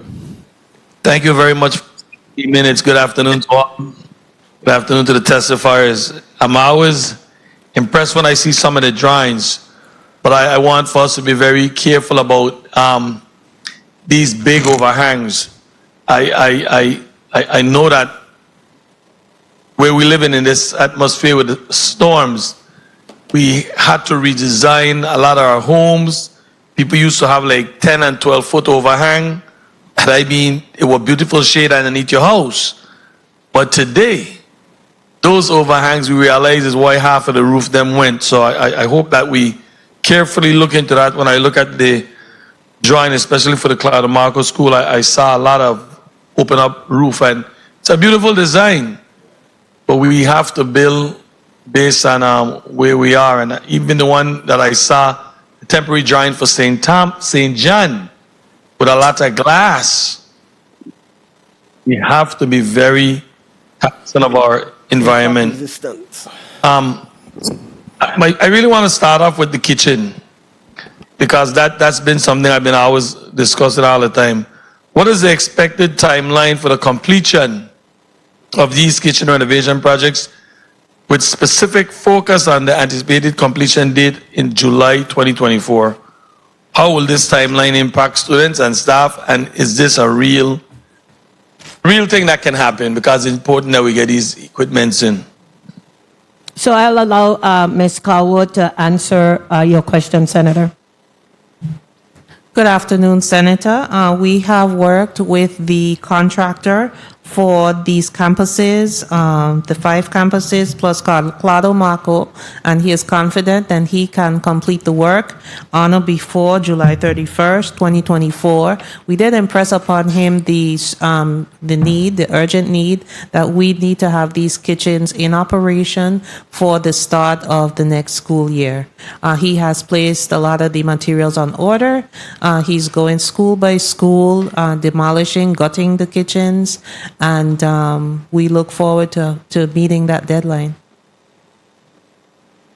You know, and I like to hear this start date, and I like to hear deadline date. But there's something I realize the government don't do a lot in their contract. Penalties for not fulfilling these deadlines and data and timelines. And yes, even with that, you can put you could put in 20, 30 rainy days. But we have to also start putting in penalties, because some contractors are overbiting, taking more work than they can actually do, and then delaying our projects. And these projects are very sensitive and time sensitive. So is there any place in our contract that we start putting penalties for exceeding, you end up going 2 years? Is anything like that in our contracts? Yes, sir. The Department of Property and Procurement has put in liquidated damages in the contracts. So there is a dollar amount in the contract that the contractor can be fined, and those funds can be withheld from his final payment. Well, thank you for that. I appreciate hearing that. I want to ask the commissioner a question, because this water in the island of St. Croix especially has been a big topic. How did it impact the schools in the area? Because I think 2 of our schools, if I'm correct, which would be the John Woodson and Complex, are in the vicinity of the hot spot, I could call it. How did it impact our school, and what have we done to make sure that our children are getting safe drinking water? 2 minutes. And the food in the kitchens are being prepared with safe water, with good water. Thank you for that question, Senator.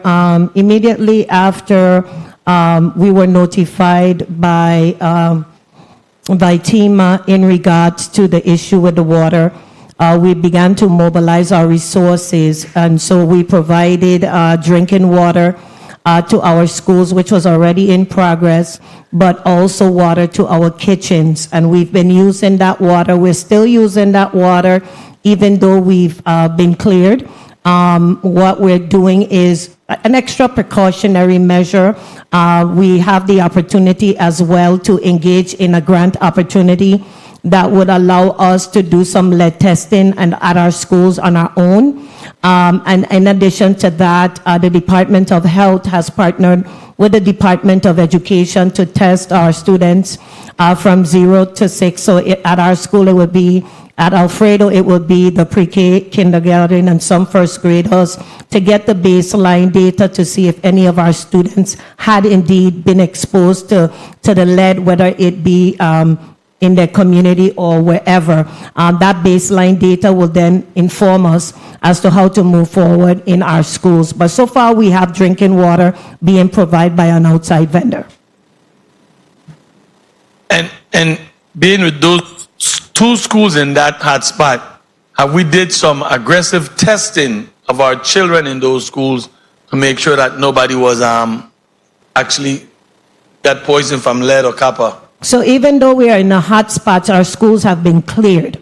And so the Department of Health is testing our students at the Alfredo Andrews School, from those that range from 4 to 6 years old, to get that baseline data to see if there's any exposure. Based on the research, those are the most critical years where the lead exposure can have the greatest impact.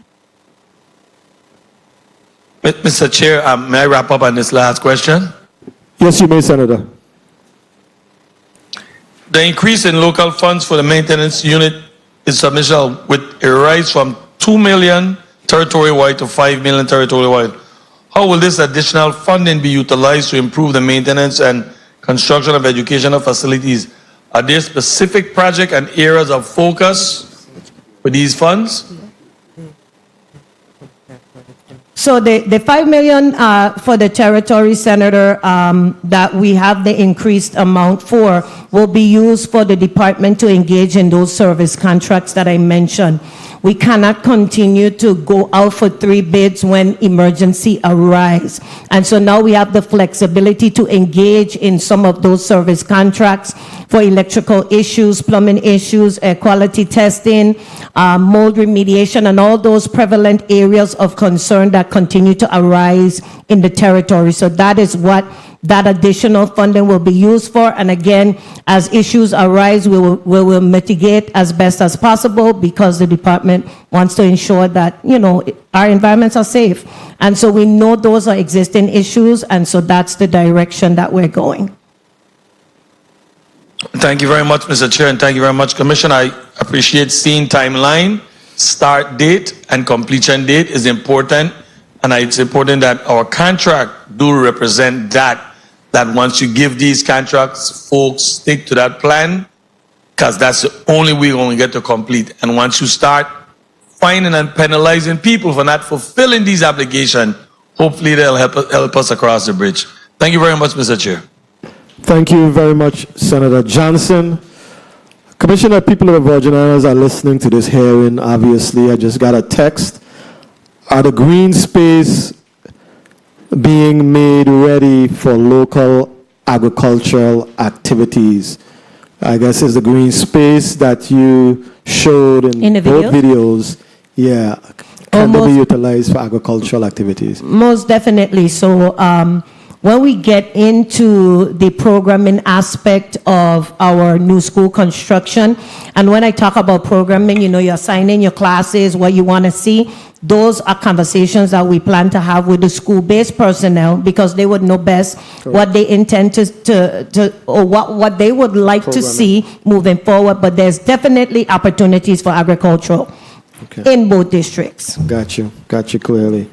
And there was another question about students possibly being disenfranchised based on the school they attend. And I guess they're talking about the fact that different schools may offer different, specialties. But I think you answered the question that you're not going to be restricted to the school based on the location. And if you have an interest and a desire in, let's say, music, you have a music academy, I don't know, you can apply and successfully attend that program. And that's an excellent discussion to have, especially the music programs. And what we find is our students really don't get into reading music and being exposed to the different instruments until high school. Yeah. By high school, they should really be concentrating on one instrument, not being exposed at that level. So being able to have the magnet program would help us to get those students who are interested in those areas trained up so that by the time they get to high school, they're off and they're shooting and they can be eligible for scholarships and so forth to attend school. So that's the direction that we want to go at the Department of Education. Excellent idea. Senator Joseph, you're recognized for your 6 minutes. Thank you so kindly, Mr. Chairman. A pleasant good day to everyone, and thank you, Dr. Wells Hendrington, and Ms. Chanel Carwood for being here. Of course, we've had ODR here from the beginning of the day, which was after 9 o'clock this morning. Okay, so my questions are going to be primarily focused relative to the funding that you have received for the School Maintenance and Construction Bureau. In reading, it looks as though, I'm just adding the numbers up, you are entitled to about 15, you could say rounded up, $16 million in funding, and that's local funding as well as those that have been reprogrammed from the PFA, correct? Correct. Now, I was trying to follow how this money is going to be spent and which project you have prioritized to spend it. So, I wasn't able to glean it from your discussion in your testimony. So maybe you can provide us with that information. I know you have your trusted right hand, hidden secret person, Ms. Carwood, next to you. I'm thinking that you already have some type of schedule on where you're looking to utilize these funds. That's a negative, Senator. That money is just coming online. And so what we did is we divided it up into the various categories. And actually, Which categories? At our November 16th meeting with the committee on the whole, with the Committee on Education and Workforce Development, we'll have that breakdown. So you're talking about operating supplies, some service contracts, training for our maintenance men. We're entering into a partnership to get our maintenance division certified, those types of Okay, so I'll put a pin in that, Okay. and I'll note it in my note to Yes. look for it Yes. in that meeting. God spare our lives. Now let's move on. I wanted to, and before we move on, and I placed a pin in it, is the Ivana Udoracan High School AC one of those items that you're going to use some of this funding for? So- the replacement in the gym, the Digna Wheatley Gymnasium, who incidentally was named after my classmate. So we are reprogramming some of our ARPA funding to take care of our air condition needs. And so, yes, that would be one of the areas, in addition to the many classrooms that are needing to be outfitted with new air conditioners, that would be included in the ARPA funds. Anything that needs to be repaired immediately, we will be able to offset with some of that local funding, which is much easier to use.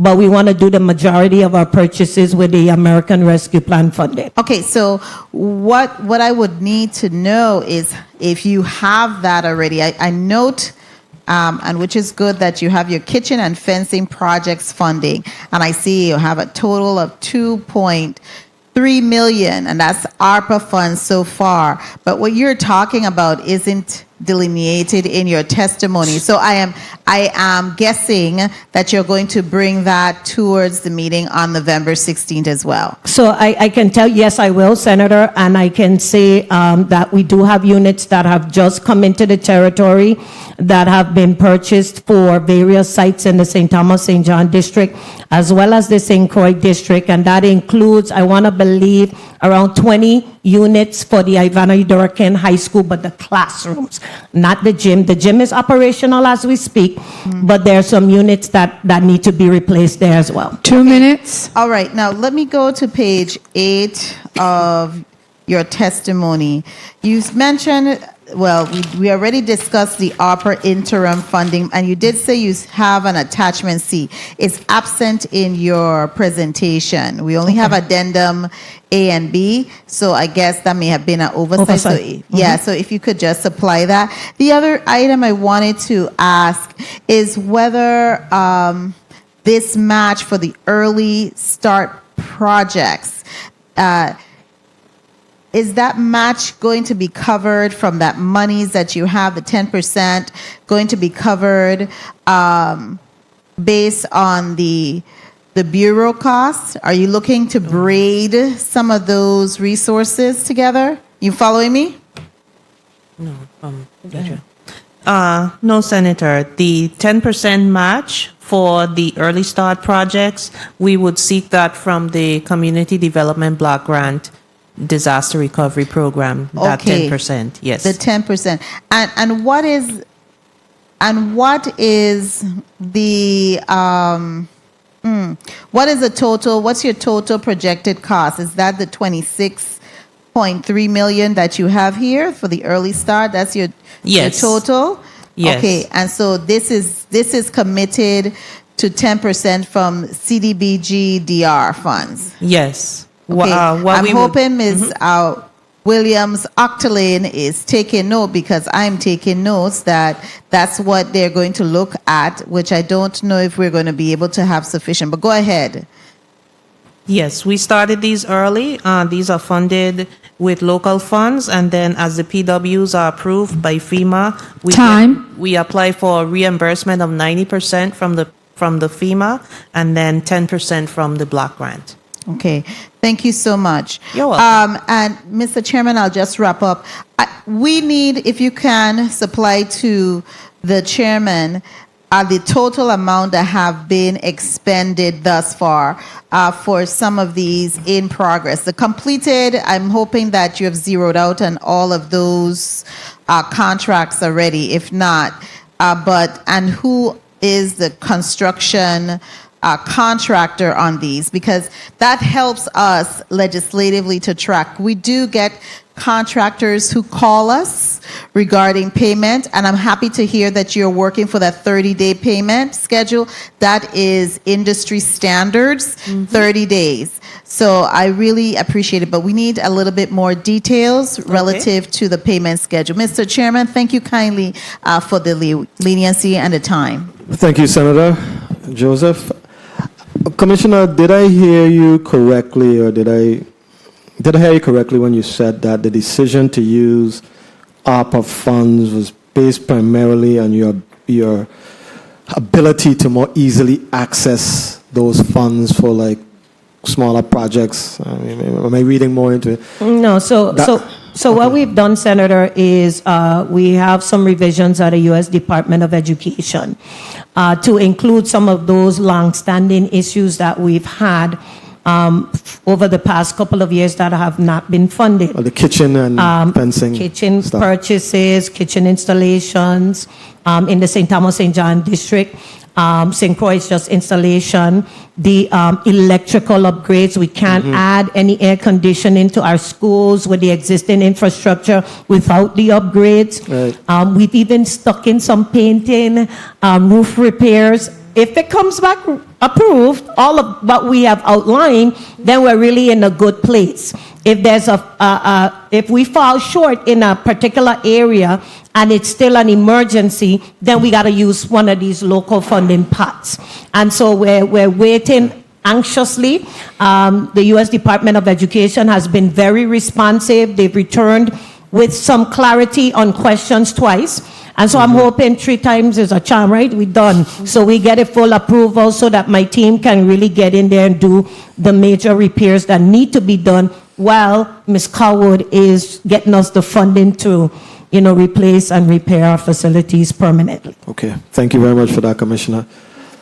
Point of information, Senator Joseph. Yes, thank you so much, Mr. Chairman. How much funding did the Department of Education receive in ARPA funds? Right now, we have a balance, I want to believe, of 100 and... The total you received? I don't have that with me today, Senator. So through the chair, because that's part of the discussion, and how much you have remaining? So remaining, we have 120 million. I believe, if my memory served me correct, you had $135 million in ARPA funds, and so you're saying you have 120 remaining, and that's just education. That's outside of what we receive for the territory, correct? Correct. So, for example, if I may, we've set aside 20 million in each district to cover the electrical upgrades and the air conditioning installations across the territory. We've line itemed for behavioral services. For example, we know that social emotional wellness is an issue. In my conversation with students across the high schools, they've talked about the need for students to have an outlet. And so we're able to partner with the Department of Health to get the behavioral vans to come to our schools and have licensed therapists and psychologists to speak to our students, because one of the things that they did share is that they're not comfortable speaking with school-based staff. They feel that their business gets out. And so I'm not going to go back and forth. I know there's a need, and so we're able to partner with the Department of Health to provide that. Again, we're doing painting, roof, and all of those things have been budgeted accordingly. Safety fencing, the safety equipment for the monitors, trainings, and those types of things. Every funding source that we have, 20% of the funds allocated to the territory must be used for student achievement. So you'll see programs that the districts have in place that we didn't touch. Those are very important for us to recover the academic loss and to enhance the experience that our students receive in our schools. So the $100+ million that you just mentioned from ARPA funds, that is separate and distinct from the ARPA funds that we have is it Chase Bank? Where do we have the JP Morgan Chase? We have a few hundred millions there on deposit. That is a separate and distinct part of funding. Please recognize Director Actolin's microphone. It's Adrian Williams Actolin. So the entire amount is what's depositive, but there's allocations made to each department for the specific funds or project that has been approved. Okay. Thank you. Thank you very much for that. Senator Maurice James. Senator James, you're recognized for your 6 minutes. Good afternoon. Thank you, Mr. Chairman. I first want to say that the Committee on Education and Workforce Development is having a hearing on November 16th. And so for a minute there, I was like, why is the chair having his meeting today with education? However, it turned out that it was a good thing. Because in the last week, as the education chair, and I'm sure good afternoon, Commissioner, I'm sure you know where I'm going. In the last week, there has been decisions made with respect to Woodson and Central High on split session. And I would like, there were a number of people in the community who reached out and said that it was unreasonable, illogical, because Central, of course, was on an abbreviated schedule, and so it didn't seem as if it made sense to have Woodson in afternoon when Central was cut short from the afternoon. So I wanted to give you this opportunity today to address that issue, if you would, please. Thank you. Good afternoon, Senator James. The decision for us to explore the option of split session was definitely needed. Our students have been in the virtual setting for the past 3 weeks. We are experiencing some challenges with our middle school students, and they deserve to have the opportunity for face-to-face instruction. We have some serious issues at the Woodson campus. We have to do our air quality testing and mold remediation. We have several projects that must take place before any persons can return to that campus. So at that time, the superintendent was charged with coming up with a plan that would allow our students to have some form of face-to-face instruction, especially around those critical areas of academics, reading, math, science, and social studies. So that's where the abbreviated schedule came in. What the superintendent did with her team is look at the areas where those students come from. It's the same students that usually feed into Central High. Therefore, the busing and the challenges that would come around transportation would be minimal. We know that Central High as well as Complex have been on abbreviated schedule. And while I understand most of the concerns, the Department of Education needed to have that option for face-to-face instruction. So they have a hybrid model where the students from Woodson would take their special classes virtually and would come in the afternoon for face-to-face. Will it be a smooth transition? I anticipate that we will have some challenges, but we needed to have a plan in place to allow all of our students to receive that face-to-face instruction. So that's why that school was selected, and students have voiced their concerns because I've established some good relationships with the students, and part of their concern were the CTEC classes and them missing out on certification, which were corrected, as well as seniors being able to enjoy their senior year. And so the department is committed to getting those situations rectified by December to allow us to come back into our own schools in January.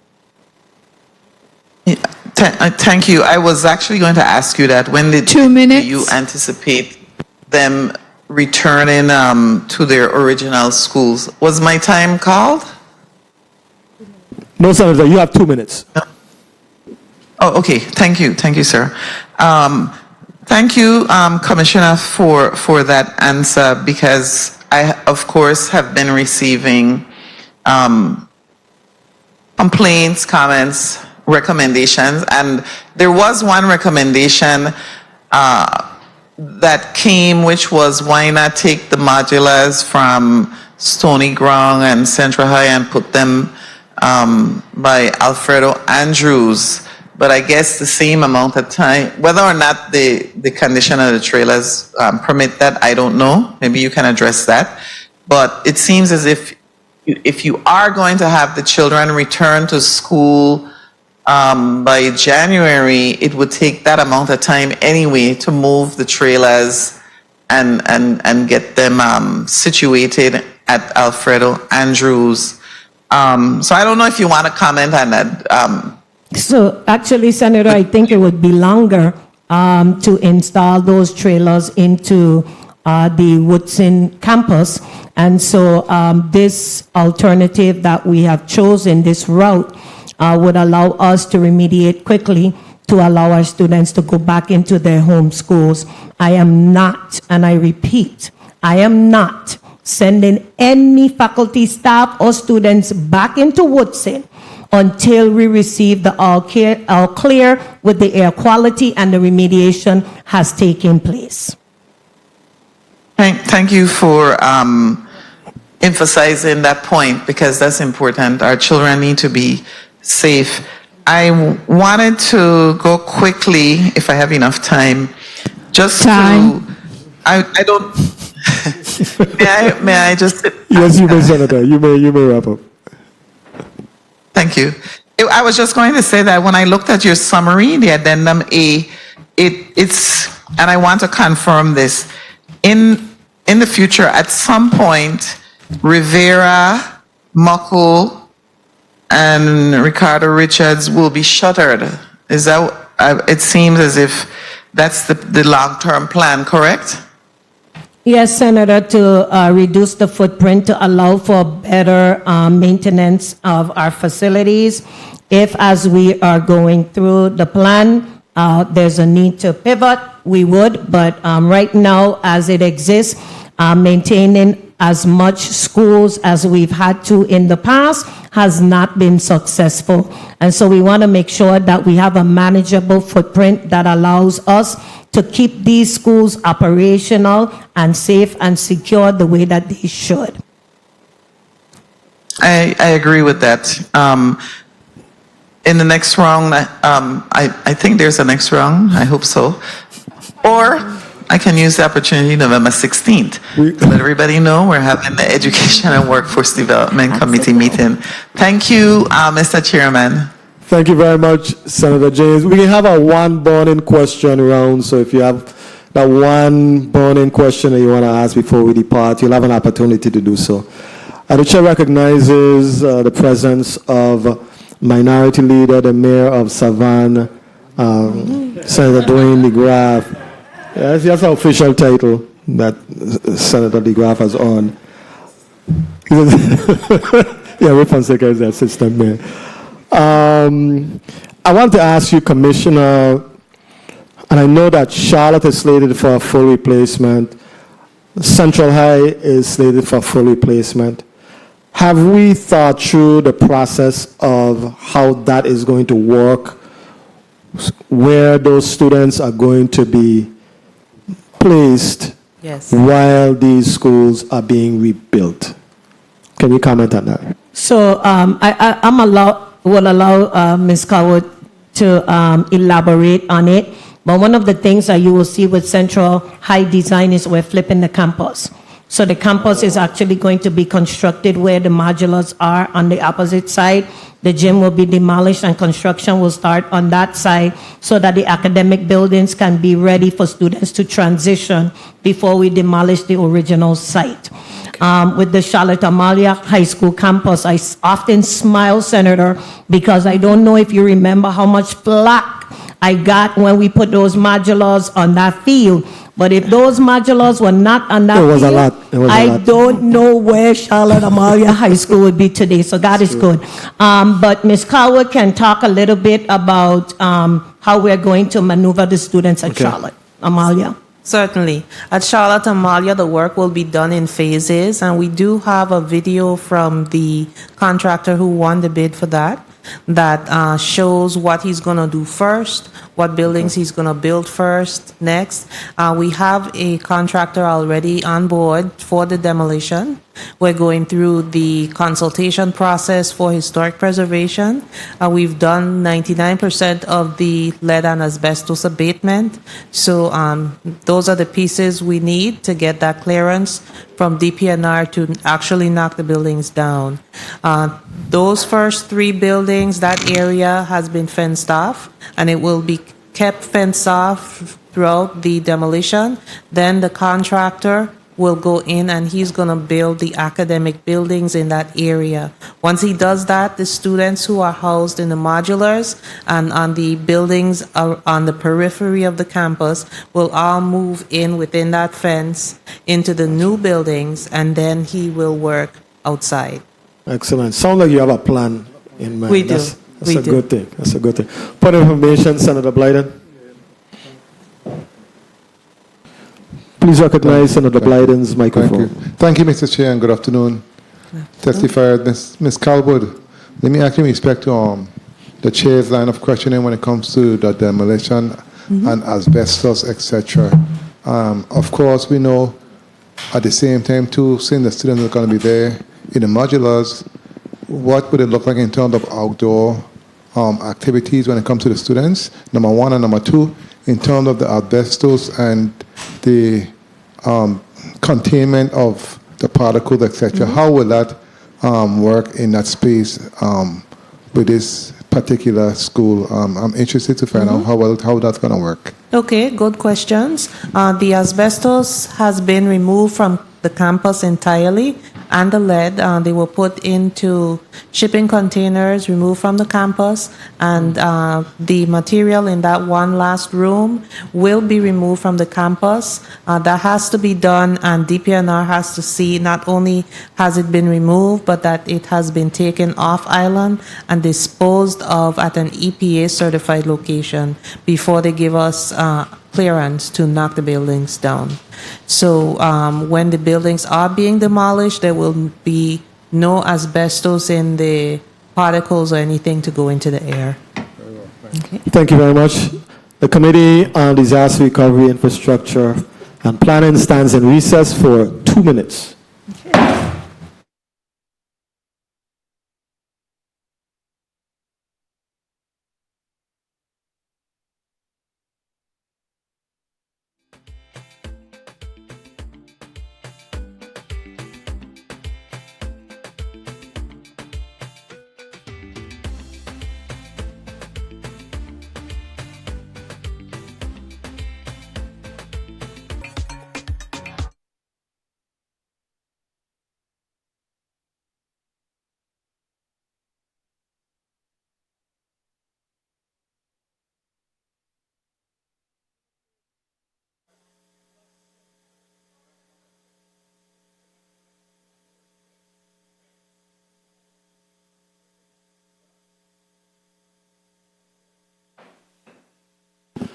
Committee on Disaster Recovery, Infrastructure, and Planning is back on the record. Point of information, Senator DeGraff, you're recognized.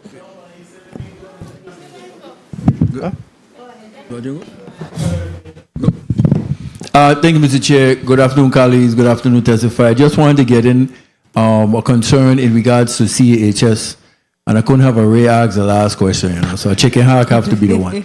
No, I was concerned about the vibration of demolition and like I said, the dust and that impact from noise impact on the school being so close right now. How have you taken that into consideration, and what was the plan for that? The contractor is preparing for us a plan for that.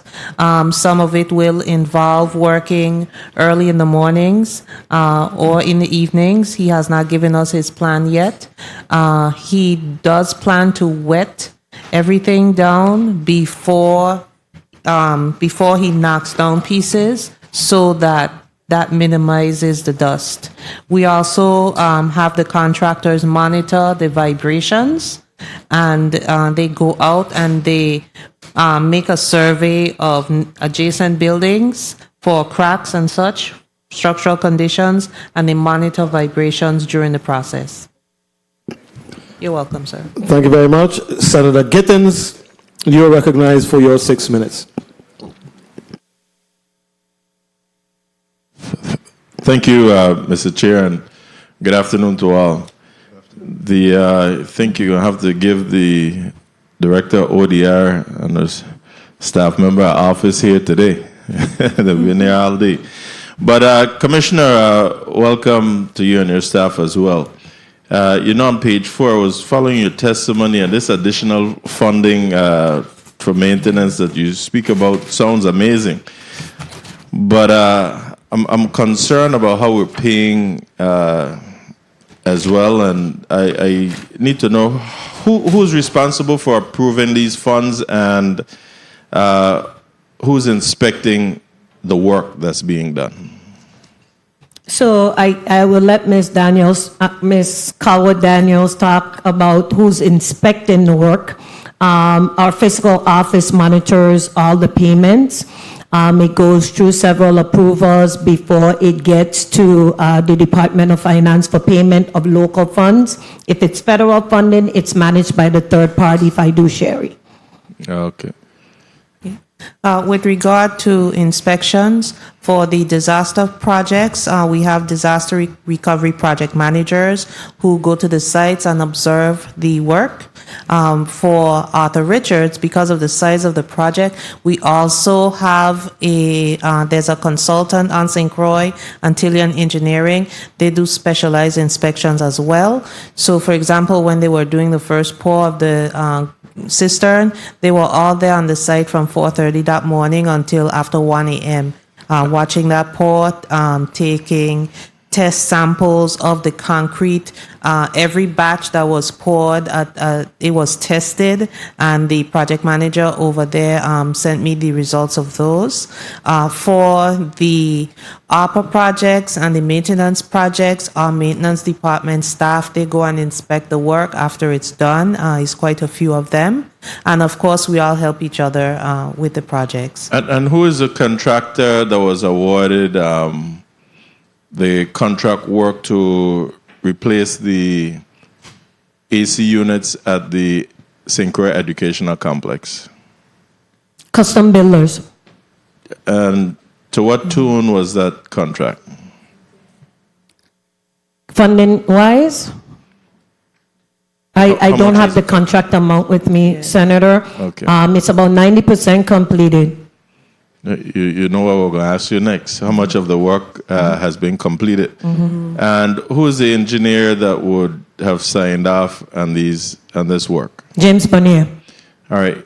Through the chair request, can I have a copy of this contract and to include the engineer that signed off on this work? Now, and that's a contract, sorry, Senator, contract for the St. Croix Educational Complex with regards to the air condition and any other work that they may have performed at the St. Croix Educational Complex. Okay. All right? Mm-hmm. Thank you. I'm going to run a lot further if I stay on where I'm at, so I'll yield at this time. Thank you for the time. Thank you very much for that, Senator Gittins. I'm impressed. That's what you yielded. Very, very impressed. Senator Alma Francis. No, sir. No, sir. Senator Alma Francis Heiliger, you're recognized for your 6 minutes. Thank you. Good afternoon once again to my colleagues. Good afternoon to the testifiers. Good afternoon to the people of the territory and staff.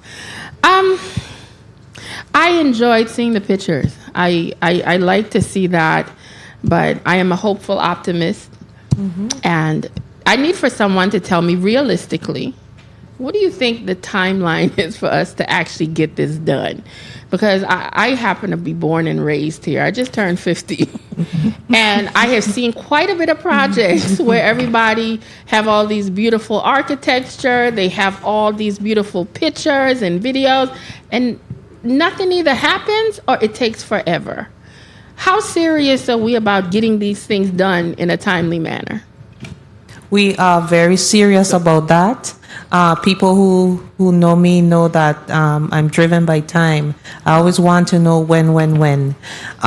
We have worked to streamline the payment process, which is the number one thing that slows projects down. And we are looking at 10 years for everything. For all of the schools? Well, everything will be either completed or significantly underway. Okay, 10 years roughly. Within 10 years, 7 years from now, you're going to see a lot of things. 2030, you're going to see a lot of new schools open, people moving in, teaching things in a new way. Time is not on our side because these FEMA grants are a fixed cost. So the longer you take to do a project, the cost keeps going up. The cost keeps going up. So that alone is driving us to complete things in a timely fashion. Also, the earlier that you can get these things out to bid, the better prices you get. Once it's in the hands of a contractor, he's paying interest on the construction loan that he's getting for the project. So he wants to finish on time. So we're looking to get out the gate early with as many projects as possible. Okay. And we want to be cutting some ribbons. If we could cut ribbons like every year, just get on a roll. Some years, the director, she gonna be just cutting ribbons this month, next month, the following month. That's what we want to do. Well, I will be closely monitoring so I can show up to actually walking in the doors and ushering the students in. That's the part I want to see. Yes. But I appreciate you sharing that it is an urgency for you guys as well. Williams Octoling, Director, I want to know how much money overall right now of ARPA funds, if you're aware, is sitting in JP Morgan Chase? Senator, I don't have intricate knowledge on the ARPA dollars. That is really managed by Office of Management and Budget. That's what I thought, but I know they were trying to shift some things over to you and your office. I wasn't sure if some accounting of that was part of it as well. Okay. The reason why I brought that up is because for me, a lot of these monies were sent to the territory to be circulated in the territory at the time, and I'm very worried about us losing funds. I mean, we had a very great, and we continue to have a great opportunity where the federal government said, here's millions upon millions of dollars to help the people in the territory. And as a senator sitting here, I'm like, the reason why the money was given to us is to circulate. But then when I'm having conversations about our government deciding that it's better to have it sitting in a bank account to collect interest because you don't have no control over the interest, my brain is not processing that 100% because the monies is not circulating and getting to where it gets to in order to benefit the people of the territory. And that's a major concern for me. So I need us to, I don't know, if we got to step in as a legislature to clean this up, I am all for it because I need that money to go where it needs to go, and it's to the people. Senator, may I just make a quick comment or in the chair's time? Well, no, you can go ahead. I got a minute and a half. Okay. So I think the one piece that I don't want us to lose sight on is as the The projects, there's a concept for it, and then they have to get ready to actually spend the money. So while the money is allocated to a particular project, and we may be going through the solicitation period or whatever it is, that's not actually need to be drawn down, it's in that account. But once the project becomes active, then the money is actually taken out of there and moving. I fully understood that, but I also saw what we submitted to use the ARPA funds for, and a lot of it isn't even being executed. So I'm fully Understood. aware. I understood. And the last piece is that the federal government gave us all this money, but sometimes it just feels like they're saying, here's $100 million, which you got to do it with your one hand tied behind your back and the other foot, in a sack race. So I know the that's feeling. part of the challenge. Well, I hope we can figure out how to hop with one foot because we need the money. Agreed. The other question I wanted to ask had to do with I was a little bit concerned with the time frame because when Ms. Clendenin was here earlier, one of her major talks about dealing with the housing aspect of it has to do with contractors. And your projects are major. These are not small projects. And you're telling me within... Time. Could I just wrap up quickly? Yes, you may, Senator Francis. Thank you. You're telling me within 7 years from 2023, 2030. But how do we address getting the necessary people here in the territory to do all of these major projects? Because it's one thing for us to talk about it, but it's another thing to actually execute it. Are you guys involved as an education department of really seeing how that aspect works, or you just completely leave it up to the executive branch? No, we're actively engaged with the Office of Disaster Recovery. Director Octalane has an opportunity coming up in December for outside contractors to come in. I had the opportunity of being a keynote speaker at the Learningscapes conference. And while I was there, I was recruiting people as well.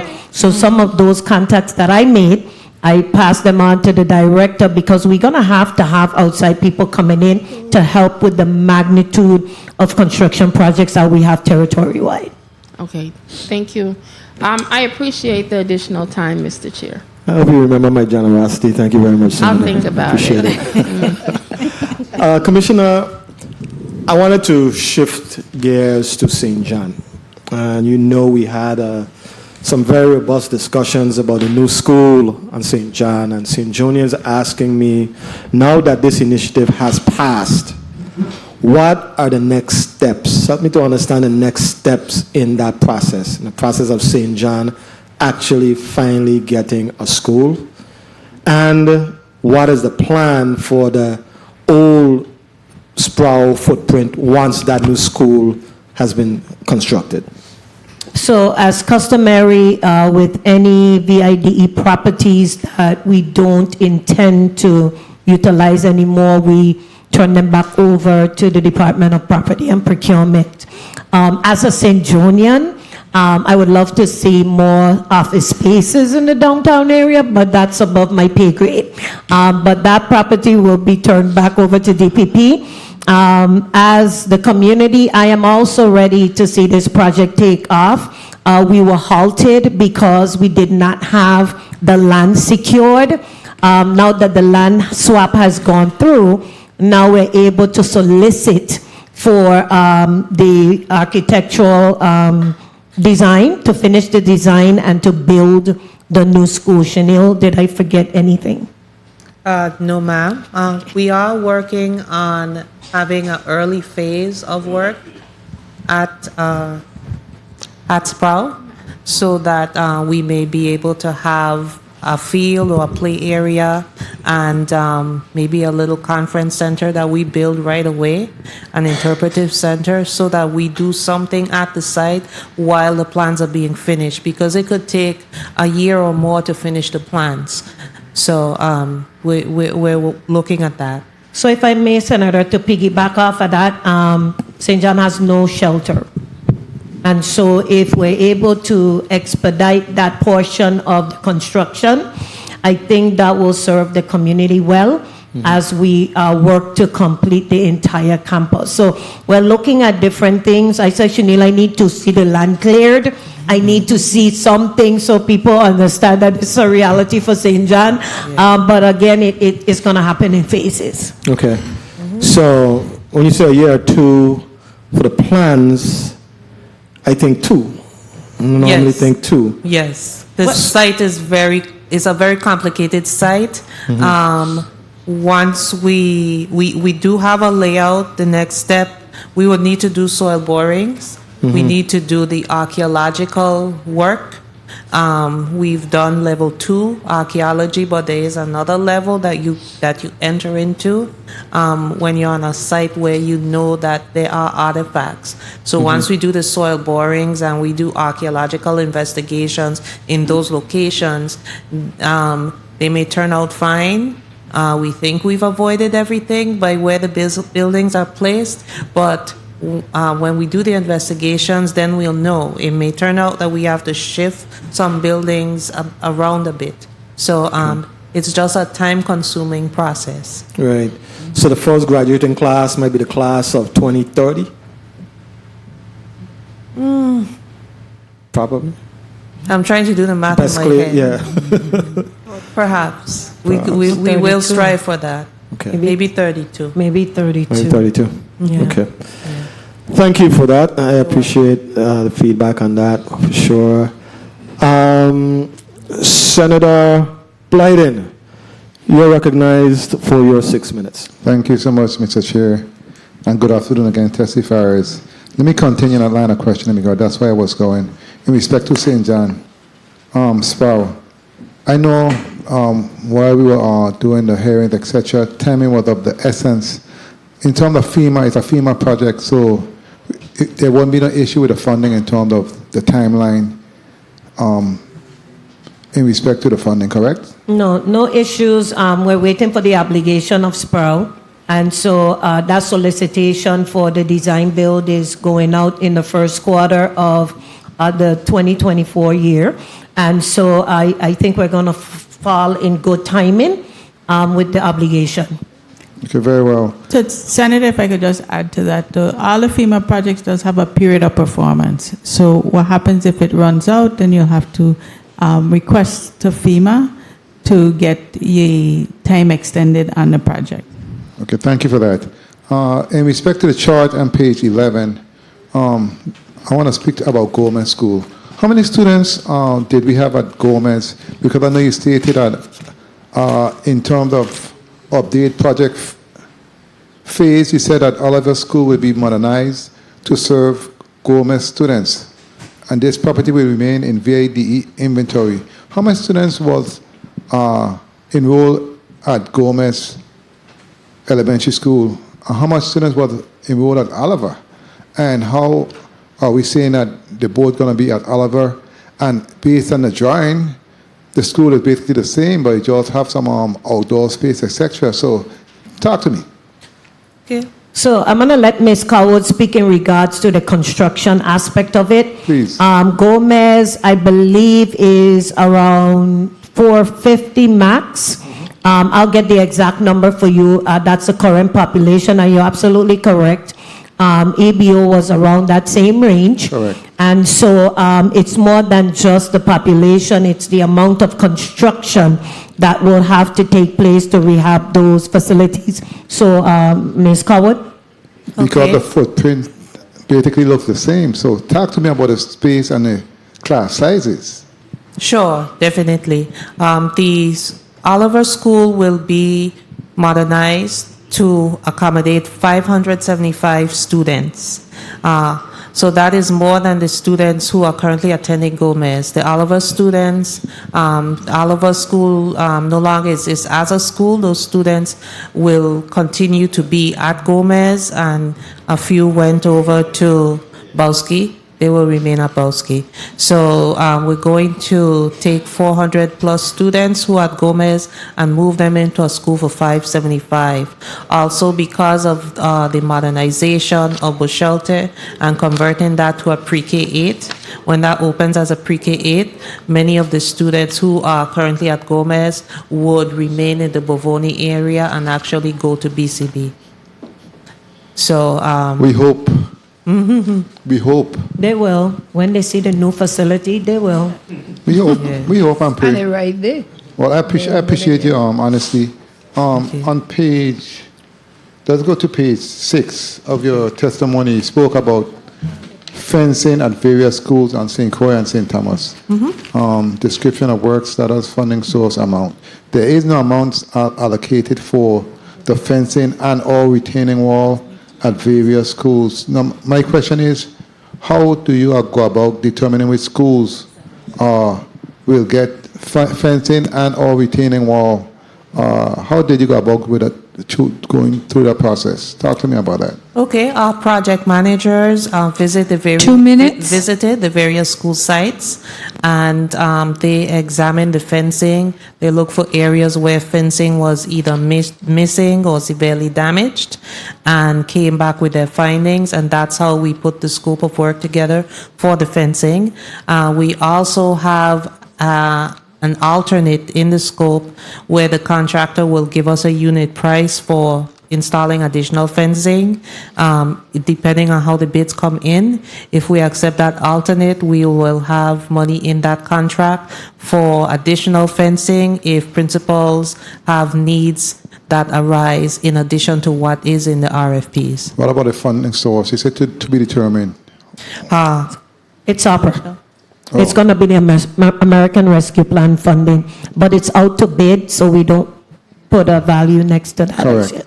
And before my time is up, let me ask you about one of my favorite area in terms of education, the CTEC program. You spoke about the Abraham Adult Education and basically just modernizing a building. It's in phase 1 at this time, correct? Well, is Abraham? Yes. Okay, Yes. what's the anticipated time of completion for this project? We are hoping to have that ready to open in January. Right now, they had tests of the fire sprinkler system last week on Friday. So we're waiting to hear if it passed the test. We have an elevator that we installed that also has to be tested. And we have furniture and equipment that has been ordered that has not arrived. And then we have additional orders to be placed. Very well, I'm looking forward to the completion of that project. And finally, the Whitley Discovery Center. You're in phase 2 at this time? We are waiting for funding. We requested some temporary emergency funding from FEMA for that project, and we're waiting for that. Okay, very well. Thank you so much for your updates. You're welcome. And thank you so much, Mr. Chair, for the time. Thank you very much, Senator Blyden. Senator Francis, you're recognized for your 6 minutes.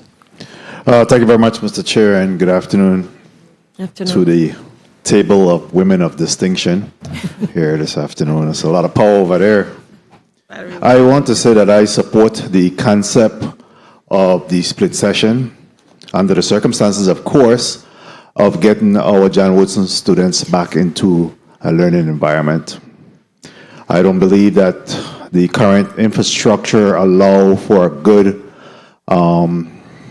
virtual setting. It had some problems with it, and I heard from a number of parents that had some concerns about that. And one of the recommendations was, in fact, to perhaps go to a split session. So I welcome that. And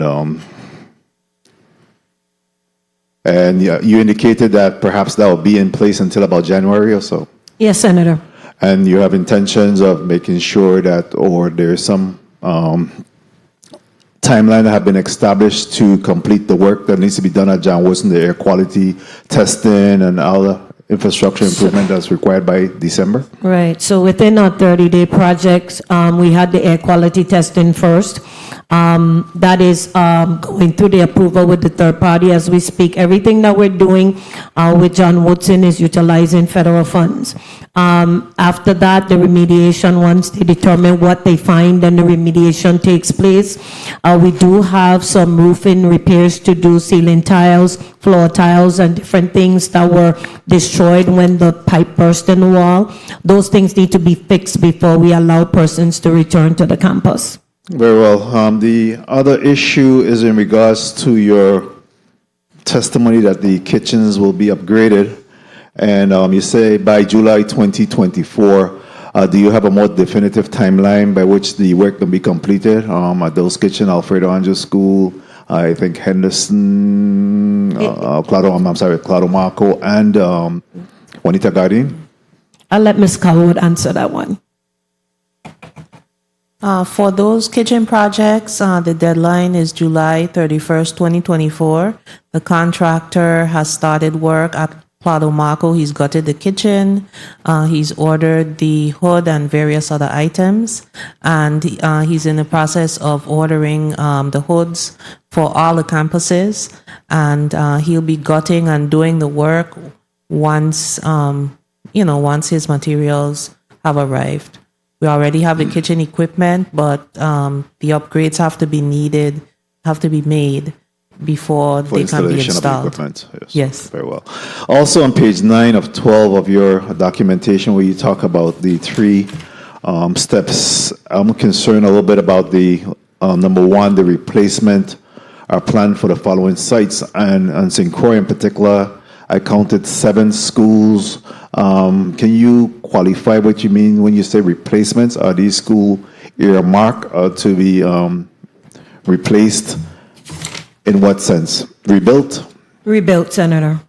And if you look, I believe it's on page 12, it gives you a breakdown of the tranches, and you'll be able to see those more clearly, but they're new builds.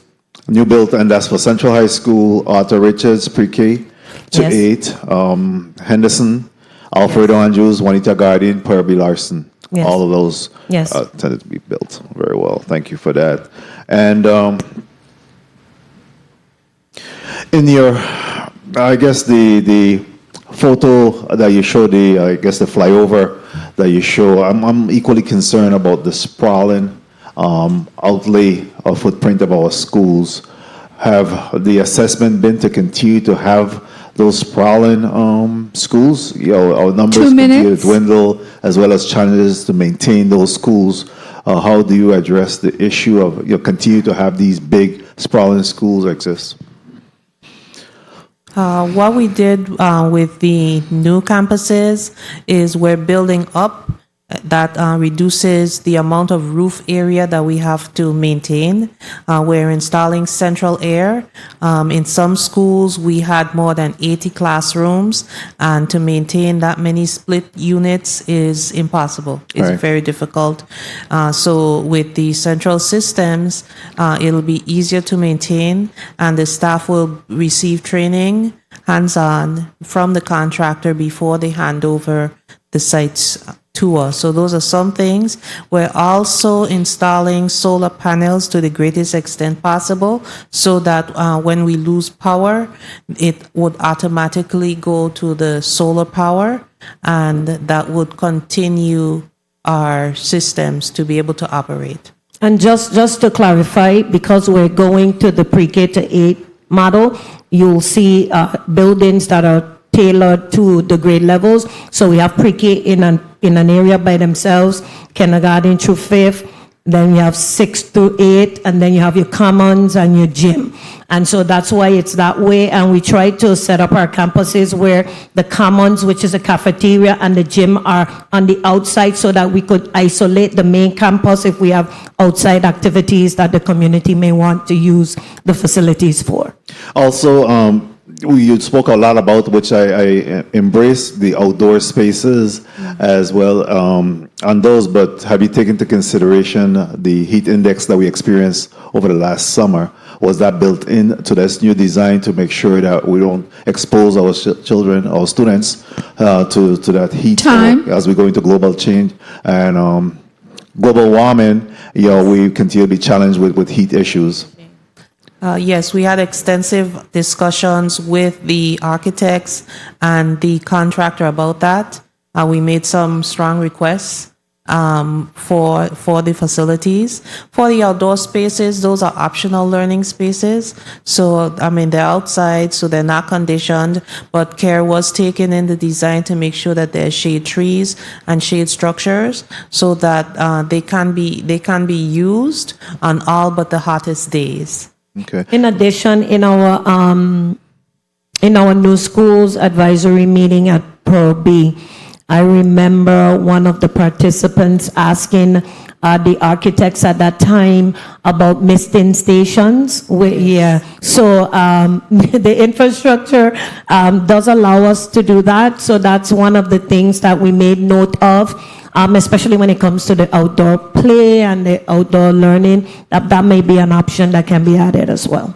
Very well, thank you for your responses. I also have some concerns about safety and, of course, crime prevention by environmental design. So I'll have some discussion with Ms. Colwood Daniels on that particular issue. But I'm also very, very concerned, especially at the level of violence that we're seeing in our schools of recent. So I'm so happy you mentioned that. We had the opportunity this past week to be in DC with the contractors to look at, the color schemes and the flooring and the ceiling tiles, everything for the new school. And we spent a day talking about security and the fact that the way that these campuses are being designed, the buildings will serve as a barrier. So you'll have actually two barriers to get into a school. You have your perimeter fencing as well as that indoor area that is isolated and individuals will have to be buzzed in. But even when we get more in depth into those conversations, because of your experience as a senator, we invite you to be a part of that discussion because safety is of concern and everything that we need to have in this new school will be there, camera systems, everything will be laid out to ensure that we don't have to go back and install, that everything would be ready to go. But that is a very critical area that we welcome your input on, Senator. Thank you. Thank you very much, Mr. Chair, for the leniency and time. And I, too, also embrace the notion by my colleague in terms of liquidated damages by our contract to make sure that contractors are held to their time indicated in their contracts. Thank you, Mr. Chair. Thank you very much, Senator Francis. Commissioner, I know we had some discussions, I believe, with the Vice President talking about asbestos. I know we have old schools, aging buildings. I think there were some discussions about asbestos removal at one school in particular. Is this an issue that we have to be concerned about with all of these aging schools that are older than 50 years or so?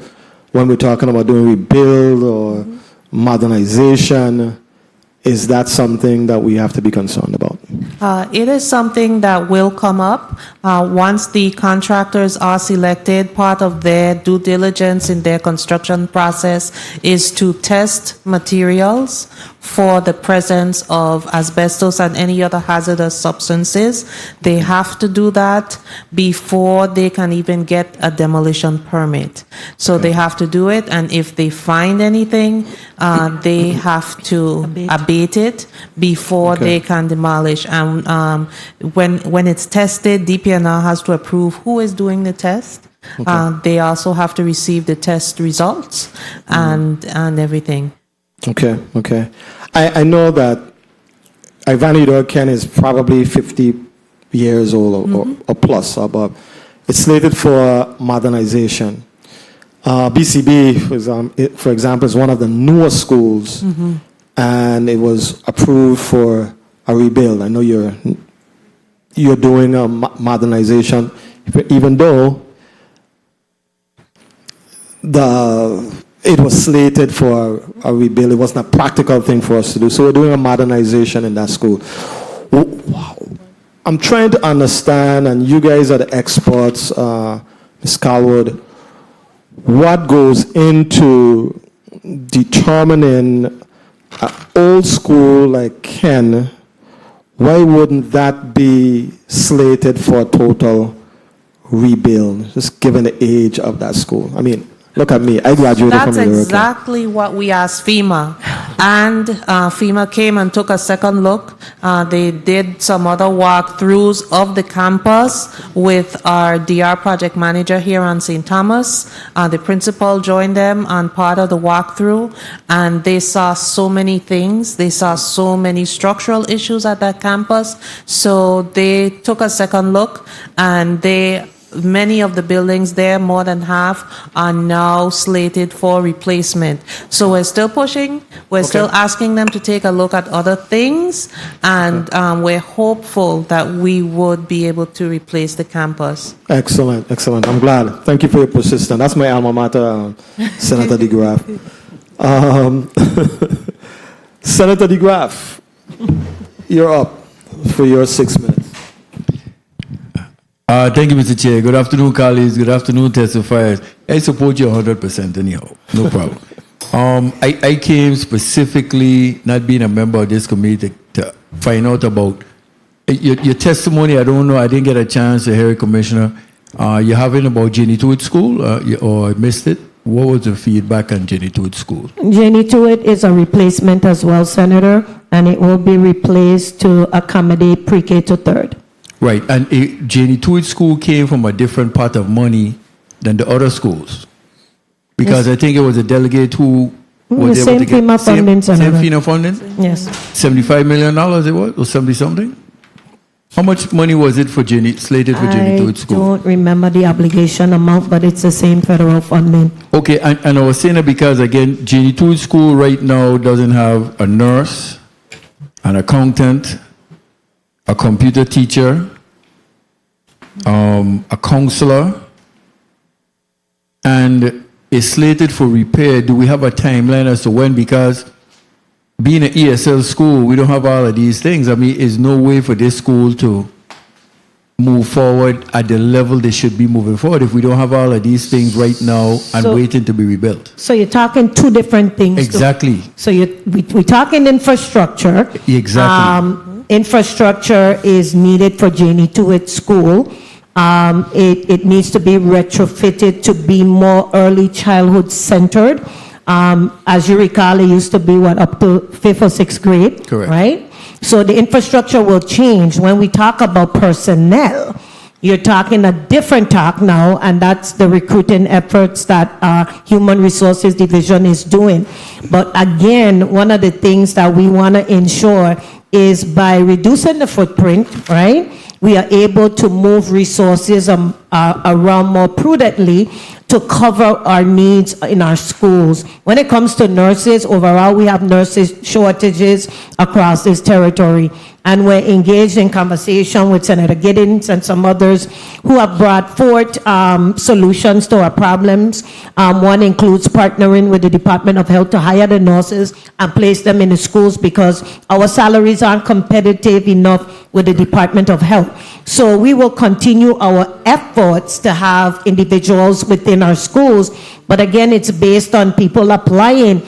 And again, remember, nationwide is a teacher shortage, employee shortages around the nation, so you're competing. But our efforts will not change, and yes, it's an ESL school, and the ESL resources need to be a priority in that building.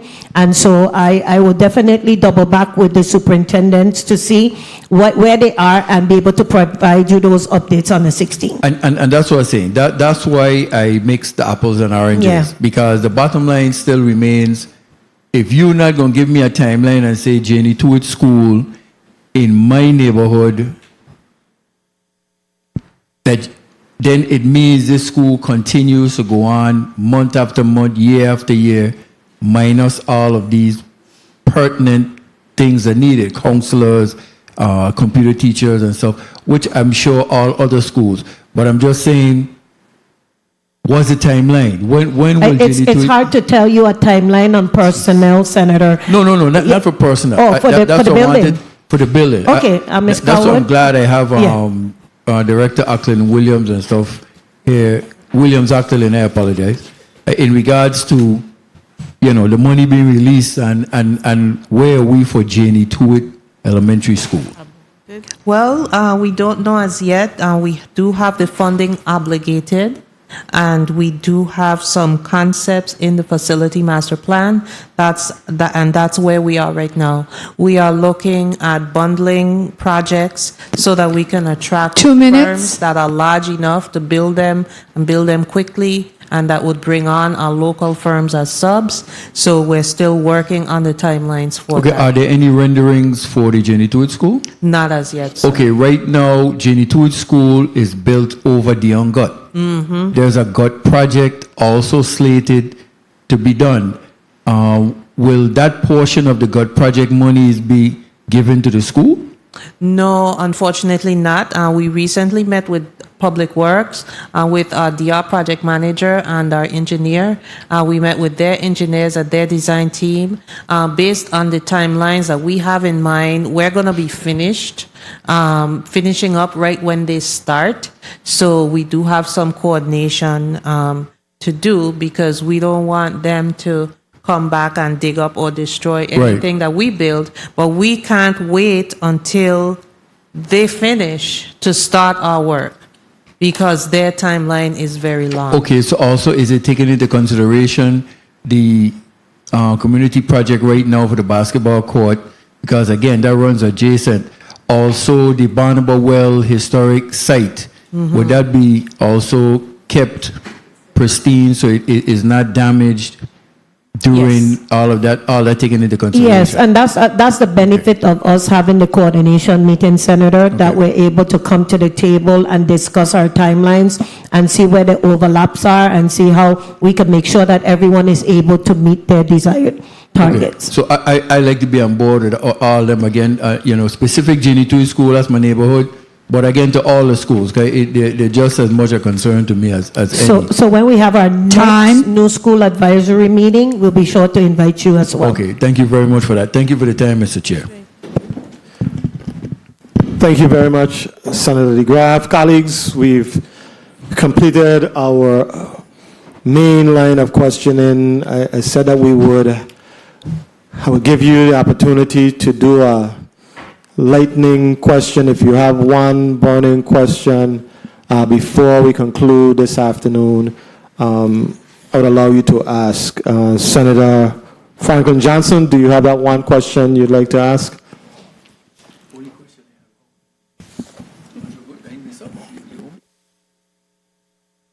Is here to do, and I'm trying to figure out if the department have adequate staff on board working with the disaster recovery projects, and if not, what are their plans to make sure they put enough staff in so that the work could be shared, and not only shared but be completed?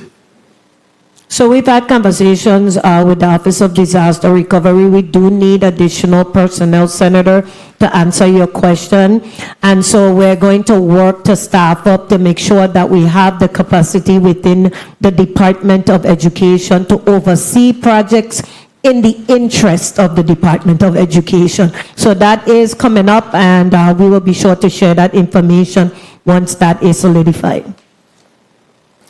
All right, thank you very much, because without the proper staff, and you guys going to be burnt out, because this is a lot of work. When you're talking about on all three islands building schools, and also rebuilding a lot of the schools that need some new infrastructure involved, green space, different things like that, you're definitely going to need a lot more staff, and I sure hope that you can find those staffing to make it accomplished. And 2030 is a little long, you got to be a little short. Senator, if I may, Ms. Calwood just reminded me of the project management firm. Can you talk to the Senator about that, Ms. Calwood? Yes, we did issue an RFP some time ago, and we selected two firms to provide project management services. They're both under contract very recently, so we're going to be working with them. They will be boots on the ground, and we will have our internal in-house DR project managers as well, who know our campuses and who know our staff to make sure that communication flows well. Excellent. And if I may, can you give me a brief synopsis as to what type of work they're going to be doing, just briefly? Observing sites, they'll be reviewing drawings. When we receive drawings for our comments, the drawings exceed 1,000 pages. One of us can't review them, so they will actually have a technical staff that provides a review and looks for the things that we ask for and make sure that they are in the drawings. Those are two of the things. They keep on track of the testing of materials, making sure that the work is not covered up before it's tested, and that the required inspections with DPNR are in fact occurring before work is covered up. Thank you very much, Senator. That was 3 burning questions, you know. That wasn't even 2, it was 3. Thank you very much, Senator Johnson. Thank you for your response. Just piggybacking off of what Senator Johnson just mentioned and you commented on, what is the name of the two, or who are the 2 companies who you hired to do this project management? One firm is Witt O'Brien's, and the other firm is McKizack and McKizack, and they are working with a local engineer, Mr. Lawrence Richards. So both firms are going to receive work. Okay. So Witt O'Brien contract will be outside of the scope of the existing Yes, that is 21 different. million. Okay. Yes, sir. Thank you for that. Thank you very much, Senator Johnson, for your question. Senator Carla Joseph, you're recognized for your 1 burning question. Yes, thank you so much, Mr. Chairman. I know I'm going to try to restrain myself. I don't think I can, but I will try very hard. I wanted to ask, because this is a area that is very dear and close to my heart. I go there almost every quarter to check on the progress. And I'm speaking about the Gladys Abraham Adult CTEC. They have done a significant amount of work. Being trained in the vocational trades is very important. So tell me, when are we going to have the big ribbon cutting for that facility? I know there's another building that is slated to be demolished, but they do need to be relocated from where they're located right now in the Raphael O. Wheatley Skills Center down there. Where are we looking with that? Okay, Senator, I appreciate your interest in this project. It's near and dear to my heart as well. And we are in the final stages of phase 1. We have to get the elevator tested. We had the fire protection system tested. We're waiting for the results. So we're in the process of commissioning that building. We have ordered furniture and equipment. Some of it has arrived, some of it has not. So we're really waiting for those things to happen. We also have to make some improvements to the kitchen that we did not anticipate, and those items have been ordered, and that's it for phase 1. Phase 2, we're very close to receiving the obligation for phase 2, and we want to just continue and roll right into phase 2. What does phase 2 consist of? It will consist of additional office space, a proper lobby and entry for the facility, in addition to the back of the facility, and demolition of all the buildings that are standing in pink. Those are all structural hazards, and also building a footbridge to connect us to UVI cell, which is right on the other side of the gut. Thank you very much, Senator Joseph. It was very much so. Thank you very much. Senator Maurice James, you are recognized for your burning question. Thank you, Mr. Chair. My burning question goes to the Commissioner of Education because I accompanied her when she visited St. Croix Central and Educational Complex, and I just wanted to find out from you the status of the bathrooms, if work has begun. Thank you.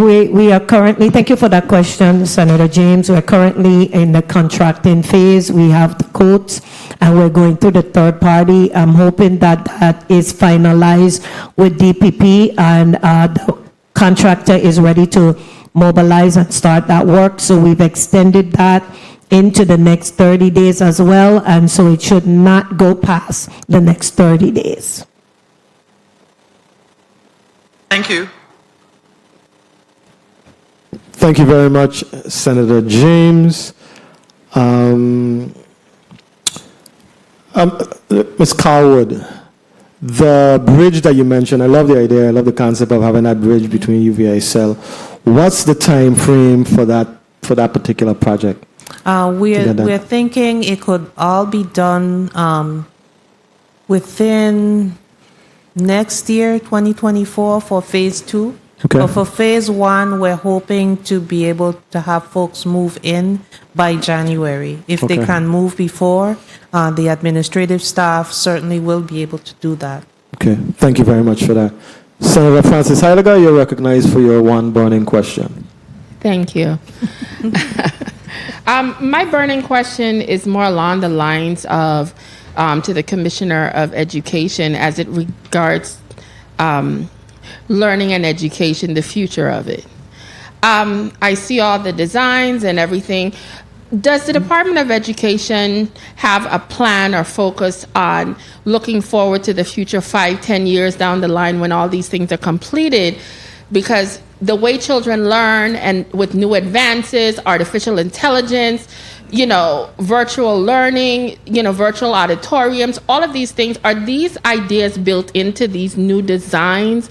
Because I want our children to have every bit of advantage under the sun. And I see how quickly time is changing and so many things being introduced. And I want to make sure those types of elements are included. My colleague spoke about green space. You have students that learn hands-on. Are we really looking at the overall development of our students and maybe the new way of teaching and educating them here in the territory? I'm happy you said that. Most definitely, that's part of my, I don't want to say mandate, but one of the things that I require.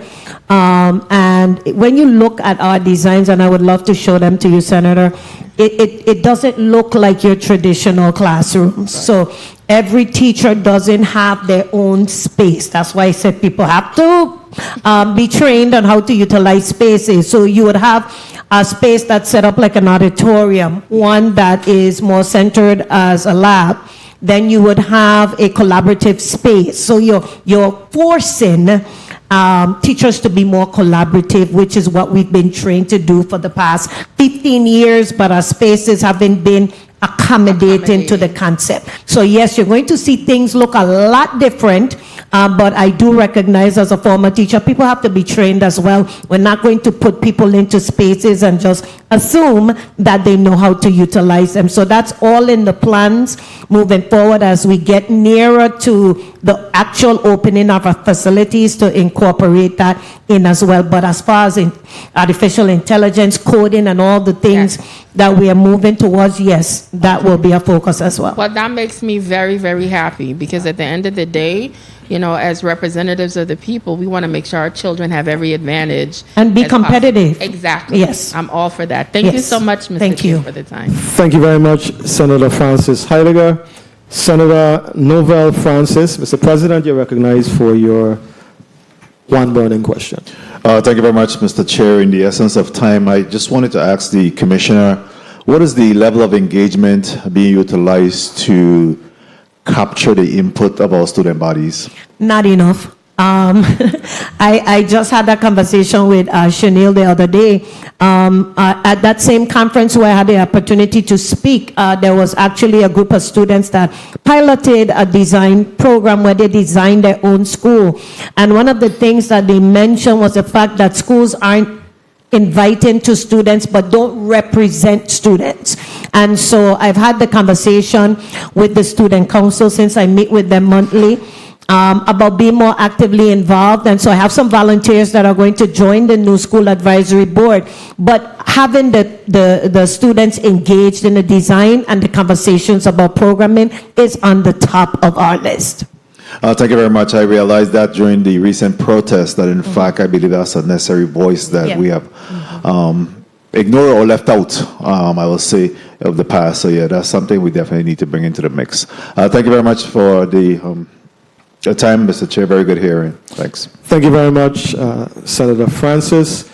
I think we've come to that point in time. We're just about to wrap up, but I just wanted to just talk about one thing, one issue there. I was looking at 60 Minutes, not this past Sunday, but the Sunday before the last, and a big part of what they were talking about in one of the segments was how important proper ventilation in buildings was, and the importance of having effectively functioning HVAC systems. And they actually were connecting COVID-19, the transmission of it, with poorly ventilated buildings. So I just, and I know you are, but I just wanted to say it, and I was compelled to say it, when we're building these brand new modern schools, to make sure that we pay particularly close attention to the ventilation systems and the HVAC systems. I mean, that is absolutely critical. And the insulation, Senator, Yes. part of the many myriad of issues we have today is because we've installed air conditioning units across the territory and have not insulated these classrooms properly. And now we have condensation, which leads to air quality issues. And I have to admit, I'm one of them. I used to install ACs all through my school as a principal, not asking maintenance a thing. So, you know, education is power. And so now we're taking the opportunity to educate our folks. And before we install any units, we got to make sure that they're insulated rooms with the proper electrical capacity. And then we will be able to install air conditioning units. Absolutely. I mean, we've learned a lot of lessons since 2017, for sure. Yeah. We're going to be experts for the next, let me not even say the next one. But we have learned a lot, and we have a playbook that we should be hopefully compiling that will make us that much more effective and efficient the next go round. But ladies, thank you very much for taking the time and spending a few hours with us today. I appreciate the work that you do, and sometimes the job is thankless, I know. But we appreciate what you've been doing. We've accomplished a lot, and we have a lot more to accomplish. I'm going to give you, ladies, 30-second wrap-up before we conclude this meeting this afternoon.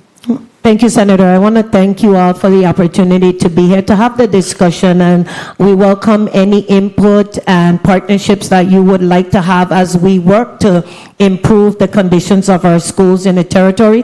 It's a new day for VIDE, and I'm truly excited to be a part of it. I'm just looking forward to these improved facilities for our faculty and staff, as well as our students, as we transform public education in the territory. This is transformation, 100%, and we're excited.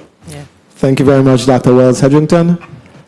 And again, thank you, Mr. Chair, for another well-run meeting, and again for spotlighting the recovery. I would do battle with these two ladies any day. We collaborate, and the schools are definitely a priority for this recovery, and we will definitely push it forward because it is transformation. We spent the day with you, and it is because this is what we do all day, every day, and all of the SWAT team members out there who push for the recovery to happen, and you guys could actually go home now. And thank you so much, and we will continue to build a legacy of resilience. Thank you very much, Ms. Wells. Thank you very much, Ms. Williams-Actolin, Director. I appreciate you. The Committee on Disaster Recovery, Infrastructure, and Planning meeting of November 6th. Okay, Madam Secretary, we want to thank everyone for all that they've done in support of this meeting, central staff for sure. This is a crew that does a lot of the heavy lifting, making us look good. They work behind the scenes, so I appreciate you in a massive way. The Committee on Disaster Recovery, Infrastructure, and Planning meeting of November 6, 2023 is hereby adjourned.